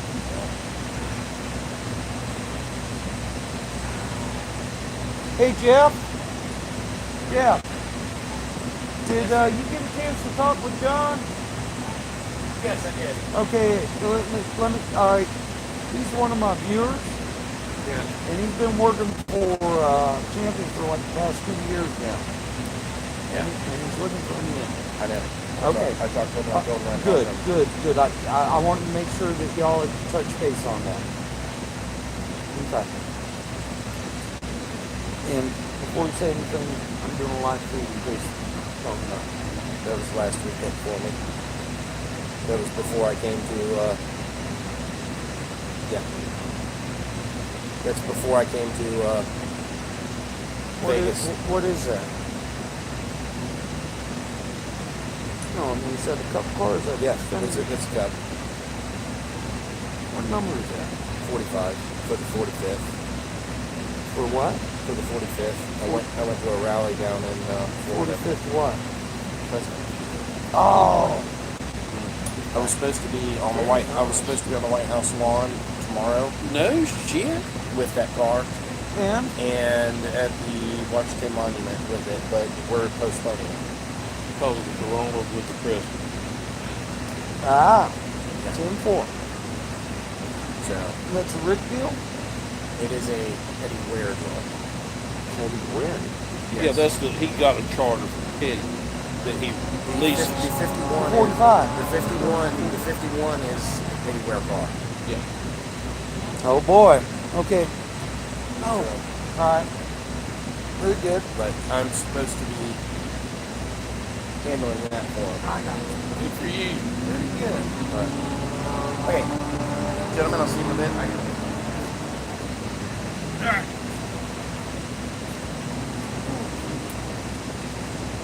You know, Kate? Redhead? Yeah, I know, Kate. I didn't, I mean, she started with, well, when I first met her, she was,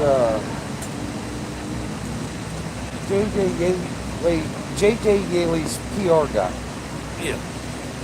You know what her Yeah. general manager? Yeah. That's just the title. Just the title. That's just the title. Yeah. You know. Still, I mean. that's a pretty serious title. Yeah. For how many teams? Don't be condescending, but I can call my dog the mayor. All right, but it looks good on a resume. Oh yeah. How many teams are we talking about? 7. I thought there was a rule about that. On open cars, there's not. But see, he's got the 4 charters that are under his banner, and the Spire that they prepare and bring to the track for Spire. And where's the Eddie Ware deal? That's one of the 51, 53s. So that's just like they rent. He leased that charter. right. You know. That's all that is. Holy crap! That was the old 44 charter. And when that car went away, they tried to keep the charter alive. Right, Like right. we had it one time. We had it and gave it back, and they swap them. They'll turn it I got you. into 43. They'll give out and keep that one, and because you got to do this musical chairs, not be in the bottom 3. So what about the Wood Brothers? What about? Oh, they run. That's Archie's charter. Okay, and we're running. To a fault. Okay, and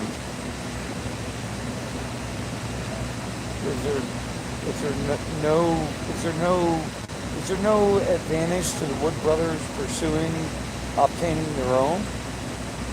I.e., why wouldn't they try to- Evidently, I guess there's some kind of write-off stuff involved that's over my head with finance. Right.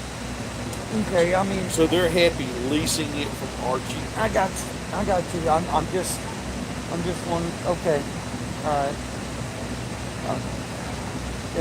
I guess where I'm going is it surprises me that, and don't get me wrong, Rick, Rick's, if he wasn't a shrewd businessman, he wouldn't be here. But why would the Wood brothers not own their own shit? Like I said, it's a financial. Yeah, there's got to be some kind of bean counter thing going on. Yeah. Okay. And what we're talking about right now is all public knowledge. Yeah. And Matt DiBenedetto will not drive the 21 next year. You heard it here first. Oh. Matt DiBenedetto. Has he signed somewhere else? No, he's got nothing. He's wide open. He's got his thumb out. Well, he's been putting on a good show. But he's got no money.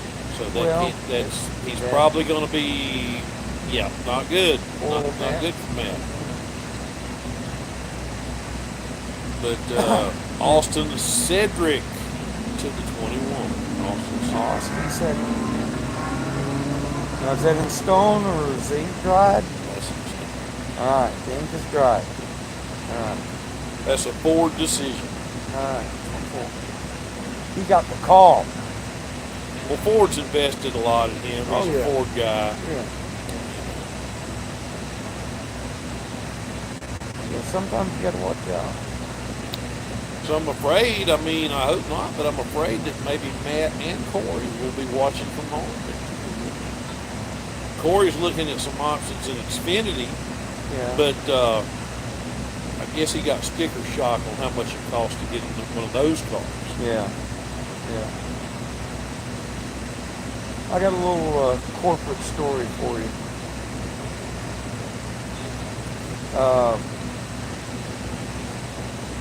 Let me think about this. All right, I was working for this 34. Yeah. Getting close to when Bob Jenkins bought it from Chris Edwards. Yeah. Okay, but I want to say that Larry was still all right, Larry was co-owner. Yeah. All right. And we had Chad Chaffin. I remember Chad. All right, driving the car. And it's been so damn long ago. He was regular. He was with us for at least 6 months, I think. Chad had to come through the Larry lineage some kind of way. Right. Because Larry drove for Wayne Day. Chad was Wayne Day's son-in-law, if I'm not mistaken. All right. So Larry was wound up in that Wayne Day 16W insulation. Right. So what happened?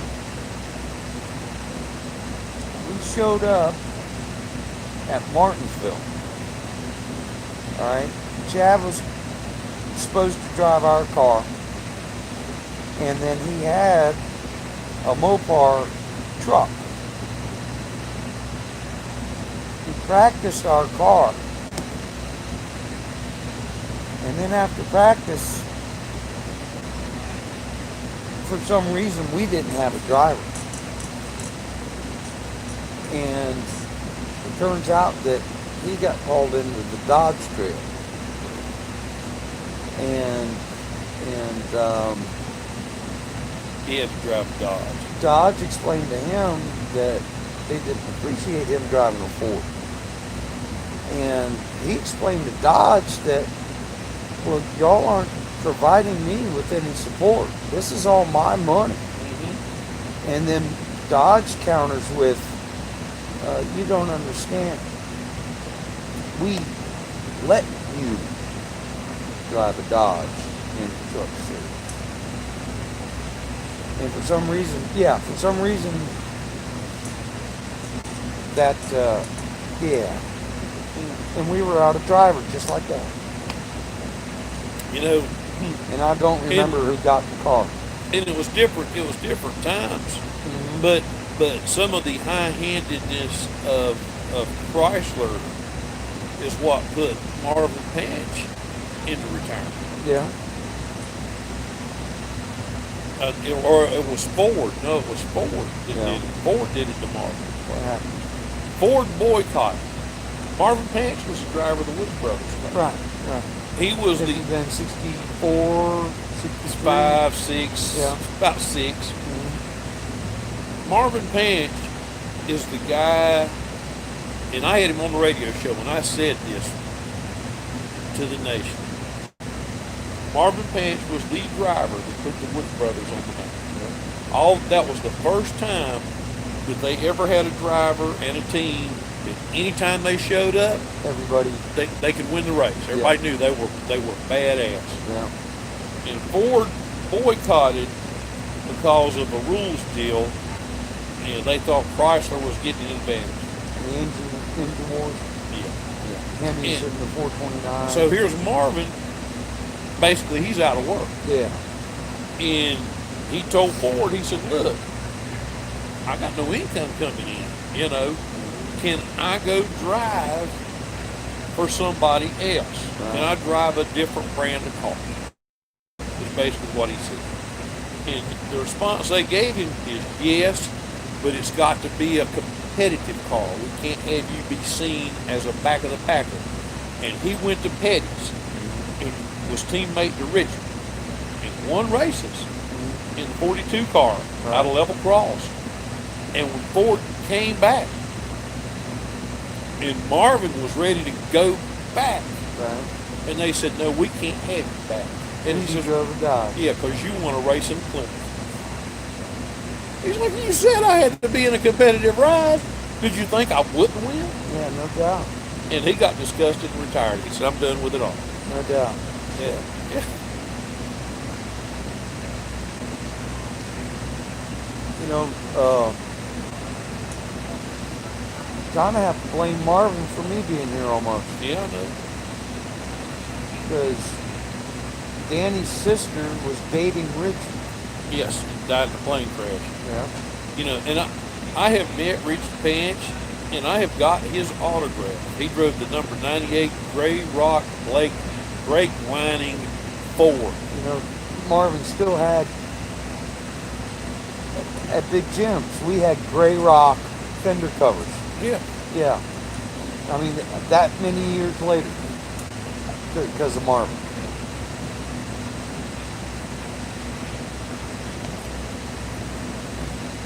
I remember for years, you know, all right, did you ever see or know about his house there in Daytona? Been there with the Pancho Rancho. Yes, I've been there. Rancho Rancho. Forever, that was the only place on that road between I-95 and 415. Pancho's Rancho. And Dad would always point, there's Pancho's Rancho. Old Marvin, he was a damn good one now. Yeah, good old boy. See, Did you yeah. ever see his unit Pontiac? Yeah. Yeah, he used to tow it around. Yeah. Well, you ever hear the story? Well, Yeah. I'm sure. Yeah. Okay, everybody assumed that Smokey crushed everything. I mean, you know, well, it turns out Smokey called Marvin one day. And I think it was prior to one of his auctions. You know, when he was finally getting out. Yeah. And Marvin comes over to the shop, and Smokey starts going like this. There's your engine. There's your rear axle. There's the chassis. The body is somewhere. Yeah. Pointed, I mean, this stuff has been pigeonholed in a shop that is 9 feet deep in shit Yeah. for 40 years. Yeah. And Smokey gave all that stuff to Marvin. He said, here's your car. Your Daytona 500 winning car. And then Marvin restored it. Yeah. And Took it actually, around the country. now I guess Gray Rock paid him to do that, I guess. Well, Gray Rock wasn't a sponsor on that car. Well, I think they were tangled up in it though. Nah, I don't think so. That was that deal came about, and it was And I'm not talking about the sponsorship on the car. I'm talking about helping him move it around and be. they could have, Yeah. but I know they had nothing to do with that car, because that was the year-old car that Fireball had drove, Right. and Smokey last minute decided to enter it in the 500 and have two cars. Right. And Fireball had went down there and blistered the track like he does, Mm-hmm. but they were running 1-2, and Fireball blew up Yeah. with 20 to go. Mm-hmm. Pants won the race. But I'm a little disturbed with the Hall of Fame, with cutting back on letting people in and You're doing talking about different. NASCAR Hall. Yes, Yeah. because I'm so worried there's so many guys that are not going to get in. Oh. And Marvin Panch is one of them. Speedy Thompson is another one. Smokey Unit. Smokey will never be in the Hall I of know. Fame. I know. But Never. But you know as well as I do, he deserved to be in the first class. Absolutely. Yeah. But never will be. Because he pissed He- France off. Yeah.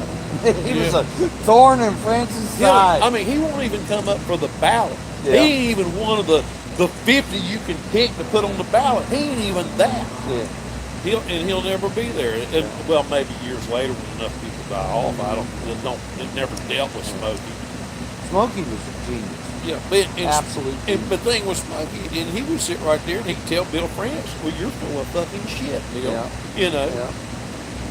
And they just couldn't stomach that. Although Smokey did say in Bill's latter years, He would come visit and try Yeah. and drag him out to drink. yeah, let's go get on the boat, or, you know.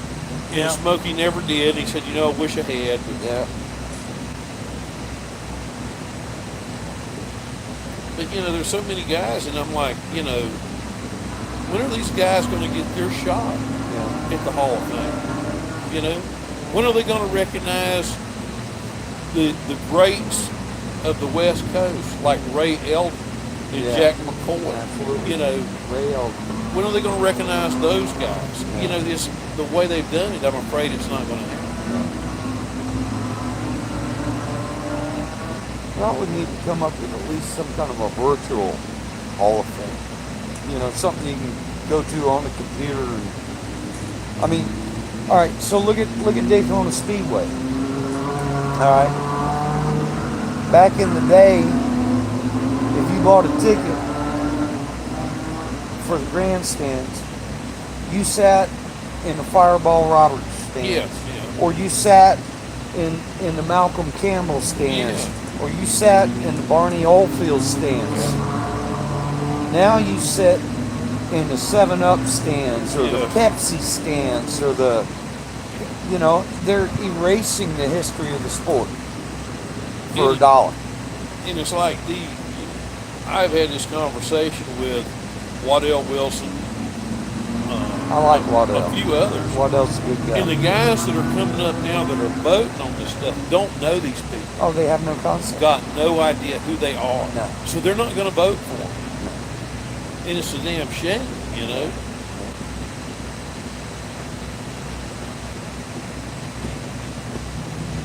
There's a lot of guys that's got to get in the hall. Have I ever told you the story about the old gentleman I worked with in Daytona that well, it's kind of a long story, but he was an older old. He was 89 years old. He'd had leukemia for about the past 10 years. All right. I was living in Georgia. My best friend was maintaining the fleet down in Daytona. And Jay Hefner was this old man's name. And he had been in Daytona since like 1930. Okay? Actually stole a fuel pump off a bench that belonged on Malcolm Campbell's Bluebird. Right? When he was a kid. Right? Anyway,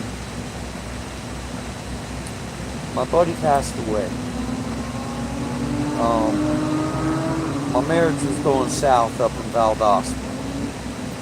I come down for the funeral, and this gentleman, Jay, offered me my buddy's job. And I went in and took it.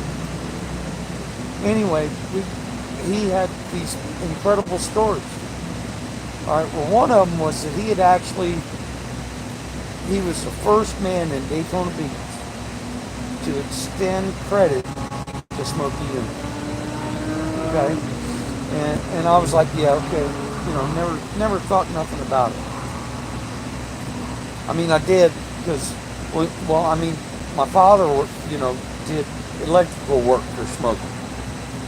Well, anyway, Jay had the leukemia, and he was 89 years old, and would still come to work, and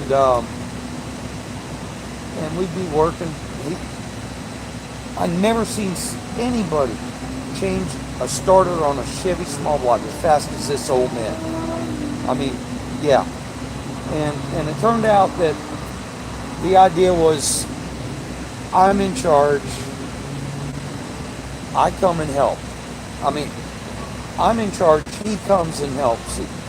Until either A, he had to go to chemotherapy, or B, got in his fishing boat with a bottle of liquor. All right, if he went fishing with a bottle of liquor, you didn't see him for 3 or 4 days because he'd get lost. Quite. Call his wife up. Oh, he's off in the boat somewhere. Well, anyway, where I'm going. Eventually, he passed away. And I went to the funeral. Okay? The one thing Jay had a Mason's ring.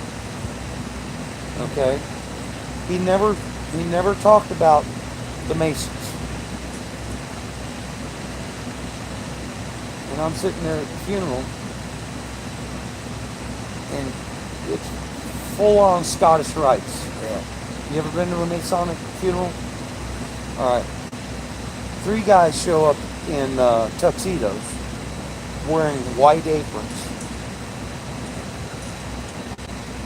One of those 3 guys was Smokey Yuma. No shit. And it was at that point I'm like, oh, holy fuck.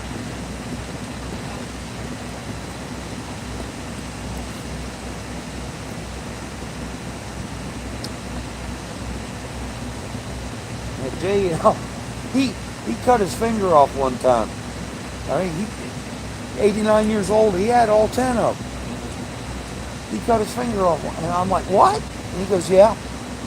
I'm like, what the hell happened? All right, it was like 1949. He's got a Cadillac up in the air running.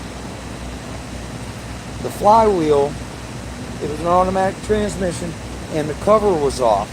And he was under the car on a creeper. And if you've ever been under a car on a creeper, you'll grab the car and pull yourself around. Well, he reached up, the car's running, grabbed the damn spinning flywheel, took his index finger right off. He goes to the hospital. While he's at the hospital, he's got 2 buddies that are taking the car apart to retrieve his finger, which is up in the damn bell house. They get the finger out and put it in some milk and take it to the hospital. They sewed the son of a bitch back on. Yeah. Yeah, good for him. Yes. Cool. That's some big motors over there right there. Yeah. Hope y'all can hear that. Are they done yet, you think? They gotta be close. Yeah. Damn it, we ain't got a porta gun. Yeah, they're done. Okay. In front of the garage stall. We're still, oh, they're in front of the garage stall. Good. All right, I'll be right back. If I make it. Oh.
Ain't got a bunch.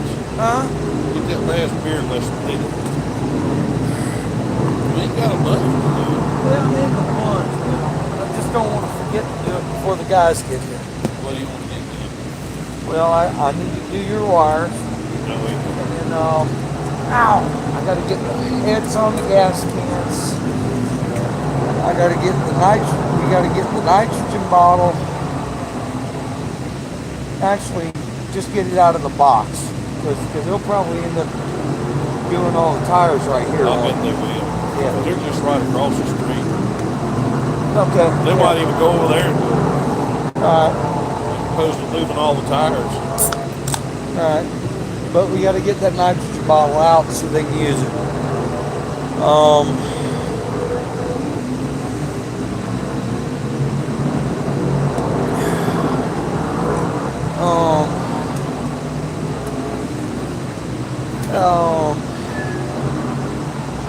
that might be about it.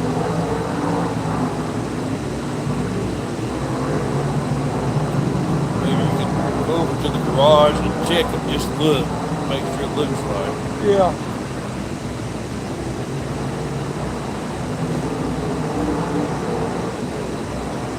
And I hate to say it, I'm going to probably have to tap you on the shoulder for some stuff you ain't used to doing. That'll suck. No, I'm sorry.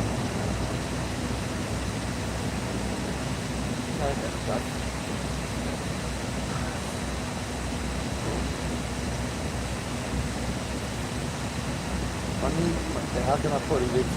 I'm into it's got to get worse before it gets better mode here. Oh.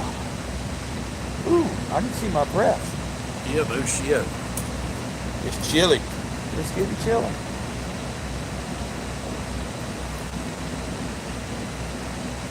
So, I forgot to ask you, what kind of cigar was that? It was Arganese, whatever that is. Arganese. What it said. Where was it? What was the source of it? I mean, don't know. you didn't look at the. You usually look at the label. Yeah, I didn't read where it came from. Yeah. I was gonna say it was probably like Dominican Republic or something. Yeah. Yeah. Pretty solid smoke. All right. So, what's the best cheap cigar you've ever smoked? The best cheap cigars I ever smoked was Tampa Okay. Nuggets. Yeah. Yeah. Okay. But you can't get them no more. They don't make them all the time. Really? Yeah. What about Dutch Masters? They're all right. But I grew up with Tampas. Right. My dad used to get a box. Well, Tampas. were Tiparillos, were those Tampas? They could have been, but I didn't like them. That's got that wood tip Yes. and all. I didn't like them. Yeah.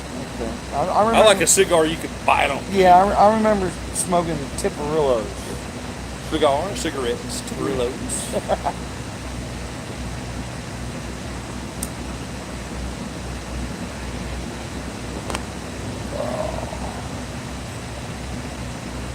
Tell you what, here, let me check something.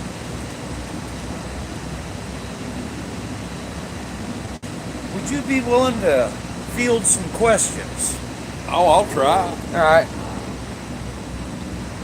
Let me see where the battery's at, guys, and if it's good, just bear with me just a second, and we'll try and get y'all a little closer.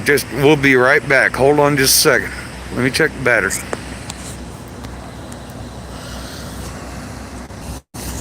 All right, we got a really good battery. Guys, if you have any questions for Curtis, now's your chance. Oh. Here, let's see if we can. All right, hold on.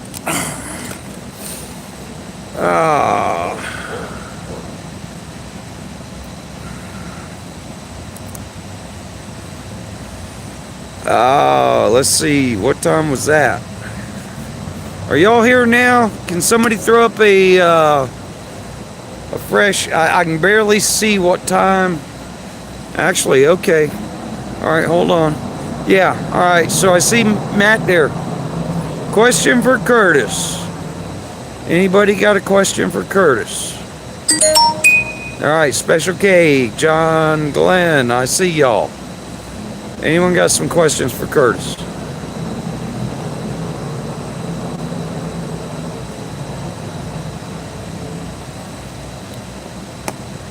Now's your chance, Meg.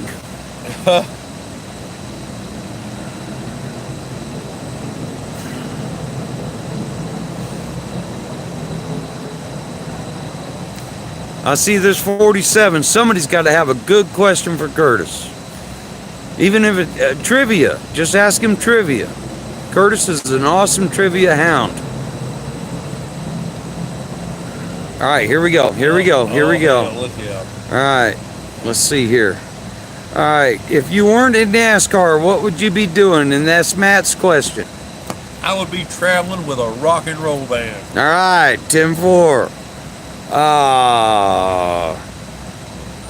Meg, I'm not even going to open that. No. All right, Glenn. Oh, Glenn wants you to smile. There you go. All right. Special K, how long you been doing NASCAR? Too long. Yeah. First foray into NASCAR was 1980, but got into racing in 1976. All right. Yeah. All right. So elaborate on that just a little bit. I was at North Wilkesboro in 1980.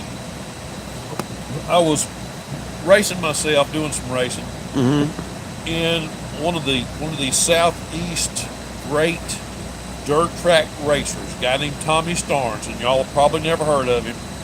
A 50s era guy into the 60s. Tommy was a guy that was a rough driver. He drove hard. He'll put the fender to you, and Tommy would fight you. Yeah. If you didn't like it, you want to fight, let's fight. He was a big boy, big fist. Yeah. And I never liked Tommy Starnes. I did not like Tommy. I would boo Tommy Starnes as a kid. Boo Tommy Starnes. And when I tried to start racing myself, and he was a somewhat of a friend of my dad's at the time. They got to be better friends with him. The first guy that reached out to help me was Tommy Starnes. Very good. And we went to North Wilkesboro. We used to go to all the cup races we could drive to. And Tommy Starnes was kin to Baxter Price. Okay. I don't remember if Baxter was a brother-in-law or he married Tommy's cousin. Anyhow, they were. Baxter married somebody kin to Tommy. And in those days, man, NASCAR wasn't. They didn't have all this rules and all this BS. Right. The book was an eighth of an inch thick. Yeah. It was nothing. And Tommy come to me. He said, Baxter don't have enough pit crew. He said, Curtis, would you help him? And I said, sure, I'll help him. And we was on the infield. We parked on the infield there because we camp out and party. Right. And the fence was like a horse pasture fence is what kept you from the pits. Right. You just jumped over that. Right. Wasn't shit. Yeah. So here I am, I jumped over the fence, here I'm, my tennis shoes, t-shirt and all this. Yeah. What you need me to do, Baxter? Hey, can you carry tires? Hell yeah, I can carry tires. There you go. So, we pit Baxter's car. And we were next door to Mark Stahl and Herb Knapp crew chief. And I don't know if they were struggling with pit crew, whatever their situation was. And then Herb had seen me and said, damn, that cat right there, he's quick. He gets it done. Because in them days, I could catch a sitting jack right there. Right. And so they asked me would I like to be part of their deal. Right. And they were based out of Monroe. Oh, hell. And I'm like, well, of course, Baxter was out of Matthews. I lived in Matthews. Right. So they were all right there. But Rode I'm your like, bike by there every day. yeah, good. Yeah. So I'm like, yeah, sure. So I started pitting Mark Stahl, who run a limited cup situation. Right. So I did that and got to work with the great Herb Knapp. And Herb showed me the tire game here. But see, he came from Junior Johnson. Oh, hell yeah. So, he won 3 championships with Kel Yarborough. Right. And before that, he was with Hallman Moody in Ford. He was crew chief for Fred Lorenzen. This guy's got credentials longer than my arm. Right. But so he had friends, and he's like, hey, we need some tires. So there'd be, a point in the race, and Herb would say, okay, you run down here to Junior's pits. Right. They got some tires for us. Yeah, tires. Run down there and get some tires, Yeah, And yeah. they wasn't all this bullshit transferred. You just got them over there and you Right. brought them over here. Yeah, yeah. And, So you've been in the tire game. What you're talking 1980? Yeah. But I started in the tire game when I started racing in 1976. Okay. And I was racing dirt and didn't have two nickels to rub together. And I figured out right quick, hell, I can't buy these tires. But I found out the big guys Didn't buy their tires either. Well, no, they come in and buy them today and took them off tomorrow. They didn't one time. That was it. Yeah. Okay. And I'm like, oh, you throwing them away? Yeah, you want them? Yeah. Hell yeah. Hell yeah.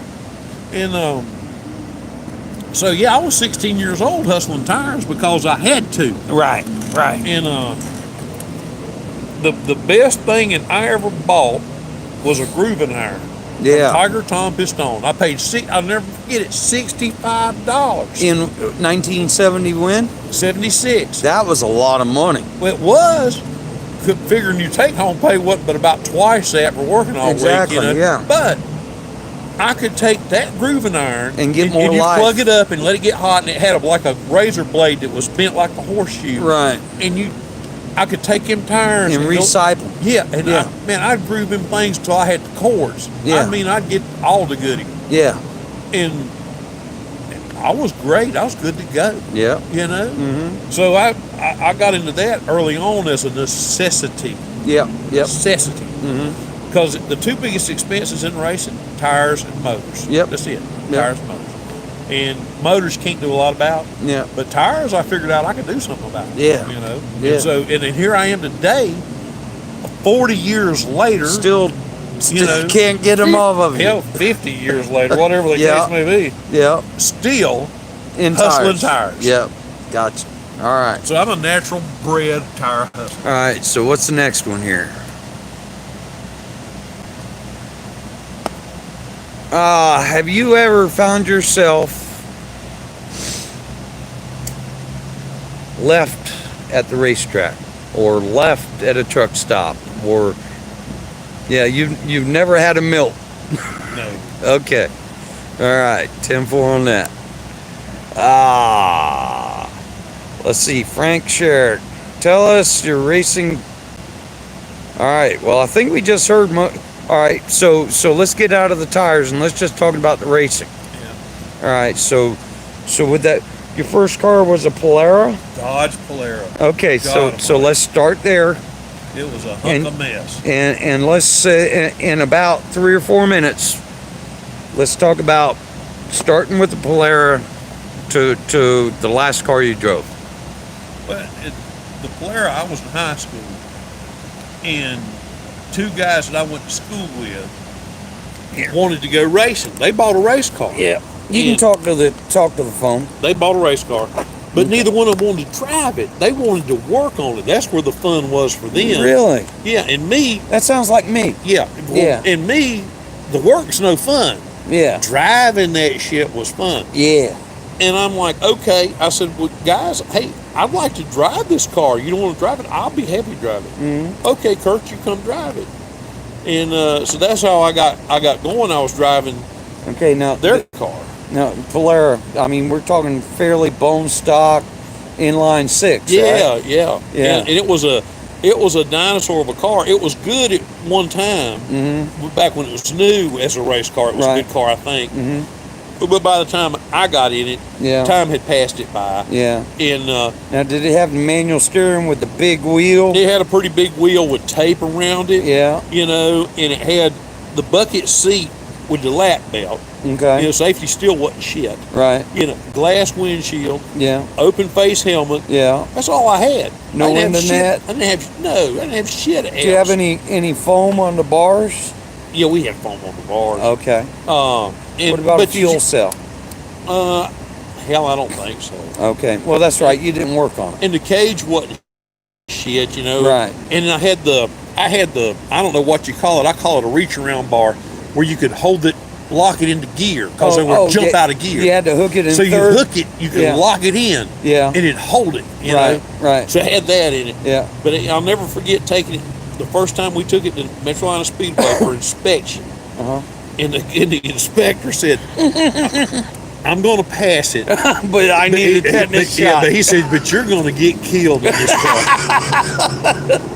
I'm 16, I don't care. Give me your sticker. I'm ready to go, I'm the next Richard Petty. Y'all don't know this shit. Yeah. All right, so from the Polara, what happened? I bought a Chevelle, and was a 10, 20 times the race car the Dodge was, Right. and won the track championship at Metrolina Speedway. And who worked on that car? Jay Robinson. Okay. Yeah. All right. So now you and Jay Robinson, y'all were thick as thieves at 5 years old, right? Yeah, we grew up together. Jay worked on the Dodge. He ended up when All right. So he was one of the ones that with the Dodge. No, he wasn't. But the two principals in the Dodge, one of them lost interest, and then the other one, a guy named Neil McEachran, got engaged to get married. Oh. Okay. And his girl, his wife to be, ain't no racing said in the this race family. cars got to go. Yeah. So they basically gave me the car. Damn. So I'm like, Jay, I got this car. Yeah. Need some help. Mhm. And Jay's daddy supplied his farm pickup truck and a open wheel trailer we used to haul hay and stuff on. Okay. And we'd load that car and took that old pickup truck, and I had like a jack, a four-way, Yeah. and 2 spare tires, All right. and a toolbox that big. Right. That was it. That's what we had to go Right. racing. Right. And the four-way, for the ones that probably don't realize it, was a lug nut wrench. Yeah, that's what we had. That was the manual high-speed lug nut wrench. And, Okay. and hell, we was racing. Right. So you get the Chevelle. Yeah. All right. Jay and you were working on Just it? me and Jay, yeah. Just you and Jay. Yeah. And so Metrolina Track Championship. Yeah, we won the track championship. In what class? The hobby stock. Hobby stock. Hobby class. stock. Very good. And And you're doing the tires on that? yeah, Okay. Siping them, yeah, pulling them out of the scrap heap, all that stuff. yeah. And won the championship. Won the championship. Won against guys that had money, Yeah. that was going in there and buying the new tires and doing all that stuff. Sometimes rain's over money. But that old Chevelle would run like a scalded ass 8. What happened for the power? It had a 6-cylinder. Oh, okay, another 6-cylinder. It was 6-cylinder. Oh. But Jay was very astute at chassis. Okay. Very astute at chassis. Right.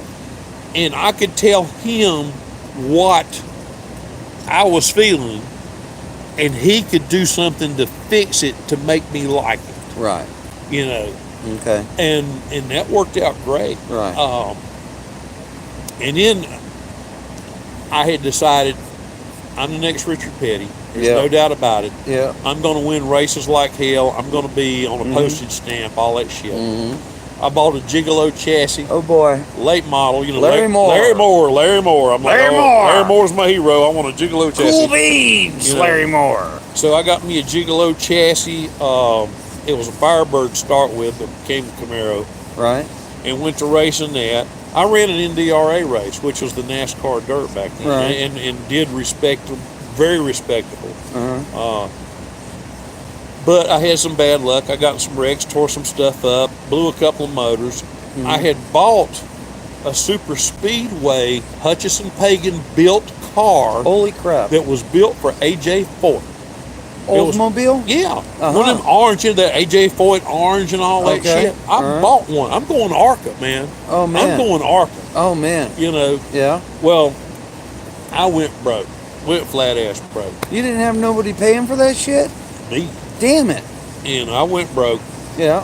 and sold everything at a Terry Brotherton auction in Charlotte, North Carolina. 10 cents on the dollar.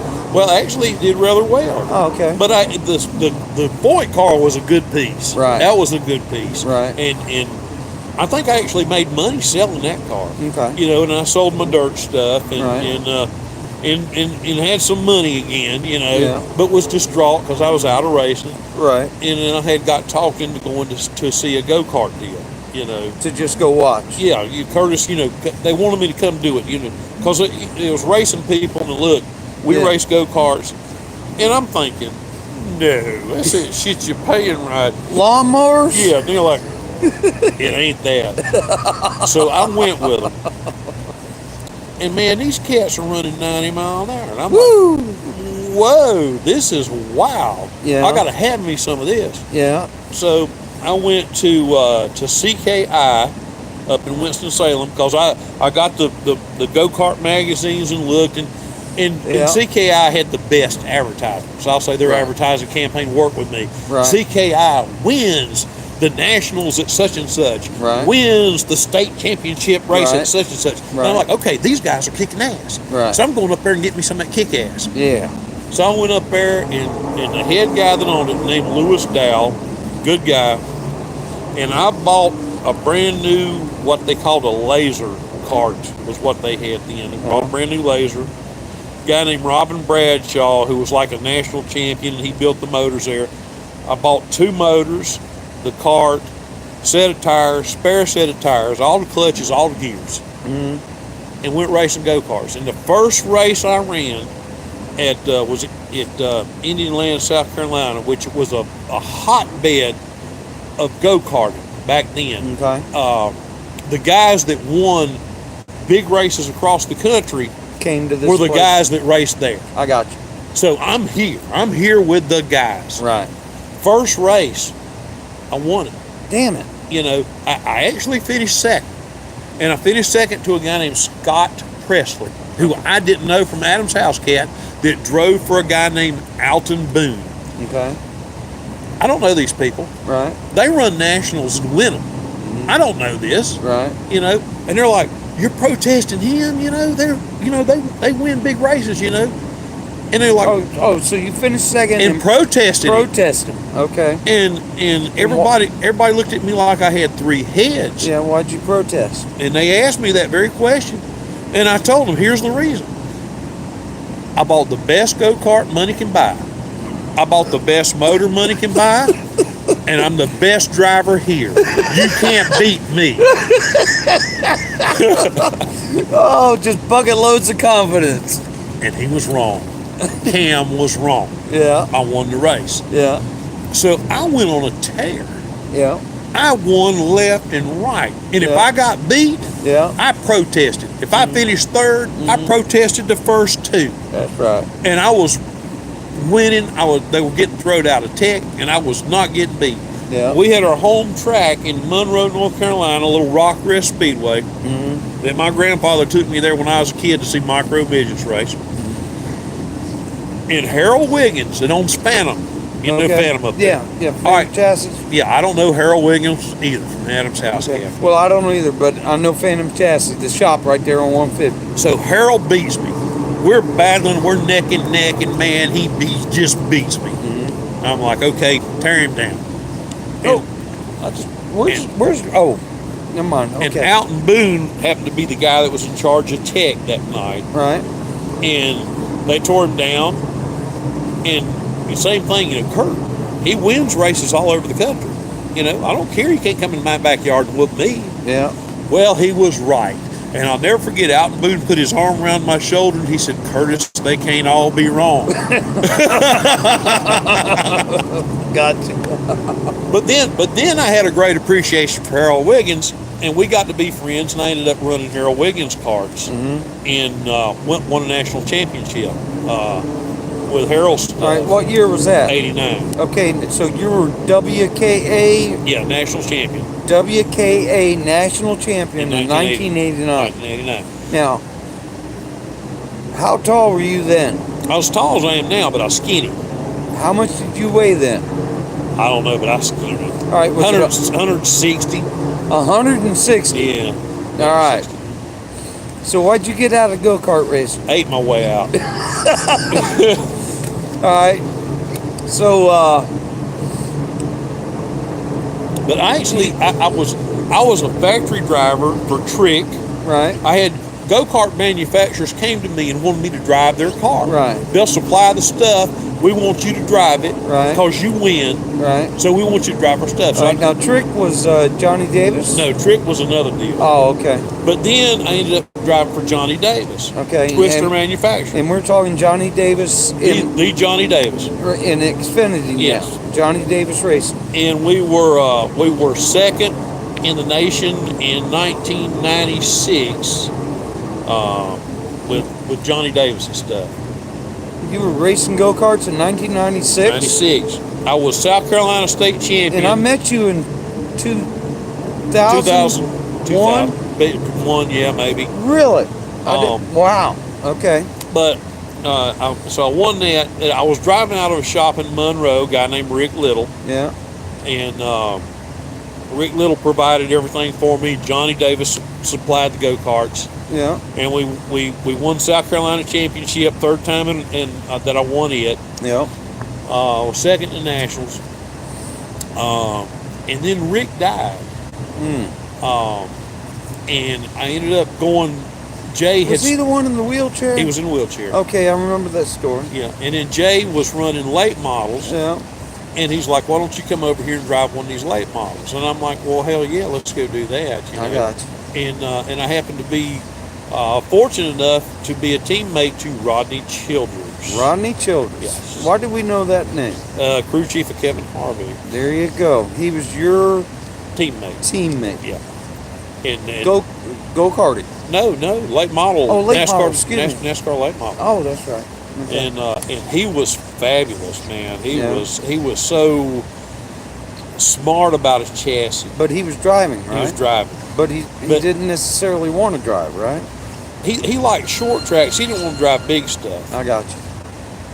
But he was so good at knowing what he needed Yeah. and fixing it. You know, Himself. he'd get out and work on his own car Right. and fix it. You Right. know, and I'd get out and sit in the lounge chair and drink a sun drop Yeah. and say, "Hey, this shit's fucked up." And where are you now? Hey, right here. You know. Very good. Mr. Jeff has come to visit. That I have. You got any stories to tell? I can tell you about this week. Oh, How'd you like to know about the last 7 days? Oh, it's got to be epic. I'm not. Well, okay. So, all right. Here's Jeff. Here, let's try and. Okay. We were actually. Let me think about this. When he called us, we were getting ready to leave Las Vegas. Let's back up. Okay. Back it up. All right, Beep, we're beep, beep, doing back live up feed alarms here on. now. Back it Back up. up alarms Okay. on. I'm in South Florida. I don't have to go to Vegas. Right. Kind of disappointed because I like South Point Hotel. Yeah. Uh huh. I love it. Right. I typically have really good luck on the slots. Right. The last time I went, I cleared about $2,600 on the slots. Good I was for excited, you. So I was ready to go back to South Point Yeah. and attempt to possibly Take some more of their money. Possibly, but I figured I'd probably donate more than I would Right, give this time right, because right, it doesn't typically Right. happen. So South Florida. So they came to me and they said, "We have a special request." Okay. Hold on. My management came to me. This is before Who? my management came to me At where? at Rick Ware Right. Okay. and said, "We would like you to do a special event in South Florida, so we're not taking you to Vegas." I'm Oh. I'm bummed out. Right. Right. Well, then they told me I was taking the Trump race car down there. Right. I was pretty pumped up about that. Yeah. Told me I'd be meeting with Trump down there to do an autograph signing. Oh. He would be there. Me and him would be unveiling the car. Well, that canceled Mm-hmm. because of the. The latest news. No, that canceled because he announced the Supreme Court judge. Oh. So then I was told Trump Jr. was coming. 15 minutes before, he didn't show up. A little bit of a bummer, but I'm okay. I still have this beautiful Yeah. race car that says Trump on it. I'm pretty pumped up. Right. So I'm down in South Florida. I get a phone call. We might have a small issue that we need you to pick up a truck. I'm like, okay, I slept 3 hours last night. Right. working almost 12 hours today at the rally, Right. and they say, how quick can you be back to North Carolina? Well, as you know, in this industry, That's 14 hours if you're in South Georgia. I mean, South Florida. 12 hours. I was Yeah. northern Well, you're not part, in northern Homestead. part of South Right, Florida. Right. Okay. So, Fort Pierce. Yeah, Somewhere. Fort Pierce area, Yeah. Hope Sound. They say, how quick can you back? 12 hours after the event. Jump in the truck, drive back to Charlotte, get out, jump in my personal car, drive to the house, unpack my clothes, take a shower, put clean clothes in my backpack, leave, get on a plane, and go to Vegas. All right. At some point, you called me.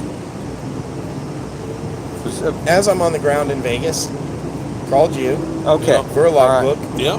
because our tablet that runs Had our issues. electronic logs Right. kind of walked away.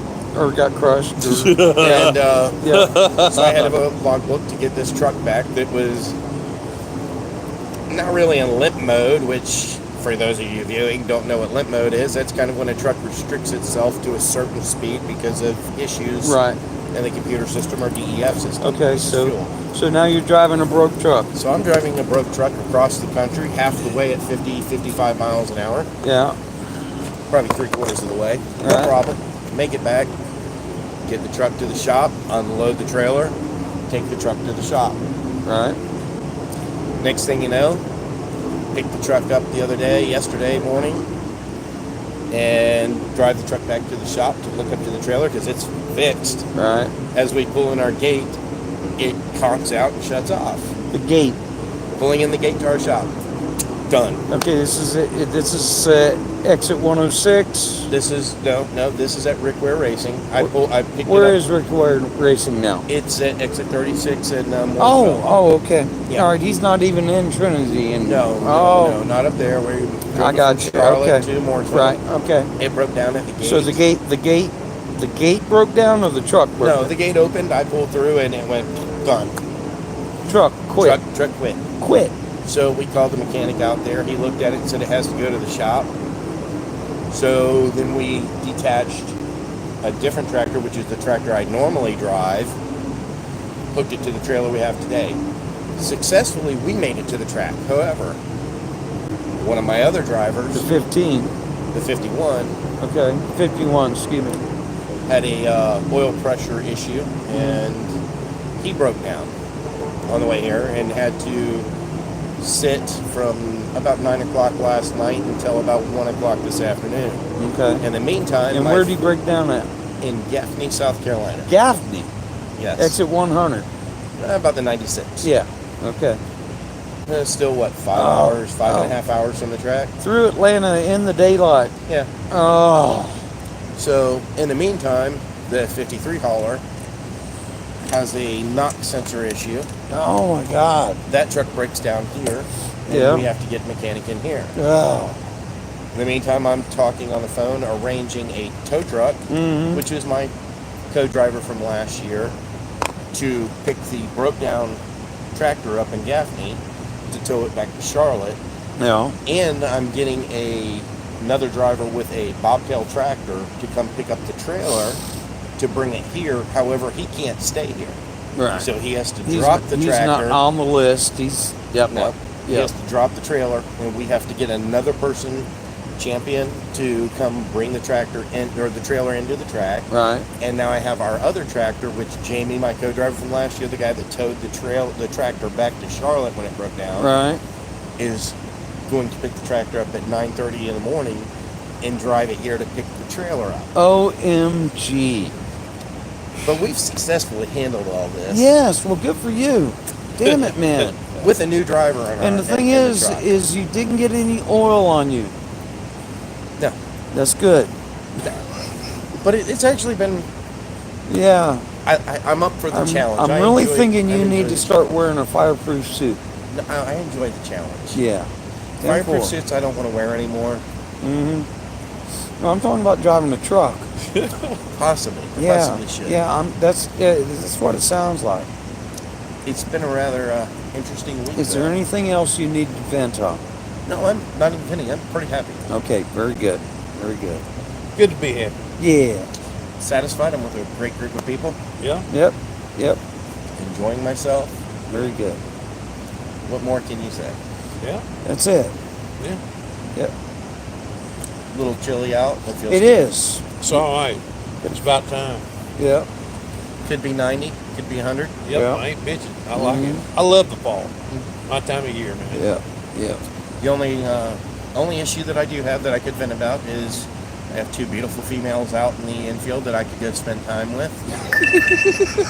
Except you're locked You, in. you know who I'm talking about? My Yeah. females from the Secret Service. Yep. Yep. Oh, yep, yeah. yep. They're out there. They've called me several times tonight. Can you come visit?